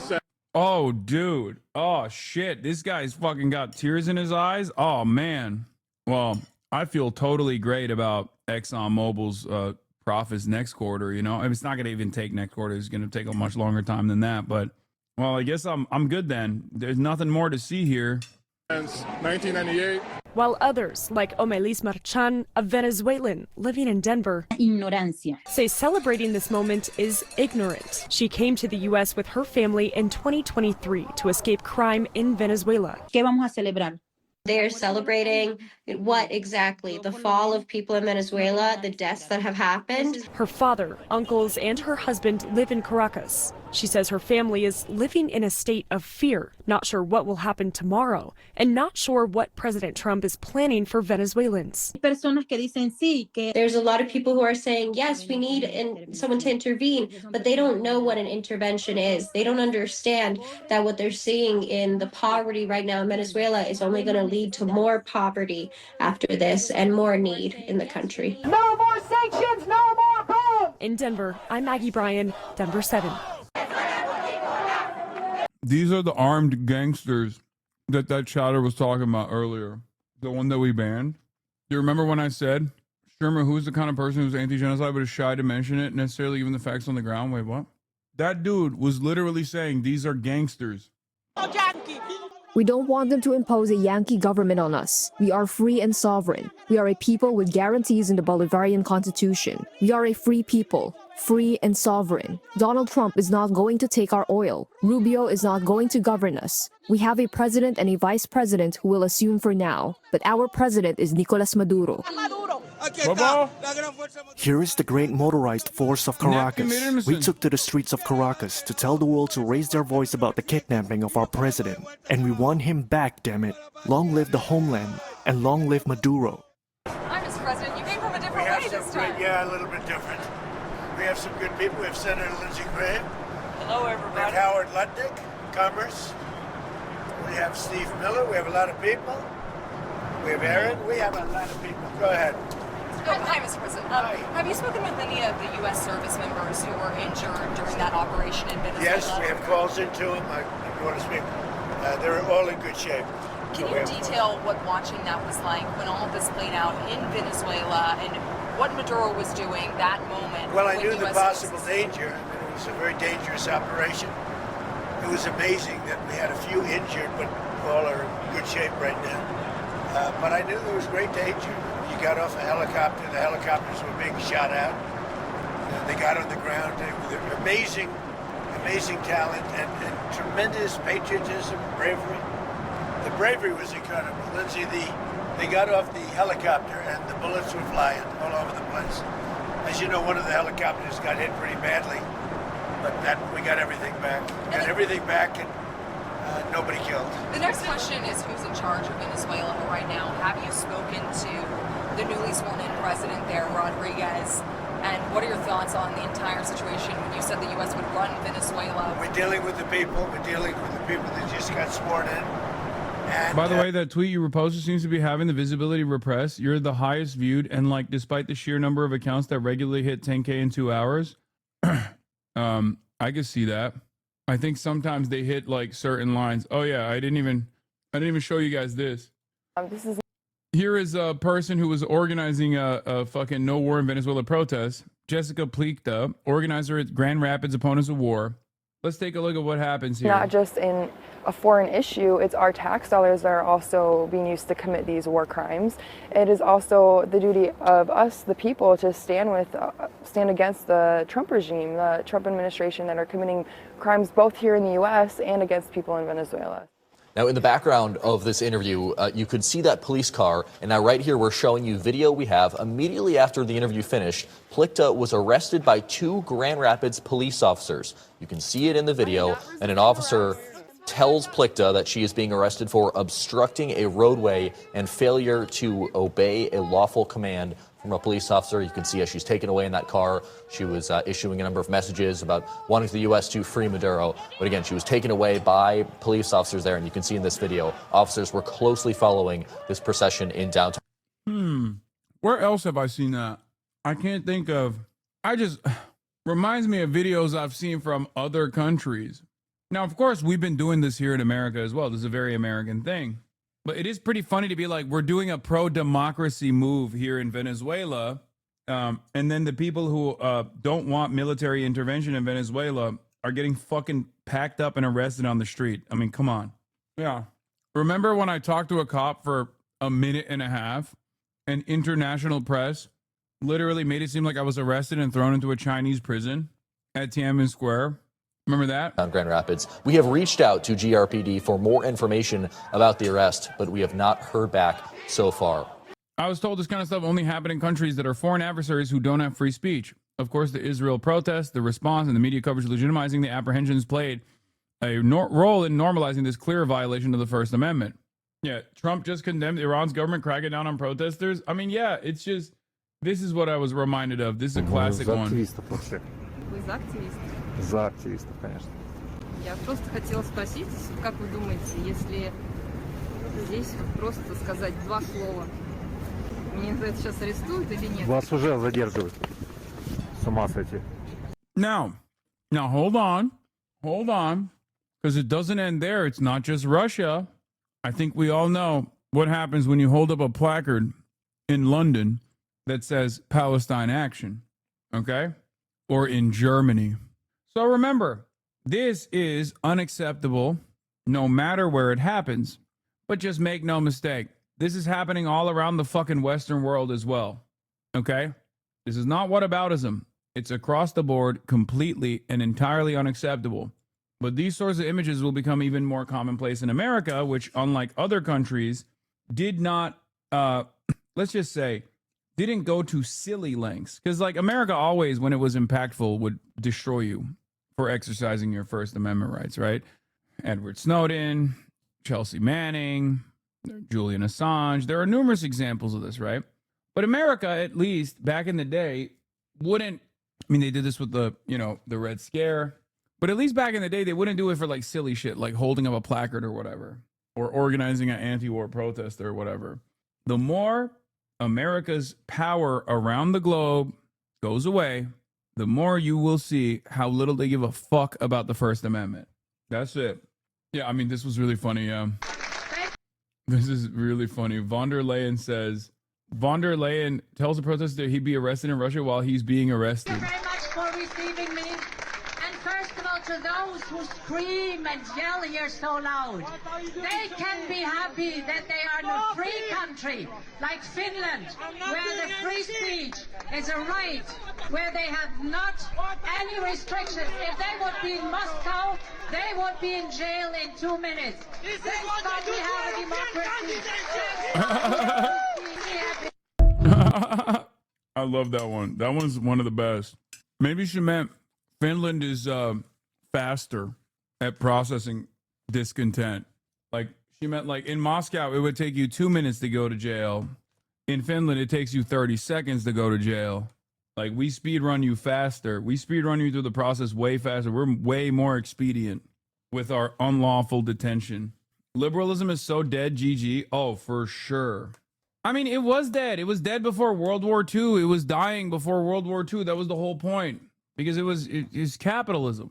Liberalism is always, first and foremost, in defense of capitalism. And when capitalism is in crisis, fascism rises to take the charge. Anyway, so yeah, cool stuff there. Don't ask me who's in charge, because I'll give you an answer and it'll be very controversial. What does that mean? We're in charge. Have you spoken? Every time, dude. Every fucking time. Don't ask me who's in charge. I don't want to tell you. We are. We're in charge. Have you spoken with her? No, I haven't, but other people Do you want to? Yeah, at the right time, I will. Did the U.S. give Delcy Rodriguez any guarantees in exchange for cooperating with your administration? No, but she's cooperating. Are you going to demand free and fair elections in the short term in Venezuela? Well, it depends. What you're talking. We have to do one thing in Venezuela, bring it back. It's a dead country right now. It's a country that, frankly, we would have been. Bro, bring us back, bro. Bring us back. Why are you worrying about bringing Venezuela back, bitch? Bring us back, bro. Bro, you said make America great again. If what you have planned for Venezuela is what you've done in America so far, they're fucked. If I had lost the election, we would have been a dead country. We would have been Venezuela on steroids. Venezuela right now is a dead country. We have to bring it back, and we're going to have big investments by the oil companies to bring back the infrastructure. And the oil companies are ready to go. They're going to go in, they're going to rebuild the infrastructure. We built it to start off with many years ago. They took it away. You can't do that. You can't do that with me. They did it with other presidents. How soon do you think an election can take place in Venezuela? we're looking more at getting it fixed, getting it ready first, because it's a mess. The country is a mess. It's been horribly run. The oil is just flowing at a very low level, much lower than, even if it was badly run, it should have more income, more oil than what they're doing. So we're going to have the big oil companies go in, and they're going to fix the infrastructure, they're going to invest money. We're not going to invest anything. We're going to just take care of the country. We're going to cherish the country. We're going to take care, more importantly, of the people, including Venezuelans that are living in our country that were for. I'll be honest, dude. For the liberals who say they hate Trump, if they cannot genuinely see Trump basically fucking saying the quiet part out loud, and if they still engage in like this delusion that there is any sort of like liberalization taking place here, if there's any sort of like democracy initiative here, I think they are just as dumb as the fucking hogs are. But I do believe that there are a lot of people who are realizing that Donald Trump is doing regime change for oil, and it's fucking bullshit. I'm serious. I think that there are a lot of people, maybe not the hogs, but I think there are a lot of liberal normies are seeing it. Liberal normies are realizing it. Maybe not the Democratic Party itself. Normal incel take on Venezuela. Fun fact, Venezuela has 6 million women of childbearing age. Most of them are desperate for money. If we employ them as surrogates, we could easily make 60 million more Americans in one generation. I think, I can't say what I think I should do to that person or what we should do to that person. Forced to leave their country, and they're going to be taken very good care of. Yes, ma'am. Yes, I have. Which ones? Have you received any commitments? All of them, basically. They want to go in so badly. Did you speak with them before the operation took place? Yes. Did you maybe tip them off about what before and after. And they want to go in, and they're going to do a great job for the people of Venezuela. And they're going to represent us well. But you know, the infrastructure is rusty, rotten, most of it unusable. It's old, it's broken. You see pipes laying all over the ground. Nothing's been invested for years. Chevron's in, as you know, they've done a good job, but even they haven't been in a position to invest money because they're at a month-to-month basis. What happens to this? They're only there because I wanted them to be there. Yeah, are there any contingencies in case the military in Venezuela is unhappy with the U.S. the way it's running? Isn't that wrong? I thought it was Biden. I'm pretty sure they brought, for the record, it's not that Chevron went in to do a good deed for America. America allowed Chevron to take Venezuelan crude. And yeah, it was Brandon. It wasn't Donald Trump. And the reason why they did that is because like the oil companies were not playing ball with global supply. They were not readjusting to post-COVID standards. They were keeping supply short when demand had skyrocketed because they were making tremendous profits. And their justification for it was, well, we have to make a lot of profits to make up for the loss of revenue during COVID when demand went down and oil barrel prices went negative. So Donald Trump is wrong. It wasn't him. It was Brandon that did that. And secondly, it wasn't for the funsies. It's not like what's this argument? Like, oh, thank God Exxon and Chevron are doing our bidding here. The fuck do you mean? Oh, thank God, dude. They're so magnanimous. They are so kind. Thank God for Exxon and Chevron, dude. Venezuela, do you guys have plans for anything? So Venezuela thus far has been very nice, but it helps to have a force like we have. You know, we were ready for a second wave. We were all set to go, but we don't think we're going to need it. There's about 17 billion worth of oil reserves in Venezuela. What is this, Hasan? For people who are asking, does it even make economic sense at this moment for oil majors to invest in Venezuela? Yes. Yes. It always makes sense. Because guess what? Who do you think Venezuelan oil is going to be sold to? It's going to be sold to Russia and China. Yes, he is just going to make the profit instead of the Venezuelan population reaping the rewards for the oil. And on top of that, now he will have a leverage point against China. Whenever he wants to do some fuck shit, like, I don't know, blow up international trade again, he will have a better leverage point. PDVSA isn't even fully nationalized oil sector. They just have slightly less favorable licensing and royalties than the USA and other OPEC members. Yes. Venezuela. Is that going to be... You mean trillion? Is that going to be Did something... you say billion or trillion? I said billion. You said 17 billion? It's much more than that. Okay, so what is going to happen to those reserves? Well, we're going to run everything. We're going to run it, fix it, We'll have elections at the right time. The main thing you have to face, it's a broken country. There's no money. There's inflation. Like we would have had, if I didn't win this election, we would have been Venezuela on steroids. Lindsay would know that. I'm coming around to the idea that the right-wing America is basically an onanistic sex cult devoted to working out unresolved sexual pathologies through complex racial ideologies. Damn. Like, I know this is like Foucault tier stuff, which I'm not usually keen on, but it's so obvious that this is all about mitigating sexual frustration and guilt through scapegoating behavior, but blowing up Venezuela won't make you any less gay. Trade proposal, 100 white liberal women for every one Venezuelan woman. Buddy, none of these Venezuelan women are going to fuck you either, okay? Because you're disgusting. Like, I need you to understand, when you post shit like this, you basically give the game away. Like, we know exactly. I don't know anything about this person, right? His name is observational. His description says observational journalist. I don't know a single damn thing about this person, and I know everything about him now. You see what I mean? You post shit like that, I know everything. Everything I needed to know about why you are an unfuckable loser who is probably going to kill himself and his family's going to celebrate it. You know? It's just, there's no shot. Like, there's no shot. You say stuff like this. You are a fucking whole ass loser, bud. Yeah, your mom is going to be doing victory laps, dude. They're going to be popping champagne. You ain't getting a fucking funeral either. They're cremating your ass. They're cremating your ass, and they're not even dusting it. They're going to forget it. They're not even going to pick up the fucking dust. Oh, my God. Rio TV, thank you for the 10 gifted subs. Cloud Queen, thank you for the 5 gifted subs. Unmarked pauper's grave. He's celebrating the arrest of a drug dealer at the same time? Who is? The fuck does that have to do with whatever dumb nonsense Trump made up to arrest Nicolas Maduro, by the way? Shut your bitch ass up.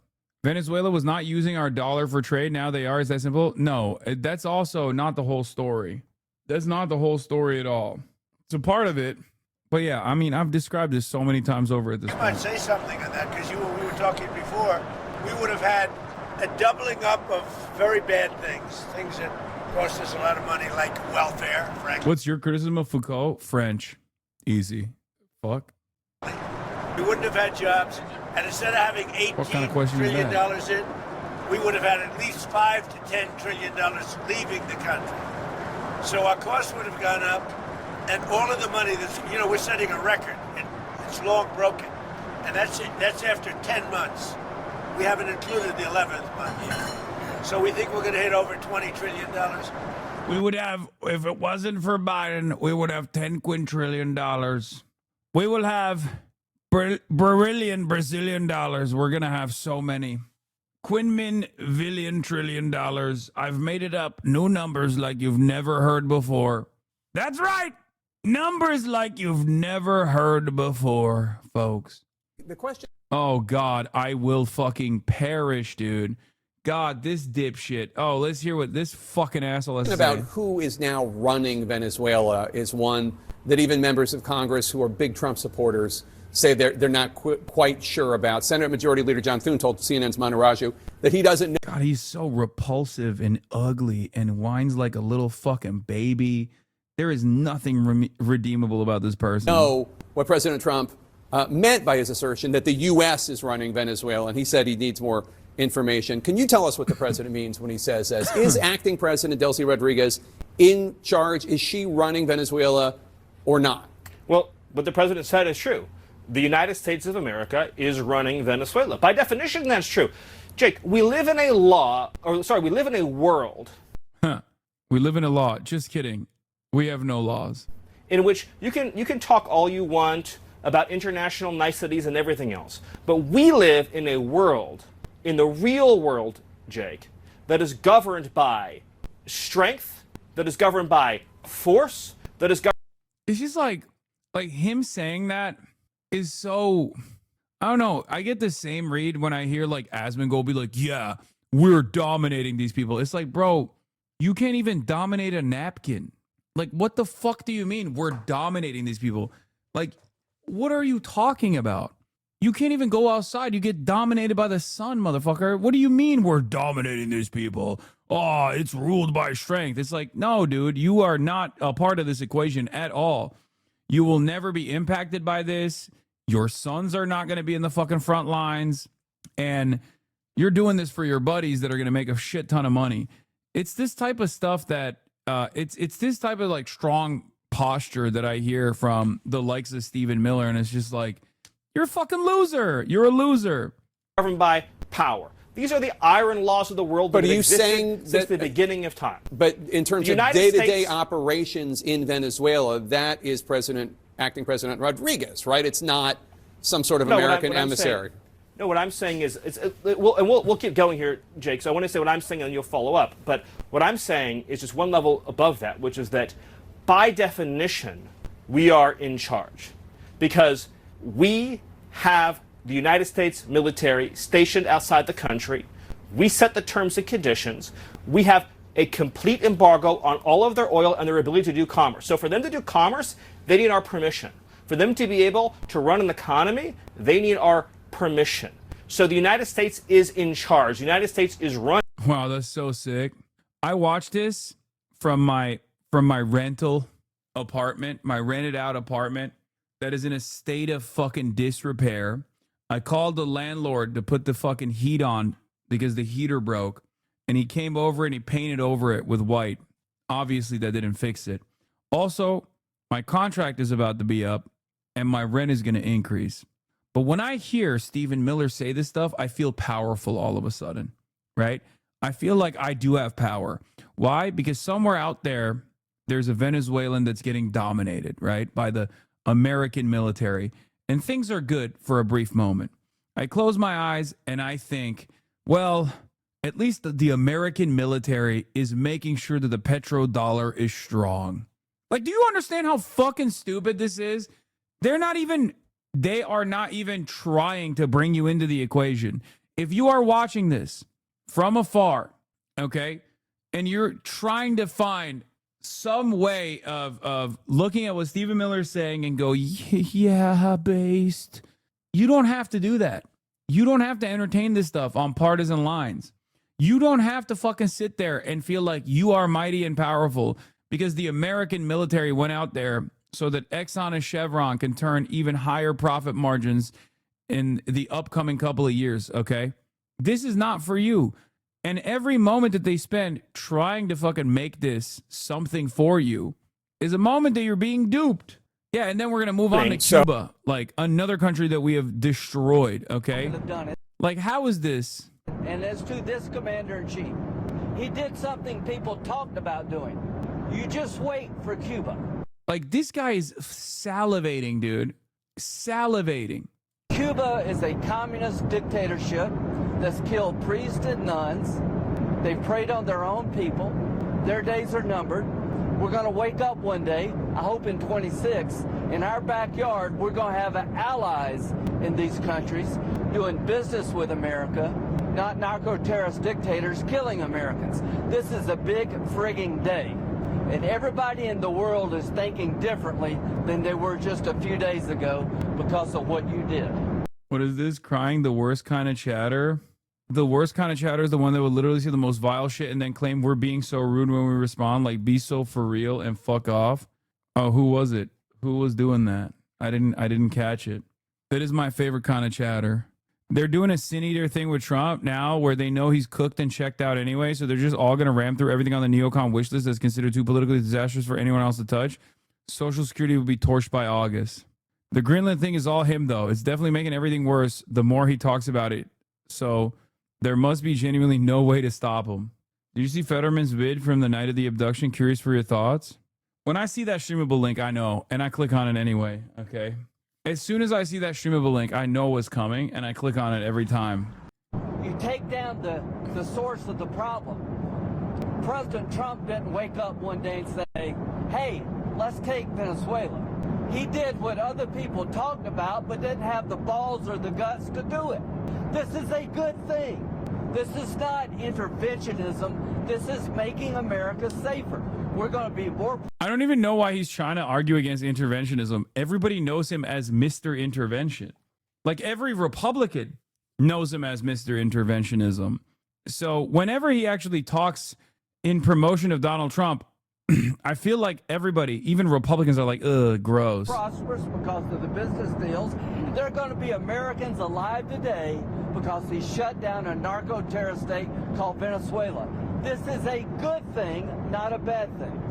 And the oil companies are going to go in and rebuild their system. They're going to spend billions of dollars, and they're going to take the oil out of the ground, and we're taking back what they stole. Remember, they stole our property. It was the greatest theft in the history of America. Nobody has ever stolen our property like they have. They took our oil away from us. They took the infrastructure away. And all that infrastructure is rotted and decayed. And the oil companies are going to go in and rebuild it. We're not going to spend very much money at all, if anything. But the oil companies are going to go, we're going to take our oil back. But we're going to all... Can you remind me of the lore that makes Trump think Venezuela stole our oil? Oh, it's because they took over the refineries. That's it. They had contracts. They had contracts for Western capital to refine the oil, and they basically said like, no, we want to take another look at the expropriation initiatives. We want to take another look at full blown nationalization. It was already controlled. Like there was still some mechanism of control with the government owned petroleum company. And that's it. Stepan Bandera on Greenland. Stephen Bandera on Greenland. Also do things that, when you look at what he did, the drugs are terrible, but also terrible. He sent hundreds of thousands of people into our country that should not be here. And that means from prisons. That means Tren de Aragua, the gang, Tren de Aragua, that comes out of Maduro's country. He was very friendly with that gang. Well, they're having a hard time right now. You know, we had Tren de Aragua all over Washington, D.C., and they got the hell beat out of them. Go ahead. No. Are you going to demand that Delcy Rodriguez allow opposition figures to return or free any political prisoners? Are you going to demand that Delcy Rodriguez let opposition figures return or free any political prisoners? We haven't gotten to that yet. Right now, what we want to do is fix up the oil, fix up the country, bring the country back, and then have elections. Now, is it fair? We better bring the country back. Otherwise, you're going to have a mess that's so bad. It was really bad.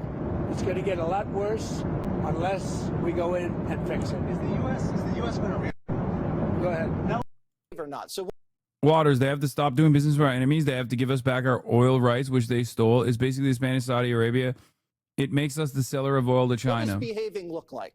That's the big question. They have to stop doing business with our enemies, the cartels, the communists, and Hezbollah.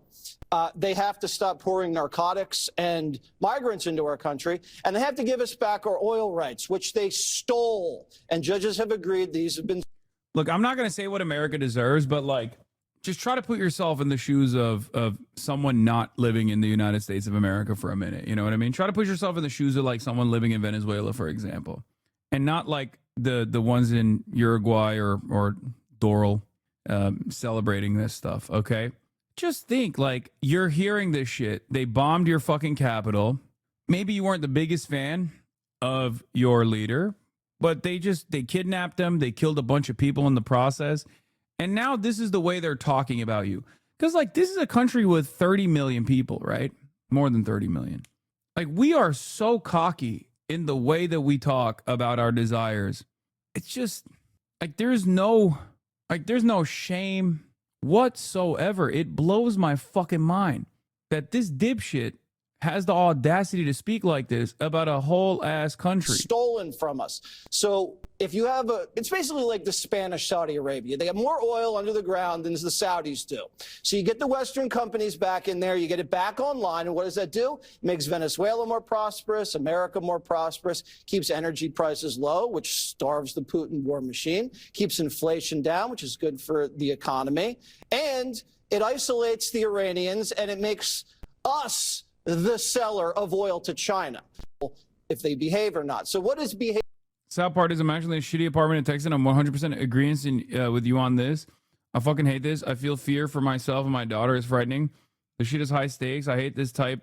I hate to type this much, but it's fucking insane. We're in such a fucked up timeline. I mean, it's gonna be all right, but It's just, I don't know. It's just such poor taste. I don't know how else to describe it. We're so disgusting. We're so monstrous. We're such a cancerous force on the planet. And people look at this imposture as though they have a piece of the pie. Like they act as though this is good. Yeah, we started off at stopping fentanyl trafficking, and now we've moved on very openly to we just want oil. We want the oil. It's our oil. They stole it from us. It's my oil. Me, me, me, me, me. The Trump admin is telling Venezuelans to seek asylum while simultaneously deporting Venezuelans who have filed applications for asylum to random third countries like Honduras, Ecuador, or Guatemala. TPS is ending for 600,000 Venezuelans. DHS now says they can seek asylum instead, a process that is slower, discretionary, and far less protective than TPS ever was. Hey, by the way, remember, Venezuelans. Hey, Venezuelan diaspora. Look at that.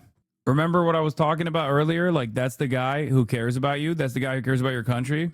The all-time record is 3 by another country known as China. About 10 years ago, they did 3. We're going to do close to 20 trillion. By the way, there has never been anything like this ever before. And it's all because of tariffs and the election. But it's all right, we've seen all the highlights on this. Joining me now is Secretary of State Marco Rubio. Secretary Rubio, welcome back to Meet the Press. Thank you. Thank you so much for being here. I want to start with this big picture question. Is the United States now at war with Venezuela? There's not a war. I mean, we are at war against drug trafficking organizations. It's not a war against Venezuela. We are enforcing American laws with regards to oil sanctions. We have sanctioned entities. We go to court. We get a warrant. We seize those boats with oil, and that will continue. We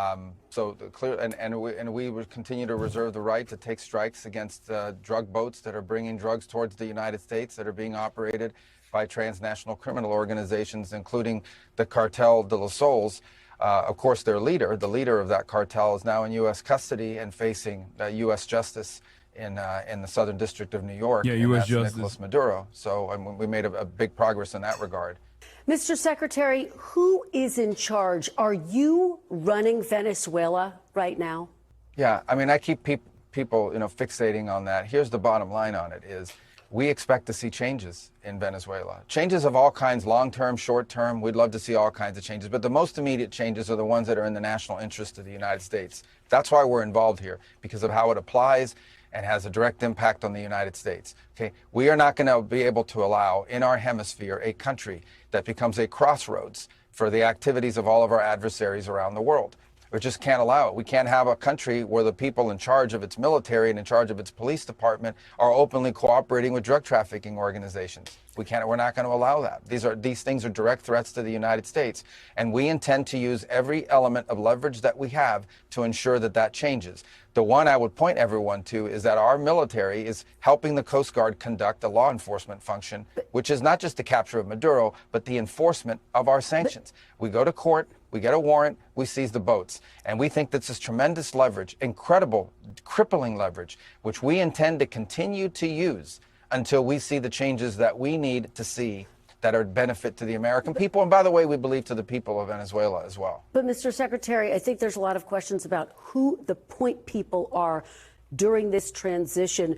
President Trump said we're going to run the country. So is it you? Is it Secretary Hegseth? Who are those people who will be running the country specifically?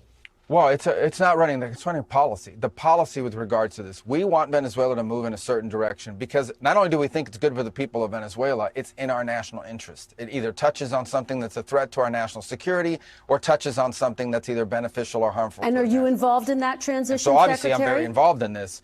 Well, of course. I mean, I think everyone knows I'm pretty involved on politics in this hemisphere. Obviously, as Secretary of State and National Security Advisor, very involved in all these. I'm going to give you guys some deep lore here, by the way. And this is the same for Marco Rubio as it was for many other Cuban-American politicians for some weird reason. But so many Cuban-American politicians in the country will claim they hate fucking communism and Fidel Castro and stuff. They'll be like, oh, Fidel Castro like stole my parents' property and whatever. Almost all of them, including Marco Rubio, came into the United States of America escaping Batista. And their family members have actually gone back to Cuba after the Cuban Revolution. So they're actually just lying. It's one of the strangest things. There are a fuck ton. Obviously, Cubans now is different, right? Because it's been so long. But so many Cuban Americans, their parents actually fucking fled Cuba before the revolution. They actually fled Cuba during the Batista regime. Isn't that crazy? And then they've spent their entire fucking lives railing against the group that actually liberated Cuba. It's a fascinating phenomenon. Ted Cruz has done that as well. Here. Look, my father was imprisoned and tortured in Cuba. I hate communists. It was actually Batista that tortured my dad. Fulgencio Batista was... Yeah. Yep. Ted Cruz's dad, too. Bob Menendez, that's another one. Bob Menendez, when he was caught with gold bars, was asked why he had gold bars, and his defense for it was, oh, well, when my family fled the Castro regime in Cuba, we learned that we have to put like a lot of our wealth in gold bars so we can like actually, you know, take our assets out of the country. His family did not flee under the fucking Castro revolution. His family actually fled under Batista. Yeah, will never not be funny that Marco Rubio's parents left Cuba during Batista's reign, but he told people during his campaign that they fled Castro. I've recently realized there are many Cubans whose parents and grandparents fled Cuba during the Batista dictatorship, but over time the family story became that they had fled because of Fidel. Someone was telling me the story how their grandparents was imprisoned by Fidel even though they got here in 1957. Like, bro, your grandpa was a victim of the US-backed dictatorship. Isn't that fucking crazy? Isn't that wild that they just... Like, the wild part is not that they're lying. The wild part is I kind of feel like they believe the lies because it's so common. It's like almost collective hysteria. Why would you lie about that? That time when Marco Rubio pretended his parents fled from Castro for political gain. A day after Rubio had to amend his previous statement about leaving politics, it's worth remembering that Rubio has built a career proving that Floridians can't take him at his word. For years, Rubio peddled a theatrical version of his ancestry. In great detail, Rubio repeatedly said he was the son of exiles who escaped to America to flee communism following Castro's takeover. In fact, he specially wanted to distinguish between his family's experience and that of immigrants, stressing that the exile experience is different than the immigrant experience. Only problem, the story wasn't true. As the Washington Post revealed, Marco Rubio's family story embellishes facts. Instead of fleeing Cuba following Castro's takeover, his family immigrated to the U.S. on a commercial flight in 1956, well before Castro took Cuba, and returned back to visit several times. And immigration documents show they had always intended to stay in the U.S. permanently. When people found out he was apparently embellishing details of his personal origin story for political gain, they were understandably offended. According to Los Angeles Times editorial, Rubio felt that he had better chance of winning elections if he emphasized a narrative that portrayed him as the son of exiles, even though in reality, his story more closely mirrors that of other Latino immigrants who come to the United States in search of work. You know? Heard USCIS is processing Hasan's paperwork. Homie might want to pack up a bug out bag to deport me where? New Jersey? To deport me back to the fucking wonderful state of New Jersey? Is that what's going on? That's a Roach Watcher? What? Is that the new meta? Hate to break it to you, buddy, but I'm an American citizen. So, sucks to suck for you. That's got to actually hurt a little bit for a lot of people, right? Like if you're the proud son of Americans, you know, white working class Americans, and you got a dude who has a dual citizenship, born in the United States of America, and in the eyes of the government, unironically is a more valuable person than you are. Like, given the amount of taxes I pay yearly, the American government would literally kill you if it meant preserving someone like myself. How does that make you feel? That's got to really suck, right? Muslim, communist. And this government would literally shoot you in the fucking face if it meant protecting people like me. Think about that a little bit. Perhaps getting more racist is not going to save you. Just saying. I'm just waiting for him to have a take on this, but I guess maybe the government agents came to his house. Okay, chill, Kaya. Is America just an openly irredentist imperial force? Openly irredentist? I mean, it's just openly imperialist. Whole thing was, of course, overdetermined, but seeming like order of influence was border fascism, Gusano lobby, China hawkery, resource imperialism. Kaya, sit. Okay, there you go. She doesn't have a collar on. You always have the most Cliff Farmable shit of saying things. What do you mean? No, she's going on a walk. That's why she's excited. That's why she went from sleeping, like being knocked the fuck out, to jumping out of the bed. But yeah, this got a sting. Do you not say place anymore? No, I do. I do it all the time. you might have to remember, you have to realize, like, I'm live for fucking 8 hours a day. You're probably not catching me saying it. You know, our nation was forced to absorb over 500,000 Venezuelans. So now that's the kinds of chaos. Venezuelans? Chaos, and I think it was appropriate and surgical. This wasn't a war. Yo, have you seen the video of the Hassan Piker effect yet? I haven't, but I assume that it's a fucking garbanzo, right? Someone made a video on why Asmongold gets more views than you. Oh, no, there you have it. You lost. Imagine losing this hard to Trump. Wisdom, Lemafau, nothing. Ha ha ha. Bro hasn't been watching the news. My video on you was accurate. You love to oversimplify and push disingenuous talking points. Do you believe you look at topics with critical thinking? Do you see nuances in everything? I do. Shit found in the toilet type audience? Yeah. I like that he was actually hawking his own personal video. He was doing self-promo. You know what? I like that, Chatter. I hope you have a wonderful career ahead of you. Seriously. I do wish Asmongold would talk to you. Yeah. Well, I think we both know why he won't, right? Because he's got a lot more aura than me, and he doesn't want to lower his aura. He doesn't want to mog me too hard. That's what I think, at least. Debate you directly? No, he won't, because he doesn't want to mog me. He doesn't want to destroy what remains of my diminished charitability. Why do you think you get less views? Real talk. Asmongold has always been a much more popular, much larger content creator than me for years and years. And not only that, but also, have you looked at the internet? Like, I would free scroll Twitter real quick, but I don't want to get banned. There's a lot of right wing commentary out there. I mean, you yourself are right wing.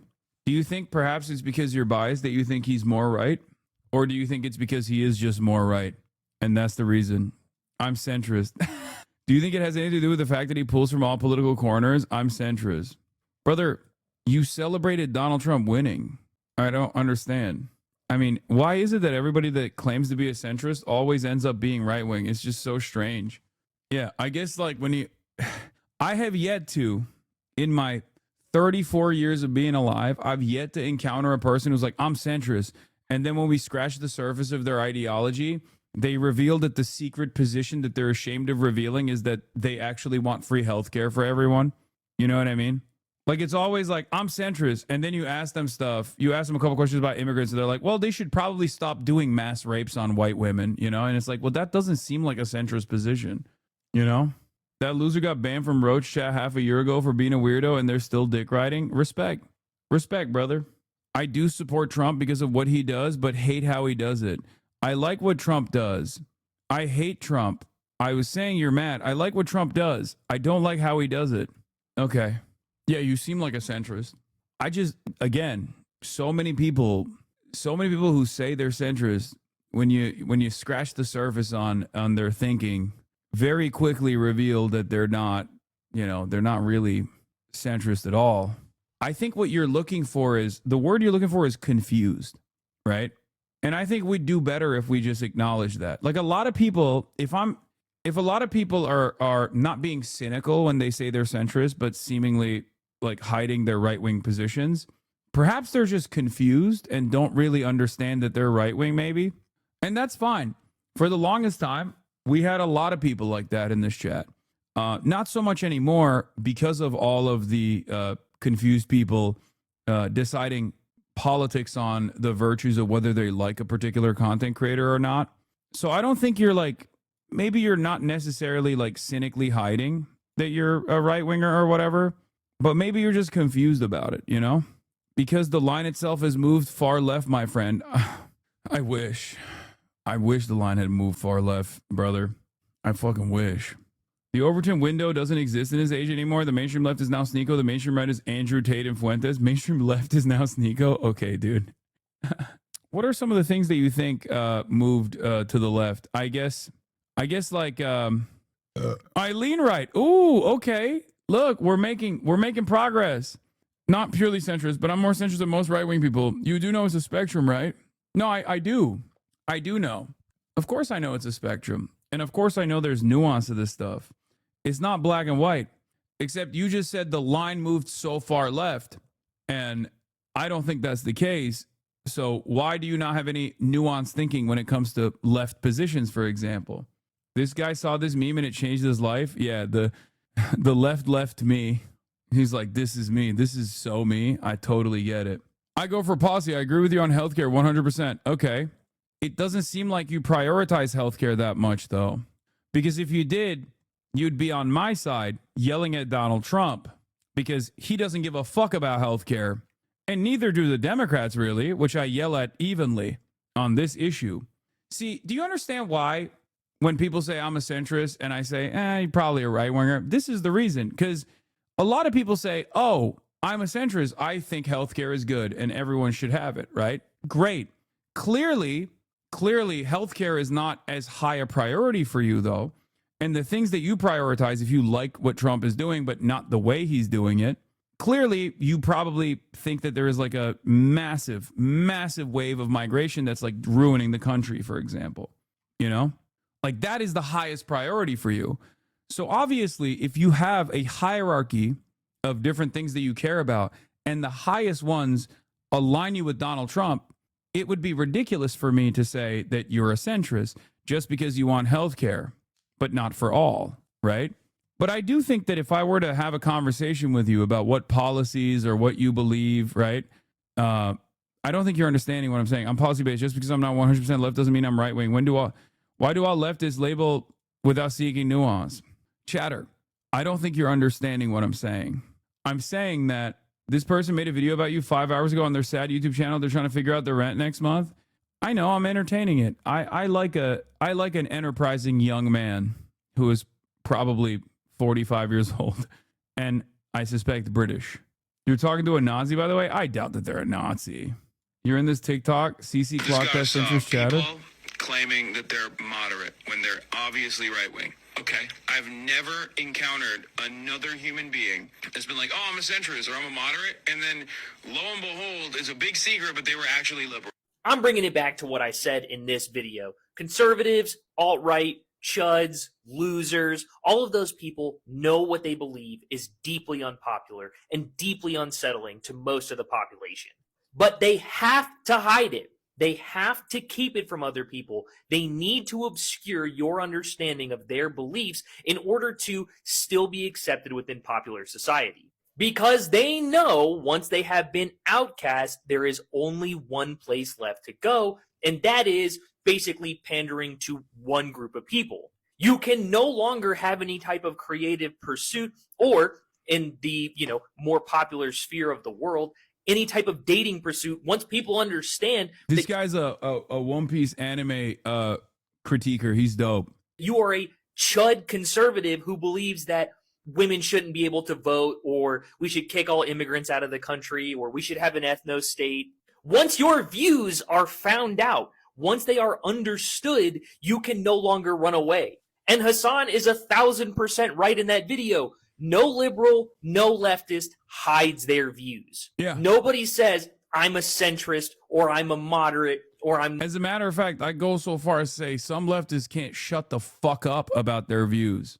I'll take it one step further, okay?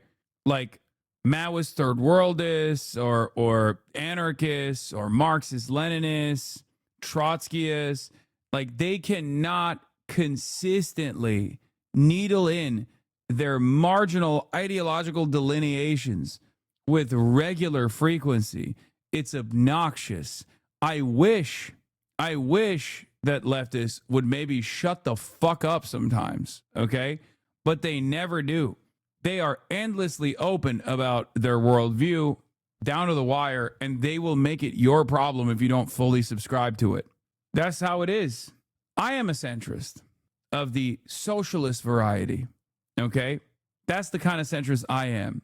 I'm a big tent, left-wing kind of guy. I'm a big tent anti-capitalist, big tent centrist on the left. Not political. When you have a deeply held belief that all people deserve a right to a decent life. Because that is nothing to be ashamed of, but by being a chud or being a conservative... This is how right-wingers talk about you? Yeah, except I don't really hide my perspectives at all. That's why it's so funny when every time, like, someone to my right, doesn't mean that they're like a far-right figure or whatever, tries to make a YouTube video about my perspective, They will always use clips from my stream or clips from like the fucking podcast that I'm on or something where I'm openly revealing like, you know, I don't immediately go fucking hard dick mode when I'm talking to someone about, you know, my worldview, you know? That doesn't mean that I'm like sheltering people from my perspective at all, but I just talk to people in the language that they understand. Ethan Klein is who I'm talking about, of course. The one that went, the one where he was like, oh, we caught him. We caught his like true ambitions, which is to slowly but surely, you know, radicalize the population. It's like, no, that's not my, like, that's not hidden. Like I say it all the time. Yes, I want to make people more class conscious. It's not trickery if I say it with my chest all the fucking time. You groom that 40-year-old man, yeah, into socialism. Maybe Hassan was right. Something positive for once. Recently seen on the Destiny subreddit. Maybe Hassan was right all along, and America is bad. Found on a thread about the Venezuelan illegal act of war. I know they're being cute, but many of them will realize one day Hassan has been more consistent than any centrist liberal ever has been. One day. But yeah, true. Dead Palestinian children won't move them, but an occupation in Greenland will. It is what it is. Easier to pin the latter on being a uniquely project of Trump, which the Democrats say is bad. That's most of the moral clarity they'll need to figure out whether they support something. They cared about the wall until they didn't. Hopefully AOC's tear ducts have healed themselves. One of the best things about being left-leaning is that it reduces your hypocrisy levels by at least 98%. The thing is, because it reduces your hypocrisy levels, they will find a way to make it look inconsistent. Stop reading Reddit. It's my Reddit. Chatter, shut the fuck up. I'm reading. This is a positive Reddit thread. I guess we're too late now since Epstein's community finally recognized reality. I don't think they fully will recognize reality because there are a lot of people who have just completely dropped all notion of like a broader policy perspective at all, and they just only run on hate. They only run on hating content creators that he has identified as like enemies of him. That poor people should just die in the streets. Of course you have to fucking hide it. And like I said, when it comes to dating, it is so explicitly unpopular. And for some reason, conservative men are obsessed with liberal and alt women. They have to hide it. I promise you, go on Twitter. Anytime that people start bringing up moderates or centrists on any dating app that you can possibly find, they are always the same. They are always conservatives, alt-right, chuds, losers.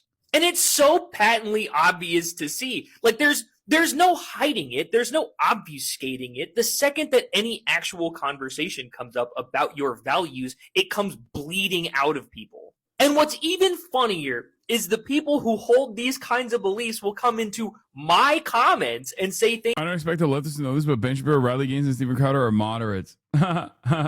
Things like Ben Shapiro, Riley Gaines, and Stephen Crowder are the moderates. The level of self-reporting going on is fucking bananas. So you believe we should have some kind of ethno-state? You believe people of color shouldn't be pilots? You believe... If you actually believe there is a political spectrum, can you give an example of a true centrist? Not really, because I don't fully subscribe to the political spectrum. I don't think it's like that at all.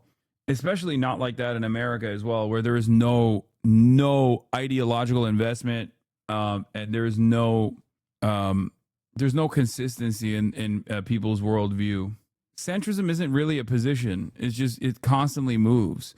As society becomes more progressive, the center moves to, technically, the center is supposed to move to the left. An example I can give you is like the generation that is alive now, like Gen Z is infinitely more pro-gay, right, than the generations prior to it, right? Millennials and Gen Z are far more pro-gay. They might be anti-trans, but they're far more pro-gay, right? They are super, super pro-gay in comparison to boomers are. Let's be real. Come on, guys. It's just not. And on that front, the reason why they are pro, not across the board, like across the spectrum, but like pro-gay, is because it's become normal. It was always normal, but it's become normalized. It's legal. The culture, there's no like right-wing cultural force that's trying to tackle existence of gay people that has reached any sort of serious like it hasn't reached any sort of like serious popularity, right? So That's what it is. So I guess like in that regard, a centrist in this day and age will probably still have pro-gay positions, whereas a quote unquote centrist 40 years ago would not be pro-gay. Okay? You understand? You're either pro-queer or not. If you're not pro-trans, you're not pro-gay. You're just fixated on trans people for the present moment. I agree, but it is come on, chatter. People who are pro-gay weren't fucking pro-trans back then either, okay? What view is too left-wing for your liking? I don't know. I can't think of anything right now. All of the insane stuff, like women shouldn't be allowed to vote anymore. The Civil Rights Act should be repealed. You should only have a say if you're a... Veganism. Veganism is too... This has nothing to do with politics. You're talking about worldview desensitization. You're not talking about the left as a whole. You're talking primarily about progressivism. This guy clearly needs help, not a single good argument. I'm sorry you lost this one. Have a good day. The left called the right Nazis while policing every little thing the right believes. South African, appreciate you pulling me up. I'm a oh my God. Surprised this guy didn't actually offer or seek refuge in America against the white genocide that's taking place in his country. But anyway, I don't know why we went on this fucking pivot here, this random tangent, but let's get back to Stephen Goebbels. Important topic. That pat of shit is a clip of him drinking Coke from his shoe. No! Bro, why does it taste like that? Oh, it's wet for proof. Can you hear me crunching? There's like sand in here, bro. I mean, I've done some dumb shit in my day too. I'm not gonna hold it against them. The premier of Greenland and the premier of Denmark and other Danish officials are responding to a Twitter post from your wife, Katie Miller, herself a former Trump White House official, showing Greenland covered with an American flag, saying soon. After that was posted, President Trump repeated the claim that the U.S. needs Greenland for national security reasons. The Danish prime minister responded to this in an interview earlier today, as reported by Bloomberg, quote, I believe one should take the American president seriously when he says... Losing right now are the people who genuinely believe America wasn't as bad as people say. Yeah, I mean, look, these are jokes. To be fair, when they made this, South Africa was basically the Israel of Africa, you know? Surprising me, 'cause we're a bunch of ignorant lab-nuts with no sense of humor. Wait, what is this new attack? Breaking small arms or anti-aircraft fire heard in Caracas, Venezuela? No me jodas. Gunfire reported outside of the Miraflores Palace in Caracas. Oh, here we fucking go, brother. Seeing lots of these apartment videos with heavy gunfire in the background. Some reporters say drones are in the sky around Miraflores. Anti-aircraft fire as well, then it's probably not fucking... If there's anti-air... I mean, yeah, that looks like anti-aircraft fire. If it's actually recent... Anthony! No me jodas. No me jodas. No me... Yeah, it could be different elements turning on each other. It could be... I don't know. It could be anything, dude. Are we sure this is from tonight and not yesterday? I mean, they're reporting on it as if it's happening right now. This is very recent, so it's unconfirmed. But then again, Trump was scrolling these OSINT accounts himself. True. Yeah. How does that feel, guys? That we currently are looking at probably the same exact fucking accounts on Twitter as Pete Hegseth, sitting in a situation room. Isn't that wonderful? Yeah, I don't think they're... I don't think that's the sound of serious celebration with anti-aircraft fire. Locals in Caracas tell us they've lost power. It's unclear how widespread the outage is. Oh my fucking God. Classified Venezuela briefing with top administration officials, Gang of 8 and key House and Senate chairs and ranking members now close to hitting the 2-hour mark. All the while, there's gunshots in Caracas. Use Grok to see if it's fake or not. I would rather directly put my mouth on one of the anti-aircraft weapons than do that and demanded open fire. I just popped on some Caracas lives on TT and there was a power where they were. Yeah, let me go ask Grok if it's real so we can give me CSAM in the replies or something. All right, well, we'll keep an eye out on this, and I will inform you if there's more information coming out. The Pentagon Pizza Report, come on, guys. There are armed people on the streets. Mandando a tirar al suelo a este carajo y este carajo ni. Si escucha lo que le dice y que para dónde vas tú, yo vivo aquí, le dice este carajo. Is it like a fucking coup attempt? What is this?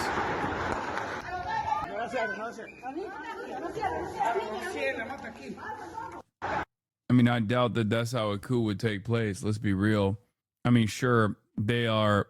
The government is not the most stable at this moment, but if it was like a full blown coup or something, I suspect they would have to, you would need like actual members of the military with military gear, tanks, shit like that. Use translate button. Reports of shooting in Caracas, Venezuela, near the Miraflores Palace, seat of the Venezuelan government. This is what is known. To Barcelona, who remains in the country that is still, who remains in the country in Venezuela right now that is like pro-regime change? Because if they're going to Barcelona, it's got to be like a lot of the diaspora that's super pro-regime changes. I doubt that it would be the vice president. Attention, shooting in Miraflores, the piece of criminal Chavismo, confusing situation at this moment. No, chatters who think it's like Maduro's kids or the vice president don't understand. Someone who is against the current government, absent Maduro, but still against the current government, unless, oh, BLA is Barcelona and Venezuela. Oh. The Hill defense reporter, Philip Timoja, is also reporting loud blasts near the presidential palace in Caracas, Venezuela. Bro, where was his energy a couple days ago, though? Like, low-key, when the fucking helicopters were storming the palace, you know what I mean? So they did have this stuff. What the fuck is happening? I don't know. Can a chatter translate what he's yelling? Go home, get inside. Go inside your home. I'm in Caracas. Those are probably colectivos, aka state-sponsored terrorists. We're very well known here. They're trying to instigate fear. Listen to them. I mean, I doubt that the colectivos have access to fucking anti-aircraft weapons, chatter. You know? No. The colectivos are the people that Maduro gave rifles to. That's why he's saying they're state-sponsored terror.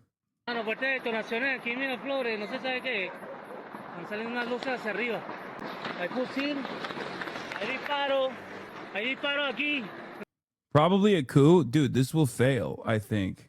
If it's not like a full-blown military coup, as far as what we've seen, like, there's a difference between the American government doing a fucking targeted military operation with 150 planes versus like a bunch of random dudes with guns being like, now is our opportunity. Now is our opportunity, comrades. We must seize the presidential palace. I'm in China, so I've been watching Russian Times news on the hotel TV. Really different story presented here. First time I saw people in Venezuela protesting the actions of the USA. Well, you would have seen it here too. Robert A. Pape. Venezuela is primed for resistance to U.S. control in the oil. Perfect terrain for insurgency. Plenty of armed groups already. Far worse than Iraq. Chaos is coming. The colectivos would be primed to try to coup the government, given the media rhetoric is painting Rodriguez as cooperating. Likely CIA is inciting them to attack the government, so the U.S. is better bargaining position with Rodriguez. That could be it. I don't know. Breaking. Reports of Sukhoi jets taken off from Bale headed towards Caracas. Again, where the fuck were these the other night? You got them. Yes, they have Russian jets in Venezuela. These are the Venezuelan Air Force's jets. You got them. Where the fuck were they the other night? So yeah, these are, if this is real, then these are the Venezuelan Air Force jets. One thing that has limited insurgencies throughout history is the lack of access to weapons and ammunition, but the U.S. has produced so many guns in the past few years that the hemisphere is pretty flush with them if you have some cash to pay. Well, they also did, I think, arm like 8 million people with guns. So there's that too. Bro, this makes me so scared as a Colombian American. It feels like we're next. I mean, Trump has basically said that. But now Phytux is saying shots fired near Venezuelan presidential palace, situation under control. But it doesn't look like it. It didn't look like it at all. But then again, it was like very aesthetic. No, it's not a U.S. invasion. It doesn't look like it's a U.S. invasion at all. Bro, be considerate for them. They're a real person. What do you mean? You guys are fucking delusional. I have friends and family in Venezuela. There couldn't have been a better outcome. Really? No better outcome whatsoever. Okay. Because right now, your country is ripping itself apart, it seems. Does this look like a good outcome to you? And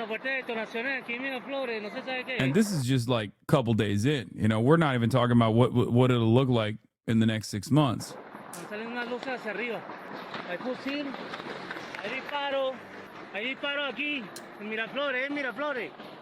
Chad, in April 2003, if Twitch had existed, you think killing Saddam Hussein is bad? All the Iraqis I know are celebrating. You don't know how good this is. Yeah. For the record, objectively speaking, Saddam Hussein is worse than Maduro. Like, that's not even a question. Like, objectively worse than Maduro. So, you know, just so you understand, like, what the dynamic is here. Like, not even a fucking question on that. Like, the level of Hasan would have a boner for some horrible outcome. Lol, what has this been for 25 years? What an honest broker. What? It was good. I mean, this is happening right now. You think killing 8 billion Americans with fentanyl is better than Saddam? No, it's actually 18 billion Americans. And it's not just fentanyl, it's abortion too. I have it on good authority that both Chavez and then later on Maduro really pushed for abortion to drive up the number of dead American babies. You just don't get it. While the U.S. has singularly created failed states, evil dictatorships, and now a modern Nazi exterminationist state with its foreign interventions over the last 80 years, I know 7 people in Venezuela, and they think it'll work out well. Pepega, yep. No, you don't get it, dude. You're being so cynical. You're looking at the situation and matching it up to like American intervention for resources everywhere else on the planet, and that's your mistake. Because guess what? This time it's going to be different, okay? You don't understand.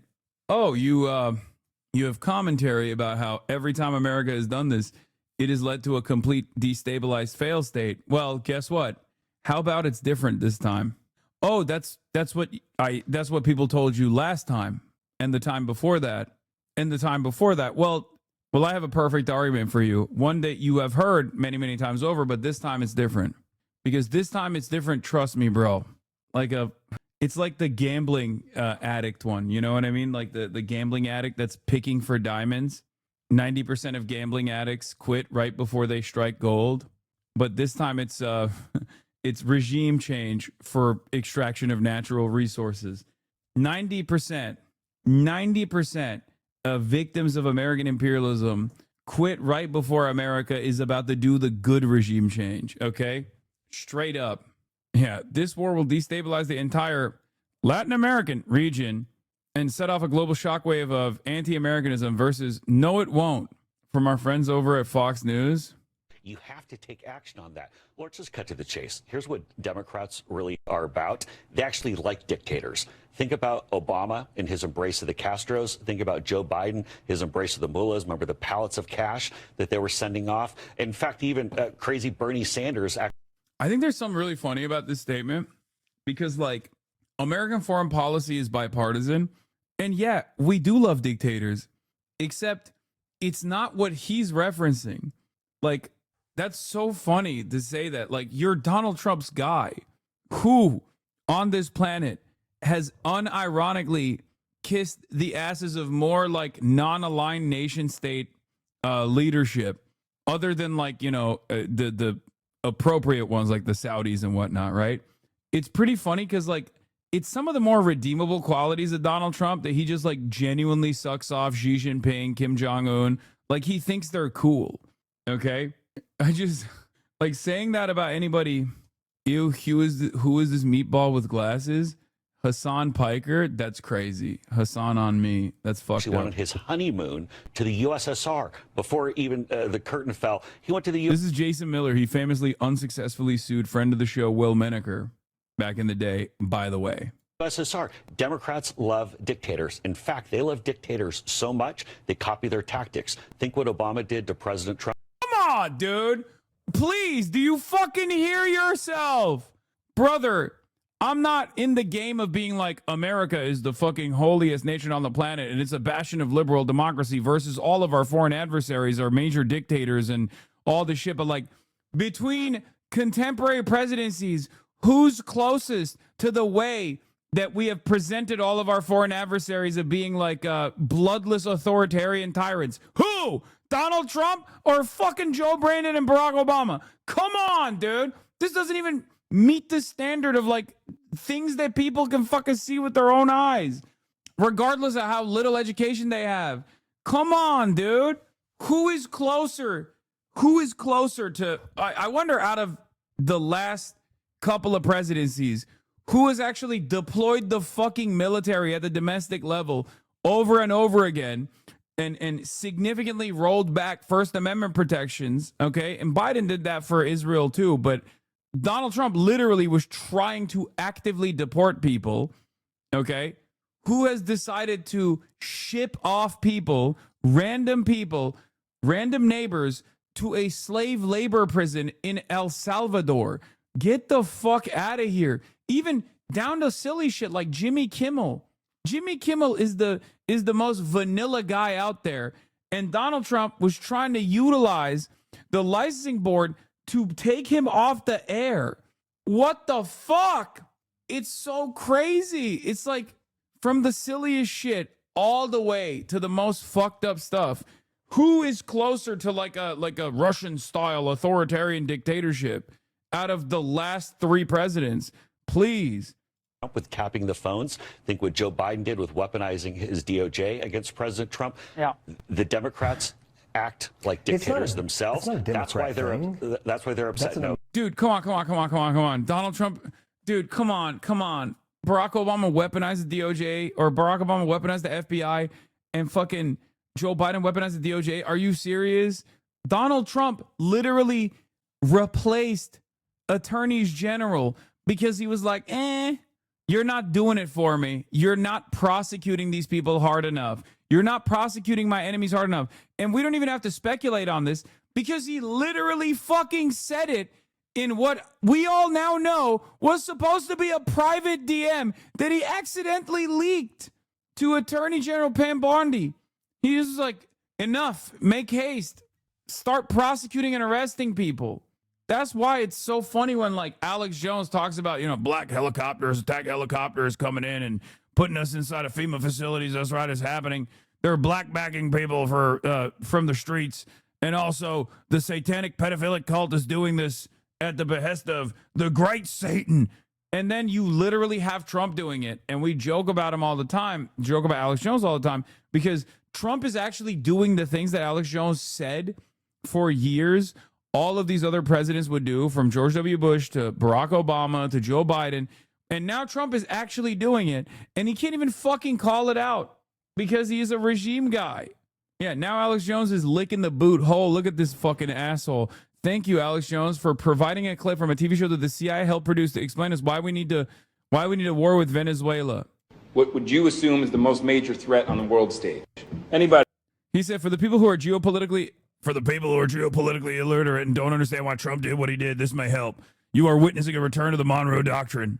Just call it out. You don't have to raise your hand. Definitely Russia. Definitely Russia. That's confident. I like it. Who says Russia? Anybody agree with her? Hands? Okay, great. Who else? China. Stop yelling at me, but China is a good answer. Anybody? Who else? China? North Korea? North Korea. Any North Korea takers? And damn, even the CIA is like, come on, bro. North Korea, really? The fuck did they do? Even the CIA in this fictional depiction was like, I mean, get real. You might as well say fucking Albania at this point. Like, what do you mean North Korea? Oh, who's the greatest threat to America? Uzbekistan. You're just throwing out names. Okay, calm down. I mean, the fuck? Venezuela? Anybody? No? Oh, yeah. One guy in the back. A little worried about Venezuela. Everybody's cool with Venezuela? No threat? Okay. Let me ask you this. Which one of these places can claim to have the largest oil deposit on the planet? More than Saudi? More than Iran? Wow. Okay. What about things like gold? By the way, the reason why the CIA writes these kinds of scripts is specifically so that when you even accidentally watch one of these shows for entertainment, because you're a fucking dumbass, I'm sorry, okay, and you watch this and you're like, oh, I just learned something about Venezuela and why we have to do regime change there, okay? That's the reason why the CIA plays a role in making movies like this. I need you to understand that, so that one day, maybe not Alex Jones, but someone else will show this clip to their friends, except this time it's actually Alex Jones doing it, which is really funny. More than all the mines in Africa combined? The fact is that Venezuela is arguably the single greatest resource of oil and minerals on the planet. So, why is this country in the midst of one of the greatest humanitarian crises in modern history? Let's meet President Nicolas Reyes. After rising to power on a wave of nationalist pride, in a mere 6 Nationalist pride. years, this guy has crippled the national economy by half. He has raised the poverty rate by almost 400%. Wait. What if this is based? What if in this fictional universe they're saying like the Christian nationalist one and not the Bolivarian Revolution, right?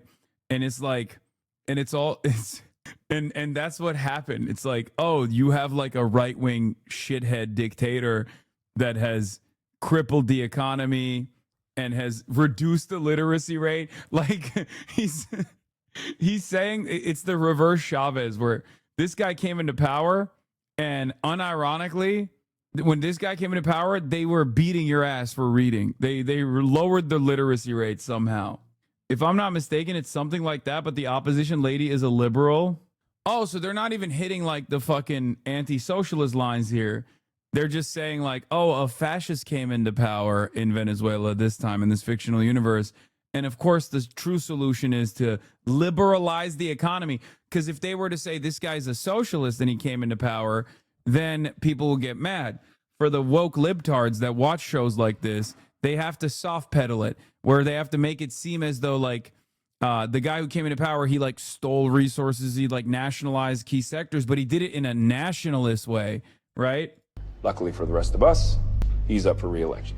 So, who's running against him? This is Gloria Bonalde. Now, Gloria is a history professor turned activist. Oh, now you might know Gloria Bonalde from şeyden David getirdi herhalde. David. Kaya'yı yürüyüşe çıkardı. My dad's trying to have a conversation with me over sweet treats that are in the kitchen. Okay. He's like, what are these, my son? He's gonna be like, yeah, you might recognize Gloria Bonalde from when she went to the Florida Business Conference and told everyone there that you can liberalize Venezuela's economy finally. Or you might recognize her from when she said that she loves Israel and wants Israel to kill more Palestinians, and how if she actually is democratically elected, of course, she will certainly move the Venezuelan embassy to Jerusalem. She's running against him on a social justice platform and on the strength of, in my humble opinion, just not being an asshole. Analyst predictions, as of today, have the chances of Venezuela's total economic collapse at 87%. On the news, they'll call it a crisis. But on the world stage, they'll call it a failed state. If you've never heard that term, other examples of a failed state in recent history are Yemen, Iraq, and Syria. Yeah. Well, considering this is a pro-CIA movie, I wonder what happened at those other failed states. We're all just trying to figure out who did this, guys. I'm just looking around trying to figure out what happened there, dude. And if that's not bad enough news for you, well, Venezuela is also the only one of these places within 30-minute range from the U.S. of next-gen nuclear missiles. Alex Jones posted this and said, this is why we got to go to Venezuela, brother. Oh, hell yeah. You will not hear about... From Caracas to Miami. Look at that. Look at this line. Do you know how easy this is? Any of this on the news, because the biggest players on the world stage do not want you to. To them, unstable governments are nothing more than the greatest of opportunities. So, Russia, China can never be the most major threat until countries like Venezuela leave the door open to our very own back. It's a failure of moral character that those countries couldn't recover after we destroyed their government and stole their resources? Yes. Wait, Jake Tapper posted about us some thoughts on that prophetic scene about Venezuela from Amazon's Jack Ryan series. What? Dude, Alex Jones posted. Alex Jones and Jake Tapper are posting the same shit, brother. I'm sorry. Wait, you guys are fucking morons, dude. This is Alex Jones, right? Like, we all joke about Alex Jones. Is one thing, like, he's fucking Alex Jones. He's a dumbass, right? He's a clown. We like joking about Alex Jones all the time. He's my goat. He's my legend, whatever. But, like, Jake Tapper is supposed to be the fucking adult in the room, dude. What do you mean you posted this prophetic? Does he actually give prophetic Jack Ryan clip goes viral. Of oil and minerals on the planet. So, what is prophetic about this? why is this country in the midst of one of the greatest humanitarian crises in modern history? A lot of folks online deeming that clip of John Krasinski playing Jack Ryan as prophetic. It's from the second season of the Amazon Prime TV show, Jack Ryan. Bro, this man is living in hell. I need you to understand something. Jake Tapper makes, tens of millions of dollars a year at CNN. And now they're making him sit there and do vertical video. Oh, my Lord. Oh, my Lord. This is so awesome. I know it has nothing to do with the clip. I know it has nothing to do with the commentary. I'm sure we're about to hear something really good. Okay. But god damn, dude. Oh, this is so awesome. It's so awesome that they're making these fucking boomers sit there and do vertical videos, bro. Oh, fuck yeah. Breaking. Local reports indicate that the incident involved a friendly drone approaching too close to Miraflores Palace, triggering a response from the Presidential Guard. It seems like their own drones were mistaken for a threat. No gunfire has been reported since. It's Visegrad. I don't trust them. They're on the only computer in Poland. And this was Vertical videos of the future, you boomer. Dog, I do vertical videos. I'm 34 years old. It's just funny to think that Jake Tapper now, after a lifetime of doing the right things in the media, is basically having to do what I do for a living. 6 years before the weekend's activities where the U.S. went in and snatched Maduro. The series co-creator, Carlton Cuse, was asked about the prophetic nature of it all, and he told Deadline, quote, "The season came from our desire to tell a fictional story about the forces at play, not from imagining an outcome. What always surprises you as a storyteller is how often real-world events..." Dude, none of this is... What are you... You wrote the fucking script that the CIA oversaw. What do you mean? Like, it's propaganda. Oh my God, Americans are the most propagandized people. I swear to God, Americans are like, what's the old communist joke? Two spies, one from the CIA and one from KGB get together at that, hotel in West Germany or whatever. CIA guy says, "Hey, I really love the propaganda that you guys are putting out. It's actually brilliant." KGB guy turns around and says, "Honestly, I think your propaganda is even better than ours, but thank you, comrade." CIA guy says, "What propaganda?" And joke. Get it? Because Americans don't realize that they're eating propaganda with regular frequency down to the fucking CIA guy. That was lame as fuck. I mean, yeah, it's like a boomer joke. Absolutely murdered that joke delivery, lol. You like that I said end joke at the end of it? Then they fuck. Literally killed the joke. Was U.S. intervention the only option? Like, how does Venezuela free itself after 30 years of hell? Genuine question. Yeah, it's called America Stop Intervening in Venezuelan Affairs and allow Venezuela to be a part of the fucking normal market and allow Venezuela to actually thrive and economically develop and allow Venezuela to get contracts from China that will put fucking high-speed rail up in that bitch. Ashtem. All up and down. Of course, that'll never happen. Yeah, here's how you can always allow these countries to improve. It's called lift the sanctions. I enjoy the explanation as an American who's too stupid to realize I've been propagandized. Hell yeah. Catch up to fiction. The goal of that season wasn't prophecy, it was plausibility. And in fact, the Jack Ryan series, started by author Tom Clancy in 1984, is rooted in plausibility. It's What is this commentary, bro? Really? Tom Clancy, famously plausible.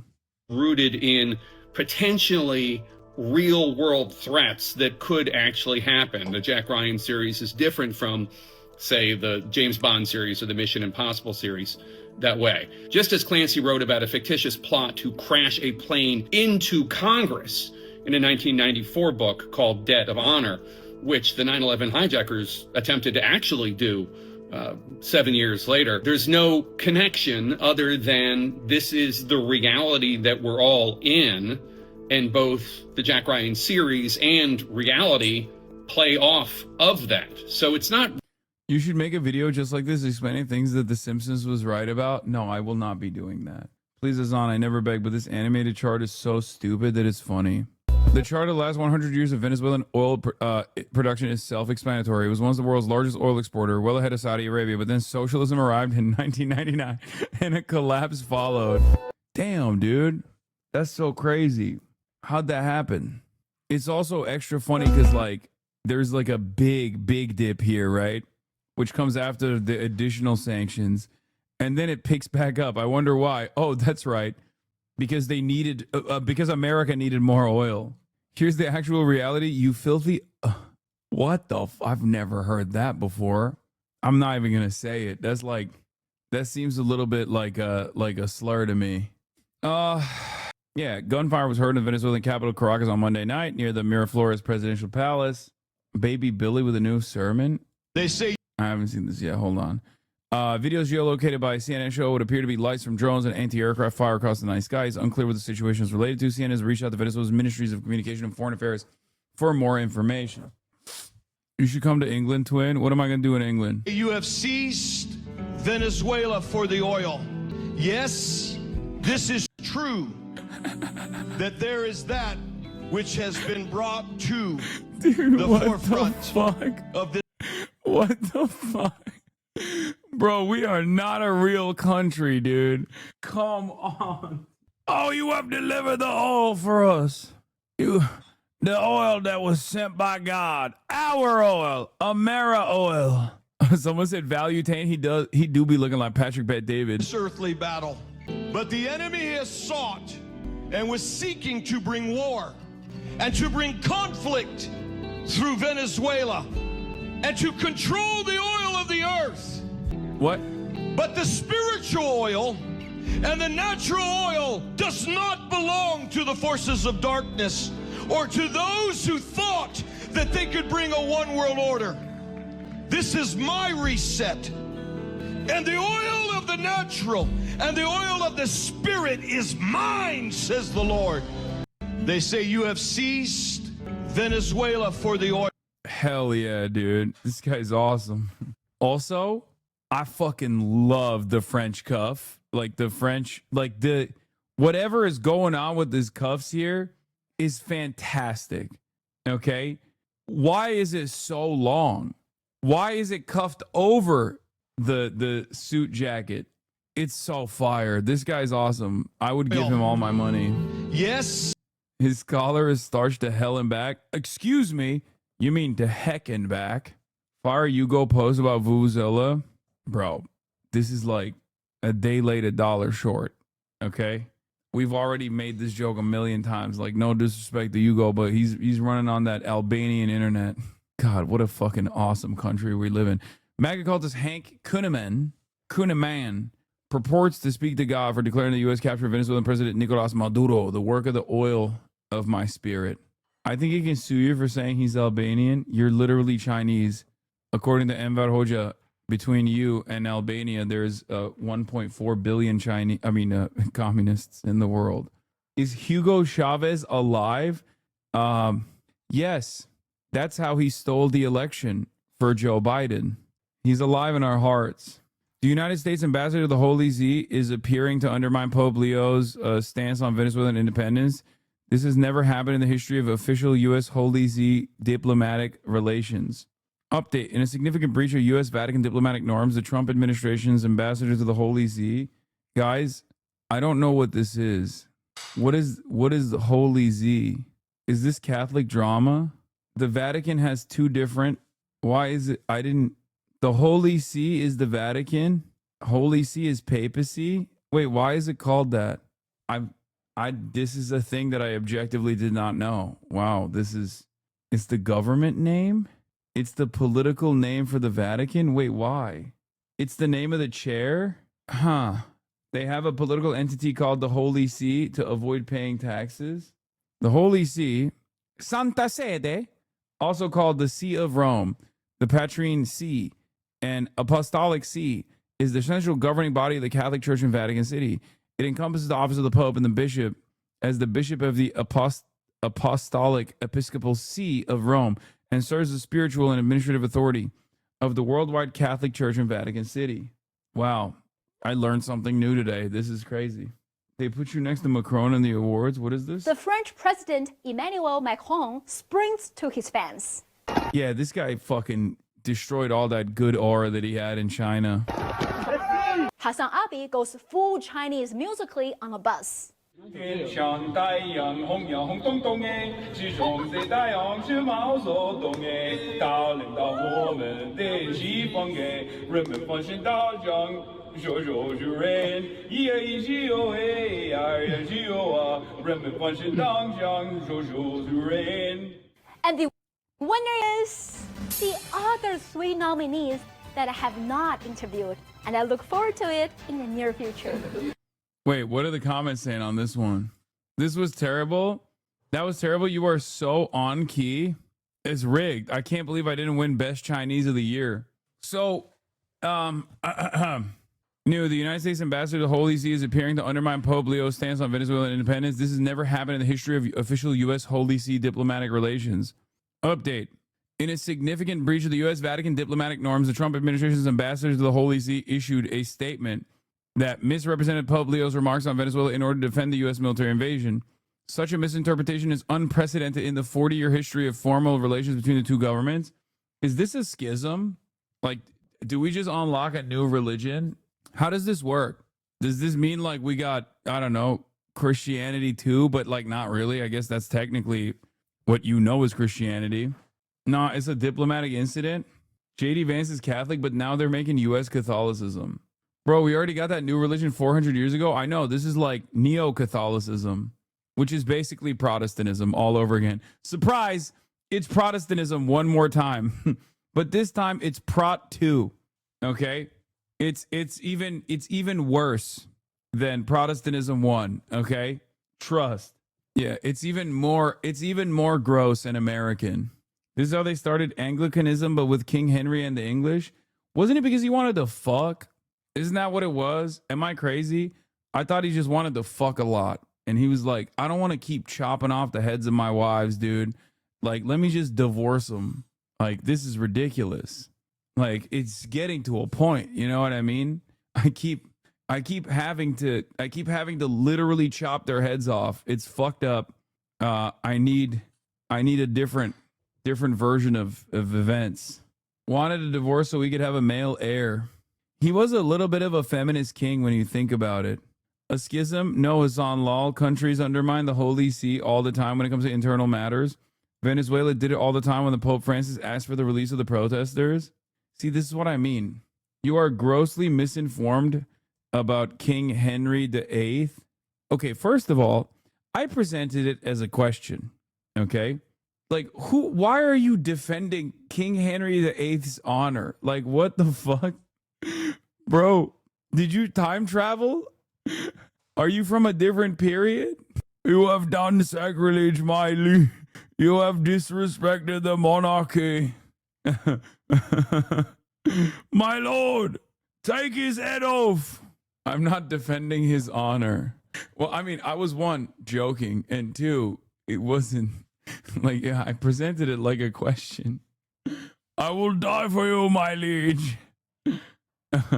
The beheadings actually came after he reformed the church. Okay, my bad, my mistake. So he was like, I love divorce, but you know what the best kind of divorce is? Beheading my wife. You don't seem very apologetic for being wrong. Yeah, why would I be? It's not that serious. It doesn't matter if Venezuelans are happy. Is Nico watching your streams? I feel like a lot of these guys do, because I think they watch the streams and in the first couple of days they shit on whatever I'm saying, and then like 2 days later they just repeat what I'm saying, but in a based way. It is very strange. I have noticed that they'll start by immediately defending Donald Trump. Well, maybe not Sneeko, but like a lot of these guys, they immediately fucking defend Donald Trump. And then 2 days later, they will arrive at a position where they're like, well, you know, I think that, you know, maybe it's not so based. He's not. He was captured?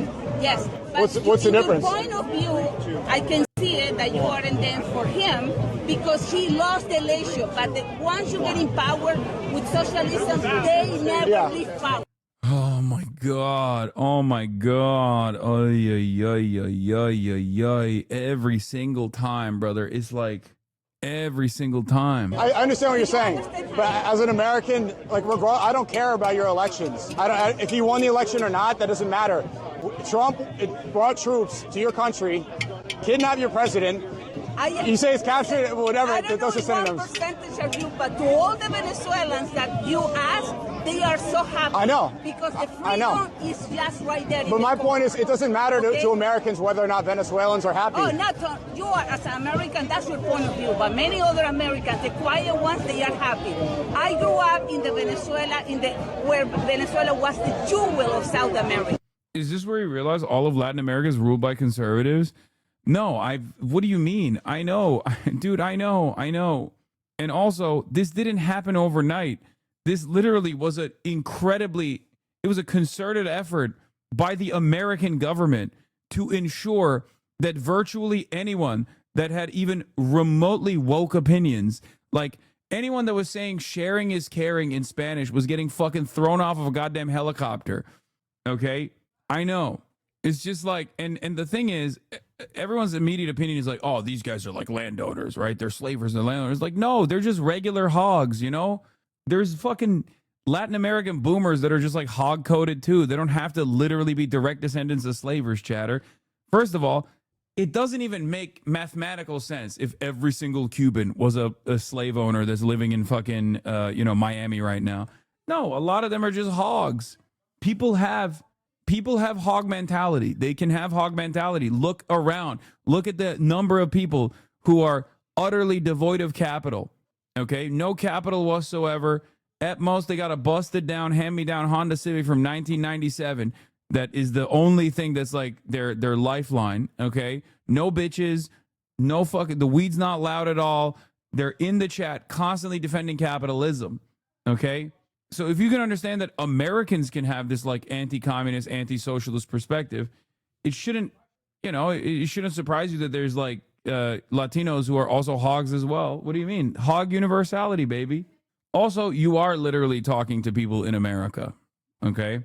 Especially when you're talking to people who have escaped communism to come to America. Of course, they're going to fucking be super anti-communist.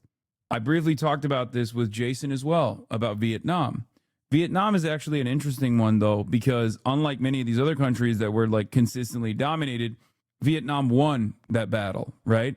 So a lot of the South Vietnamese diaspora that fled to the United States of America, they still like maintain their roots. They still have like some semblance of like national pride for Vietnam and what Vietnam has become, even though they're fucking super hogged out in America when it comes to their politics in America, and will be some of the biggest like anti-communists in general. It's just this weird dynamic. You understand? Besmirching the raw power of VTech is your worst take. Communists took their shit away. Same with Vietnam and Russia. They're pissed communists redistribute their wealth. No, that's not the case. We're so far removed from that, dude. What are you talking about? No, like it's okay. You need to understand something. I'm sure there's a thesis on this somewhere about like diaspora attitudes in the imperial core. Okay, diaspora attitudes in the imperial core. I'm willing to bet many of the people that say, "Oh, they took my shit," are lying to you. Okay, they're lying to you. Like, for example, what examples did I just give you? I gave you Marco Rubio, Ted Cruz, and Bob Menendez as three primary examples of Cuban diaspora living in the United States of America as American citizens who are second generation Cuban. And all three of them actually came to America under Batista. Okay. And all three of them lie all the fucking time and say it was actually Fidel Castro that like stole their family's farm or some shit. They just lie. So there is genuinely this like interesting phenomena where I think a lot of people that like come to the United States of America just adopt this mentality to maybe fit in or something. They say how horrible it was for their family, and when I ask, it turns out they had a plantation before they left. Maybe they're lying, but that's what they say. Yeah, they're fucking lying. If you think genuinely that every single Cuban American is a descendant of like a plantation owner, you are fucking out of your mind. Either they're lying or they believe their lies or like the family lies that just carried over. No, I think a lot of these people are just, were there initially plantation owners who fled? Absolutely. But I think like for a lot of for a lot of people that are diaspora from countries that are like foreign adversaries of the United States of America, many of them come because they're either collaborating with the American forces, like the Afghan soldiers that come here. You know what I mean? They're like they're collaborators with with the American invasion, or they just have this same ideology to begin with. Because America's not exactly too open to working class individuals from other countries, specifically developing nations that we're destroying. You have to be like above a certain level of wealth to be able to come here with the green card lottery or whatever. You're right. Here's a paper from 2004. Empire Through Diasporic Eyes, a view from the other boat. What the fuck? Someone did write about it. For the record, this doesn't mean that there aren't people who have like a lot of fucking money and then they are butthurt that, you know, communism stole their family's plantation or whatever. I'm sure there are. But you have to remember, there are just dumb fuck hogs who lie about their family background because they are temporarily embarrassed millionaires. Exactly. Just like many American dumb fuck hogs think they're temporarily embarrassed billionaires who would be uber wealthy today if only there was less regulation. I'm certain many of these Cuban descendants believe that if only Cuba had not had the revolution, they'd have been in the ruling class because they deserve it. Yeah.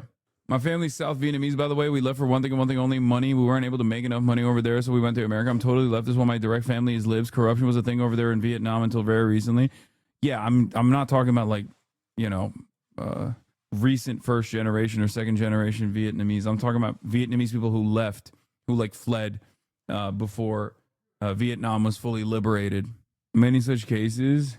Assembling a diaspora team, Cuban Gusanos, Hindutva Indians, Iranian monarchists, and the new edition Venezuela Gusanos, bunch of fascist fuckheads.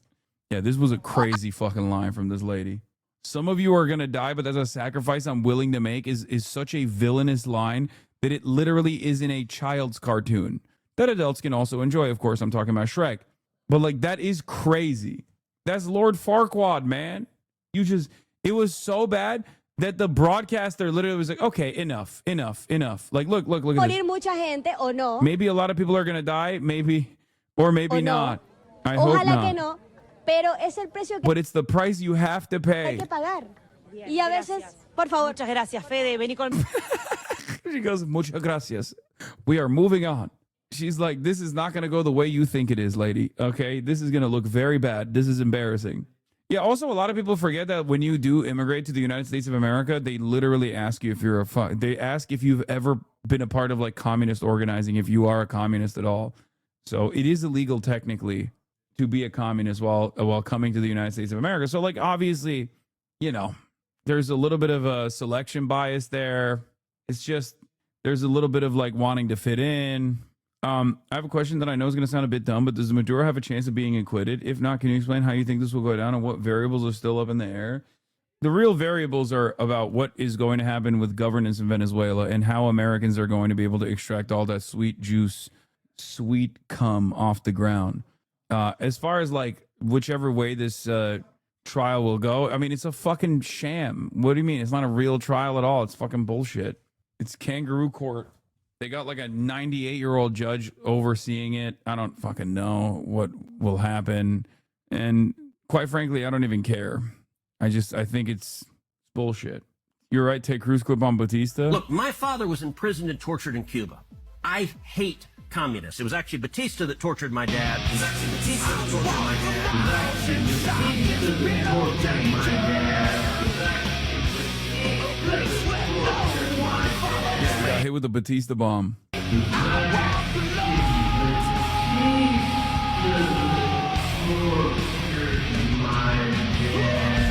Look, my father... His father got Batista bombed. If only Venezuela was like this. Kim, one nuke in play keeps regime change away pets his missile. Look. You can hate all you want. Okay? Oh, they're a dynastic monarchy, basically. Blah, blah, blah. Okay? Doesn't fucking matter. Does not matter one bit. Who's up now, dude? Oh, I wrote the Green Book. Oh, I'm going to unite Africa. Okay? Guess what happened? None of that happened. Okay? Oh, I'm actually a secular Baathist, and I'm going to play a formative role in a pan-Arabic nationalism in the region. Look at what happened. Okay? Done. Gone. Oh, look at me. I just wanted to be an eye doctor. Turns out now I'm in Moscow doing eye doctor shit. Okay? Get a fucking nuke, dog. Oh, I'm the descendants of the Bolivarian Revolution. I'm doing socialism, but the right way. No nukes. This is what happens. That's it. You got to get a nuke. If you are in the periphery, if you are outside of the confines of the American security apparatus, especially if you are a resource-rich nation, in every continent, in every single continent, in Africa as well, same principle goes. You need a fucking nuke. Without nukes, you will never be sovereign. Look at Ukraine. You can be a white country. You can be a white country, no sovereignty. Okay? Do not give up the nukes. You have to get nukes. You have to get nukes now. Sometimes I look in her eyes, and that's where I find the glimpse of us. Bro, what the fuck? He's staring right at it, dude. Where I find the glimpse of us. I don't even know what that is. Actually, that's not true. I do know what that is. That's freedom. Okay? Life. Like, dude, think about China and all of the development that China has done so far and how important of a place it has in the global economy. Now imagine China without nukes. Do you know how fast we would have blown up the Three Gorges Dam if China did not have... America would be nuking China every day. They would be nuking China for fun. Okay? China would be all glass, dude. It's not even a question. There is no shot. Pakistan, another example. Do you know how fast India would have made Pakistan more India? Do you understand? Like, there's no shot. Again, to be fair, the Soviet Union had nukes. Yeah, exactly. And now, you know who has nukes? Russia. The problem with also, for the record, yeah, it was called a Cold War, not the Hot War, for a reason. And when you say South Africa had nukes, or when you say the USSR had nukes, exactly, which means there are ways of actually eradicating the moral rot of a nuclear-armed country, okay? Israel has nukes. So did South Africa, another apartheid state that is entirely a welfare state to Western governments. Just saying. That is the reason why whenever people talk about that kind of stuff, I'm like, it doesn't need to get there at all. Okay? All it needs is stigma. Israel already is a pariah state. Does Turkey have non-American controlled nukes? No, of course not, dude. What? No. Turkey is a NATO country. Nukes can't protect you from the will of the people? Yeah, I mean, ultimately, there are ways that, like, nuclear-armed states can still be crippled, can still be fought against, and can still be neutralized, really. Those are two, the USSR, which is an unfortunate example, and South Africa is a good example of a nuclear-armed state that no longer could maintain an apartheid. USSR is an unfortunate example, obviously. It dismantled itself. South Africa don't have nukes no more. Need to ask the government when nukes. I mean, yeah, I think we all know what happened there, don't you think? They literally were like, we're giving up the nukes before we give up the apartheid, because if we actually dissolve the apartheid, then black people will have the nukes. We can't have that. That's a crazy notion. Yeah, they straight up were like, if we lose control of this country and black people run this country, they're gonna have fucking nukes. We can't let that happen.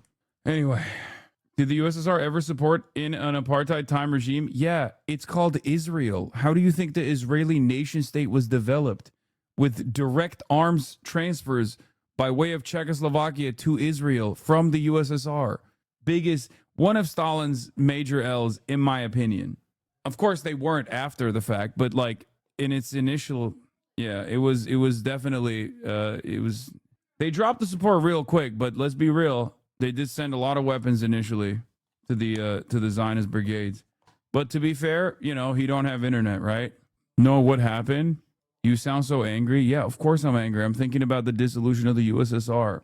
Unironically, China supported Palestine against the interests of the USSR. Yeah, and then, listen, China has also made a lot of foreign policy blunders. Let's be real.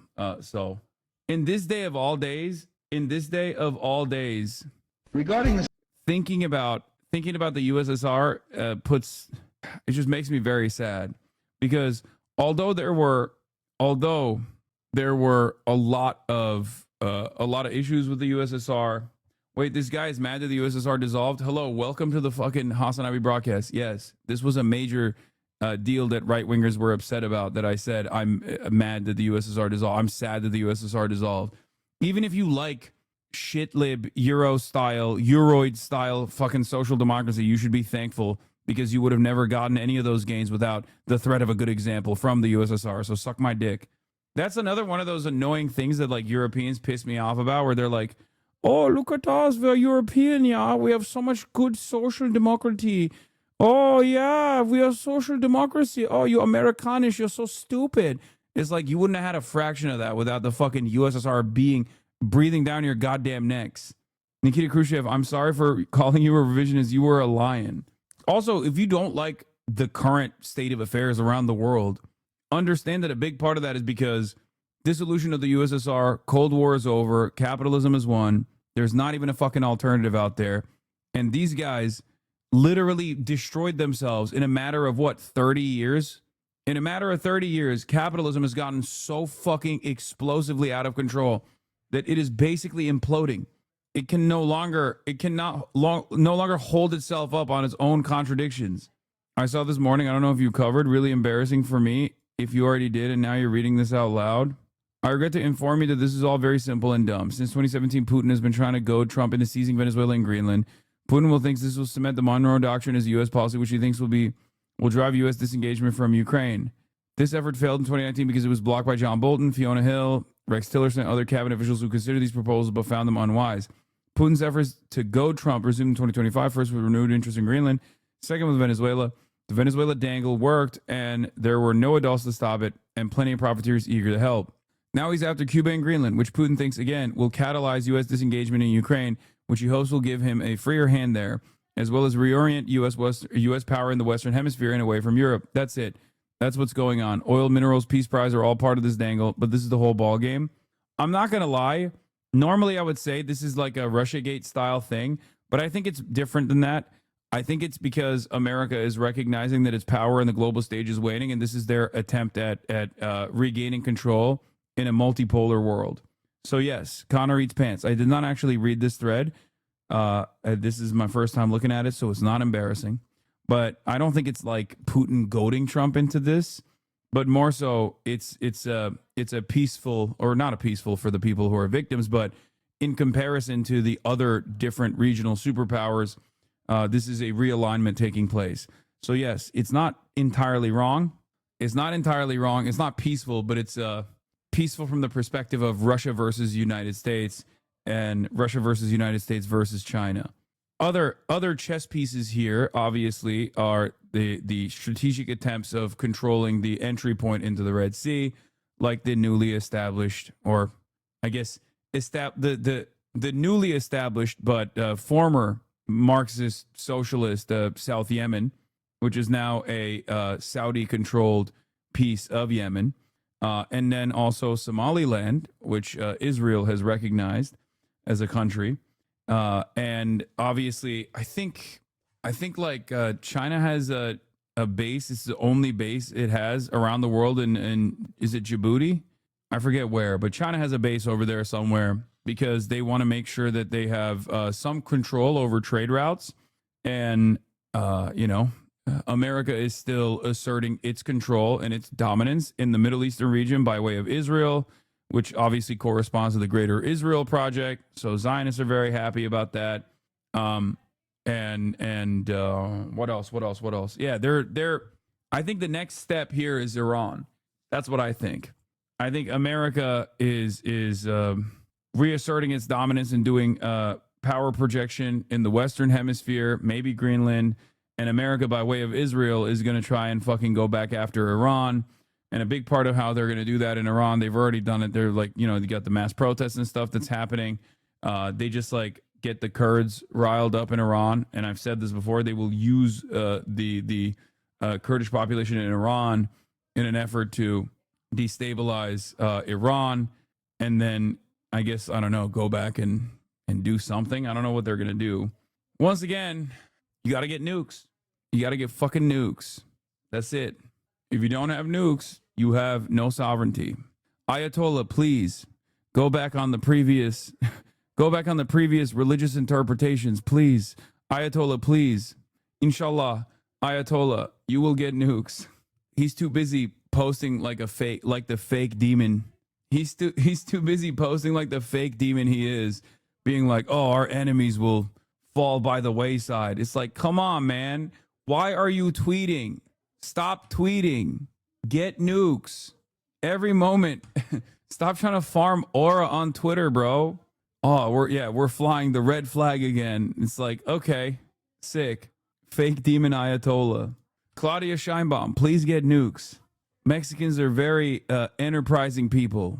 Please, Claudia Scheinbaum, please use your aura to get nukes. Get nukes now. Develop nukes now. There is no downside. You should get a nuke.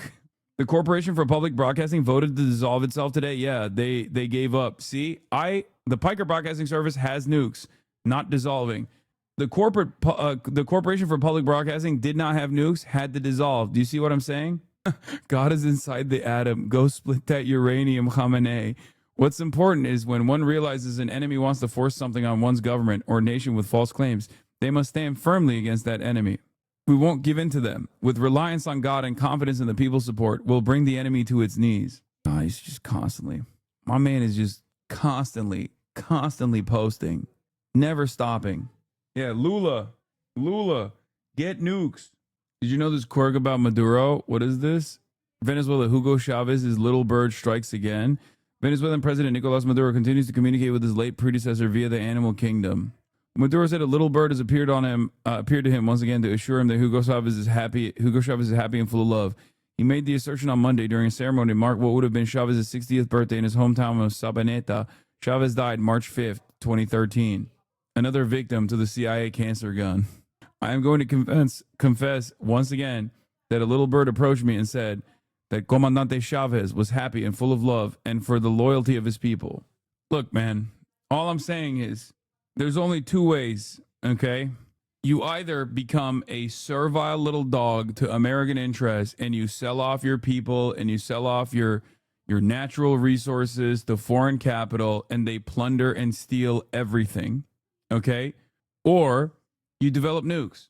You develop nukes, and if you have any sort of like socialist tendency, you very quickly implement a one-party state with tremendous party discipline, and you know, you are very rigorous. You listen to the people, you listen to their demands, and you quickly develop to the best of your ability, okay? And in the process, when the naysayers come out, and if they try to like, I don't know, go and work with America, okay?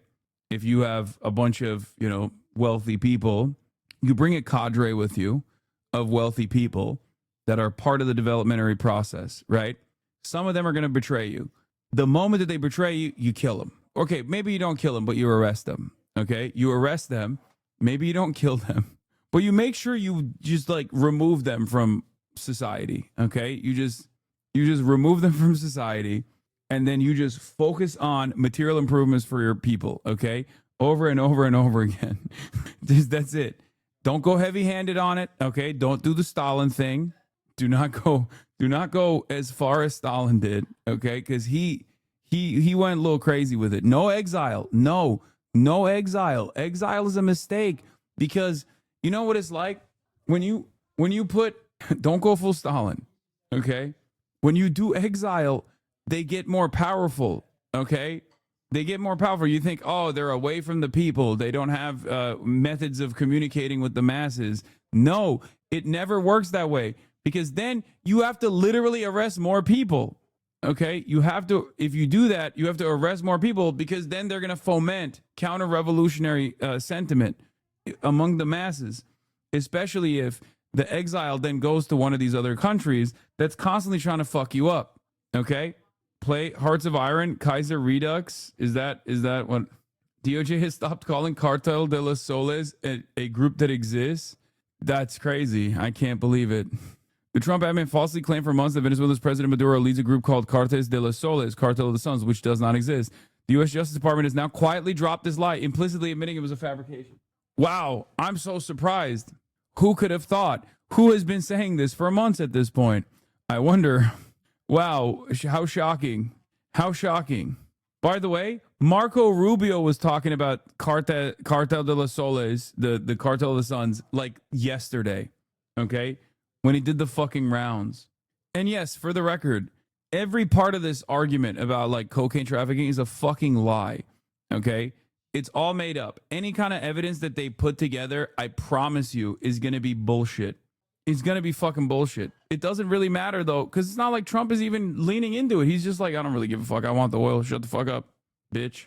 And not only that, but also, I mean, this is worse than the Bush admin, dude. It's actually worse. Like, at least the Bush administration was like somewhat competent. They tried to do we're doing democracy. We're doing democracy. We're fucking doing liberalism, and we love implementing democracy in places. They got WMDs. They faked it. They lied to the whole world. Trump is just like, do they have drugs? I don't fucking care. They got oil. That's my drug. Okay, I need that shit. Like they didn't even go with like they didn't even put any effort into it. And the worst part is, it doesn't even fucking matter. It kind of feels like it doesn't matter. Because Americans are just sleepwalking into oblivion.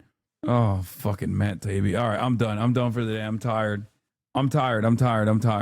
All right. Love you guys. I'll see you tomorrow. Okay. We got more stuff to cover as always, obviously.